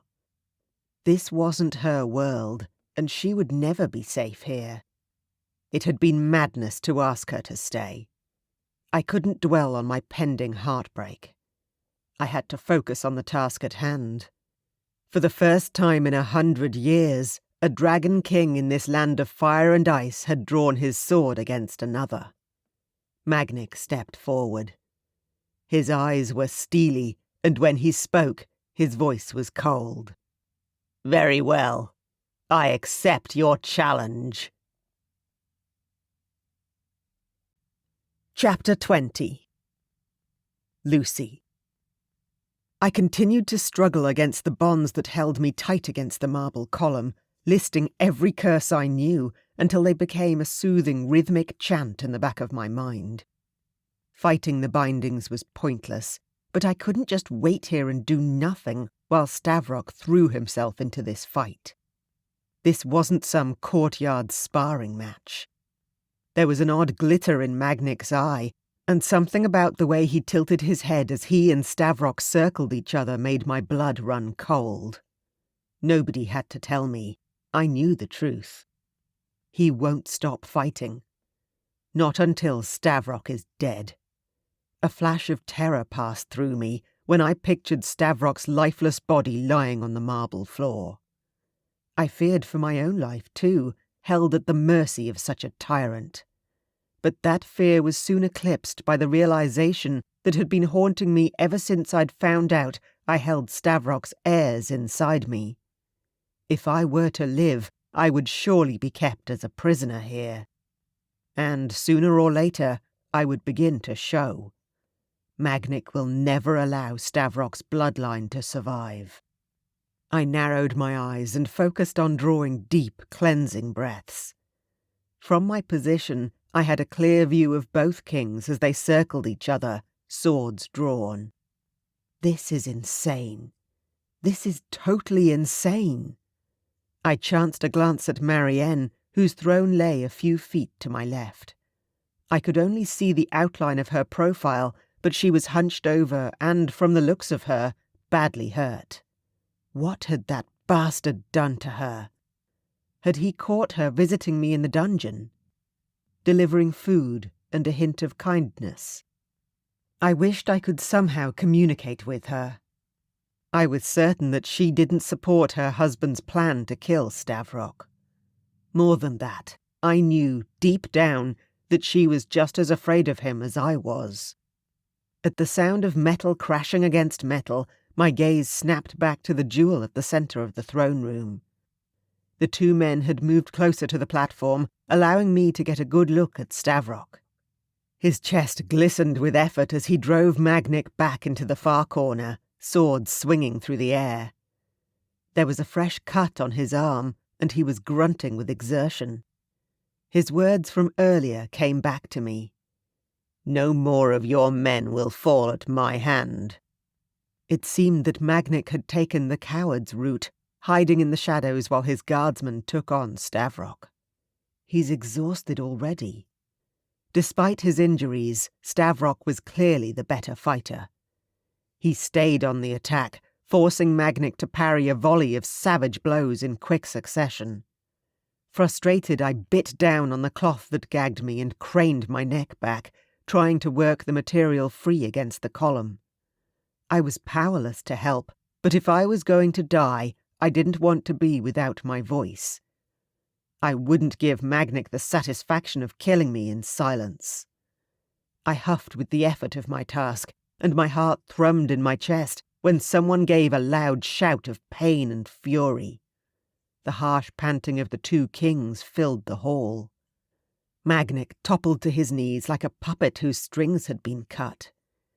His sword clattered to the floor beside him. He clutched his right arm against his body, holding it while dark crimson seeped through the sleeve. Stavrok staggered backwards. He kicked the sword away from Magnic and wiped a hand over his mouth. Over Magnic's kneeling form, he caught my gaze. Up until this moment, the dragon warrior was all I had seen. He was the one who had come to rescue me. Aggressive, domineering, driven by fury and power, the beast lit him up from within with unearthly force. But for a single heart-wrenching moment, all I could see was the man beneath, Stavrok. He held the sword high, poised to strike in cold blood. One blow, that was all it would take. His eyes were wide, filled with adrenaline and something else I couldn't decipher. Those icy blue eyes that only a few days ago had been so mysterious. They pierced through me and I froze to the spot. Stavrok seemed unsure, watching my face like he was transfixed. Magnic reached for something strapped to his calf, and I caught the flash of a silver dagger as he slid it into his hand. With a sharp jerk of my head, the cloth tied around my mouth loosened, and I managed to shimmy it down to my neck. Magnic, still on his knees, lunged forward like a snake. I screamed, "Look out!" Stavrok whirled backwards. The dagger sliced through thin air, half a second too late. Magnic hissed with anger. "A cheap trick," Stavrok spat. "I should have known you would resort to low tactics, Magnic. You won't fool me again." Magnic scrambled to his feet. He sliced upwards with the dagger, twisting the hilt of Stavrok's blade with his own. "You gave me the chance to strike. You had the chance to kill me, but you didn't." His face twisted, and a taunting smile slid across his face. "You're weak. Soft. Just like your parents. What exactly happened to them again?" Stavrok gave a snarl, and his attack intensified, the speed of his thrusts increasing. Magnic stumbled a little against the brute force of his onslaught. Both men were struggling to gain the upper hand. The air felt thick and heavy, it crackled with tension. I wanted to scream out again, do something to help, but I didn't want to distract Stavrok. "How dare you!" Stavrok roared. His eyes were molten. I could feel his rage even from this distance. It burned like a brazier. "You're not worthy to hold this kingdom. You are no king. Stand aside, Stavrok." Magnic's face split into a leering grin. His skin was pale and clammy from the fight, and his hair fell lankly across his face. I shuddered as his eyes darted to me momentarily. "I'll let you live. You can go free, walk out the door and find a new life, far from here. I'm sure there are other maidens who would have you. Worthy ones, dragonborn, proud and strong." His grin shifted until he was baring his teeth. "I'll keep the human. She will bring me some amusement." His eyes crept over me again, taking in my body, lingering in a way that made my skin crawl. "For a night or two, at least." Stavrok swung at Magnic's weapon, grunting with the effort. Repeatedly he beat down on the arrogant king. There was a heat in the room, a fire in his eyes. His dragon was close to the surface. I could feel it. Magnic's silver dagger was dislodged from his hand and went flying through the air, landing with a clink against the marble floor. I stared, amazed, as it came to rest just below my feet. Then, with a final, earth-shaking growl, Stavrok raised his sword and drove it through Magnic's heart. Stavrok. The moment Magnic's body hit the floor, Marianne stumbled off her throne. She didn't look grief-stricken, but amazed, like she couldn't quite believe what had just happened. I raised my sword again, turning to face her, but the gesture was half-hearted. The truth was, I had no idea what she was capable of, or if she was truly friend or foe. For all I knew, She was about to kill me right now, with nothing more than a magical incantation or a flicker of her fingers. Slowly, her hands came up. She held them out in front of her in a gesture of peace, her one good eye fixed on me, her face drawn. "Stavrok, please. This wasn't my doing." Her good eye swirled with colour, blue mingling with deep purple and almost matching the bruises on her face. "You have to believe me. I never wanted any part of this. My husband was an evil man." I found my voice at last. Magnic's body lay between us where he'd fallen. Around him, scorch marks were burned into the marble, forming a crater. The death of a Dragon King was a rare event indeed. The marks proved what I already knew. His fire had gone out for good. He was truly an evil man, one who has kept me as a slave and a prisoner for years. Marianne inclined her head. "Thank you for freeing me, at last. Your mate, she would quite like to be untied now, thank you very much," Lucy called out. My gaze snapped to Lucy, who was struggling against her restraints. I hurried over to her and broke the ties one by one. She stretched, rotating her shoulders and groaning. "God, of course you can break them with your bare hands, Stavrok." She rolled her eyes and my heart swelled. "Lucy," I said simply. I reached out. I wanted to pull her close to me, kiss her deeply. We had been separated for what felt like an eternity. Her mere presence was intoxicating. I closed my eyes, steadying myself against the pulse of want that surged through me. I'd never believed people when they'd said my father died of a broken heart the day my mother died. It didn't seem possible that a man as strong as he could die so easily, so quickly. But today, for the first time, I realized that I would not want to live without Lucy. And if such a love grew through the years, then I finally understood how my father could give up on life once his mate died. I settled for running my hands over her arms and then cupping her face. "Are you hurt? Did he—" "Hey, hey!" Her hands found mine, and she wound our fingers together. "Stavrok, I'm fine. I'm absolutely fine. You, on the other hand, are hurt." I spared a glance down at the deep gash that cut into my shoulder. "Never mind that now." She shook her head at me. "I thought you worked in a daycare centre, not a hospital." I sighed, allowing her to take my arm and wrap the cloth gag around the wound, securing it over my shoulder. She frowned at the makeshift bandage, smoothing it several times before stepping back, satisfied. "I can play nurse with the best of them." My eyes searched her face for a heated moment. "I bet you can." Somewhere behind us, Marianne coughed. "Right. There's unfinished business to attend to here." I placed a hand on Lucy's shoulder and turned to regard the sorceress. She wrapped her arms around her middle and glanced at Magnic, whose remains lay at her feet. "What happens now?" Her eyes dipped, and her voice filled with regret.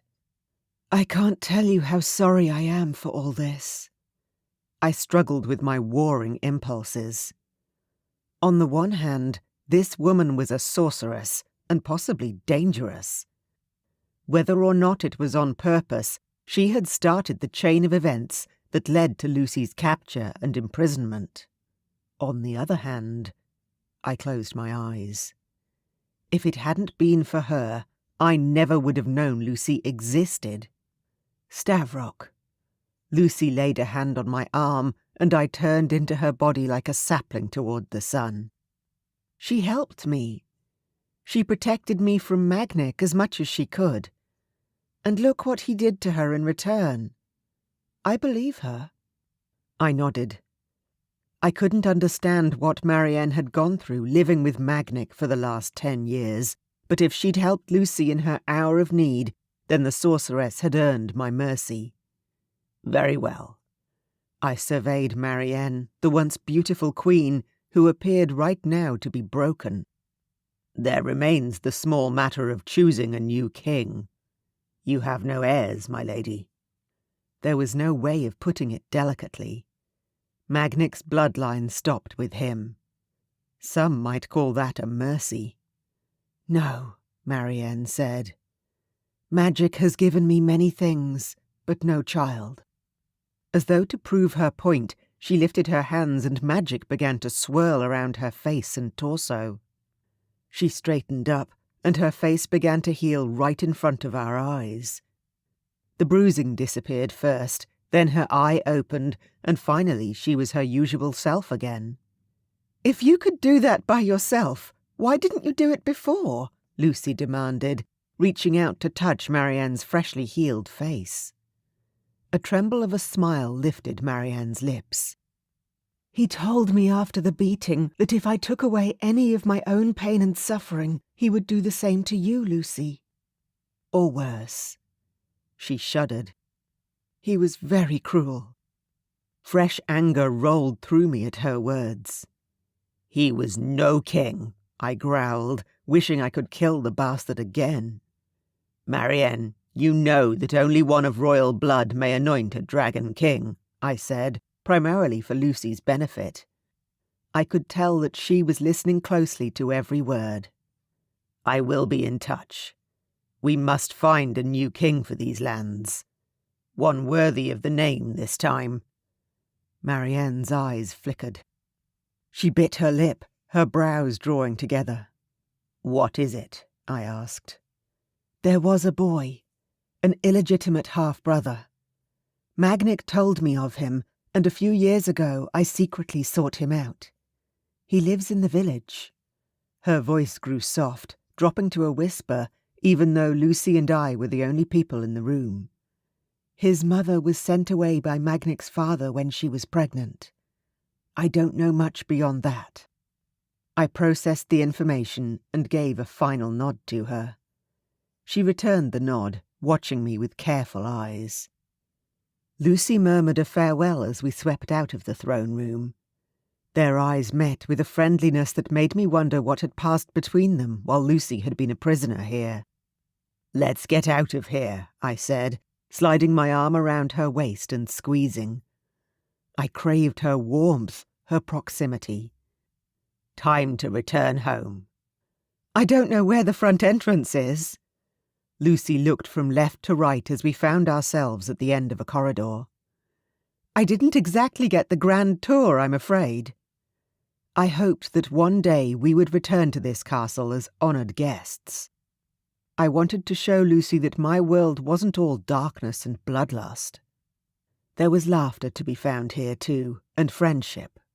If all goes to plan, we shall be back. "We're not leaving by the front door," I said, drawing away from her to pull open the door that led out onto a narrow rooftop. "We're not?" Lucy wrapped her arms around herself, shivering from the rush of cold air. She had to shout to be heard over the howling wind. "Then how are— Oh!"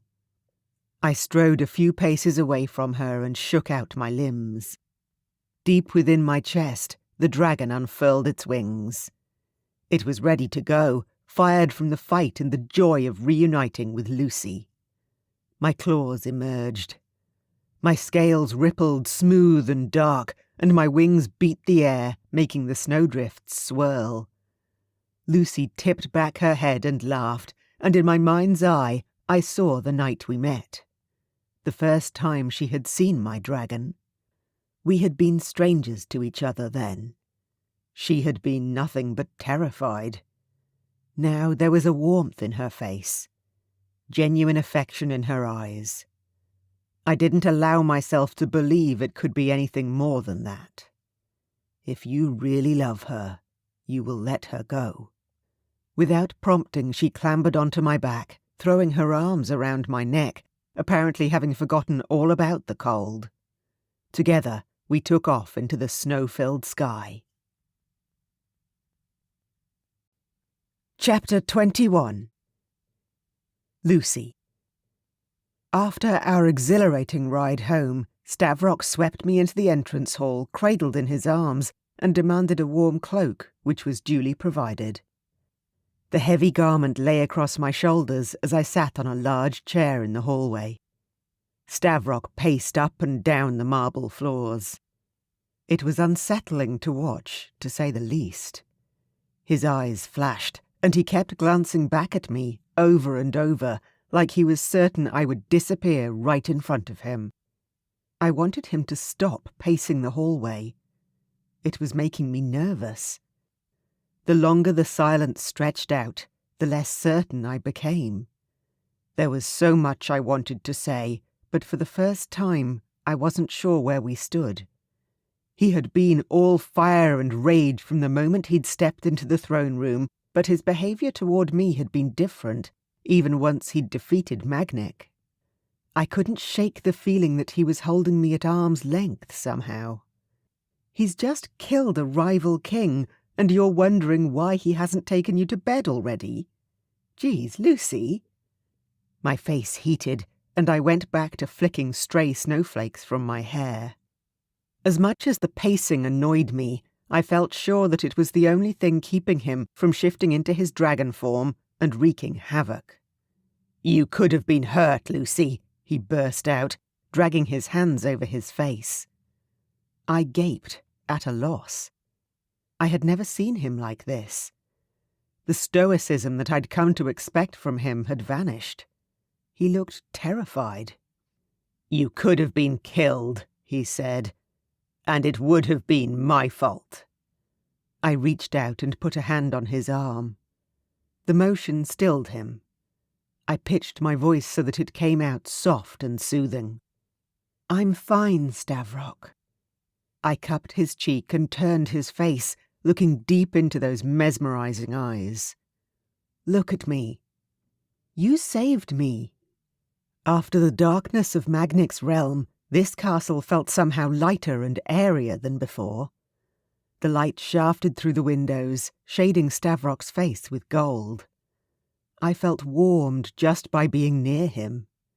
Stavrok shook his head, even as he drew me closer.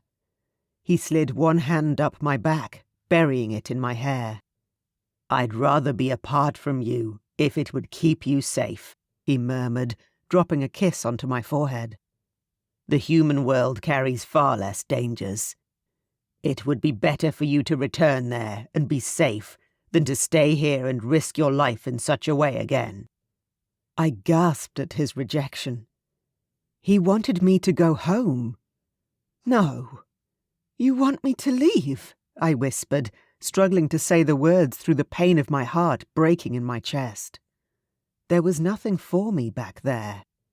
My future lay right here. "Of course not." His voice rumbled through my chest, and I leaned into his solid frame with a sigh. "It would be the greatest pain imaginable to let you out of my sight. But I know now how much you mean to me. How precious you are. I can't risk you like that again, Lucy." My heart skipped. "Oh," was all I managed to say. He's willing to let me go back. I should be happy. Why aren't I? A couple of days ago, the prospect of freedom would have filled me with joy. Now, all I felt was a sharp ache at the thought of leaving this place. "I'm so sorry for all the distress that I've caused you, my love." He stroked my cheek, cupping my chin with his broad hand. "More than I can say." I clasped his hand with both of mine and brought it up to my mouth, pressing a kiss to his palm. His eyes widened, but he didn't pull away. "I'm not." My voice was bold and steady. Suddenly, I knew exactly what I wanted to say. Once upon a time, I would have chosen the safer option. But I had a lot of time to think when I was locked up in that dungeon. I took a deep, shuddering breath. Being here has made me realize what love is, Stavrok. What loyalty is. I don't want to stay because some magic vision says so. I want to stay because we belong together. My life is here now. I belong by your side as your queen. You want to stay? I do. He eyed me for several heart-stopping moments before his face broke into the sunniest grin I had ever seen. I grinned back, buoyed up by his joy. In the castle? In this land? Yes! Before I knew what was happening, he had me in a tight bear hug. My feet lifted off the floor, and I giggled, pressing my face into his chest. It's probably for the best that I stay here anyway,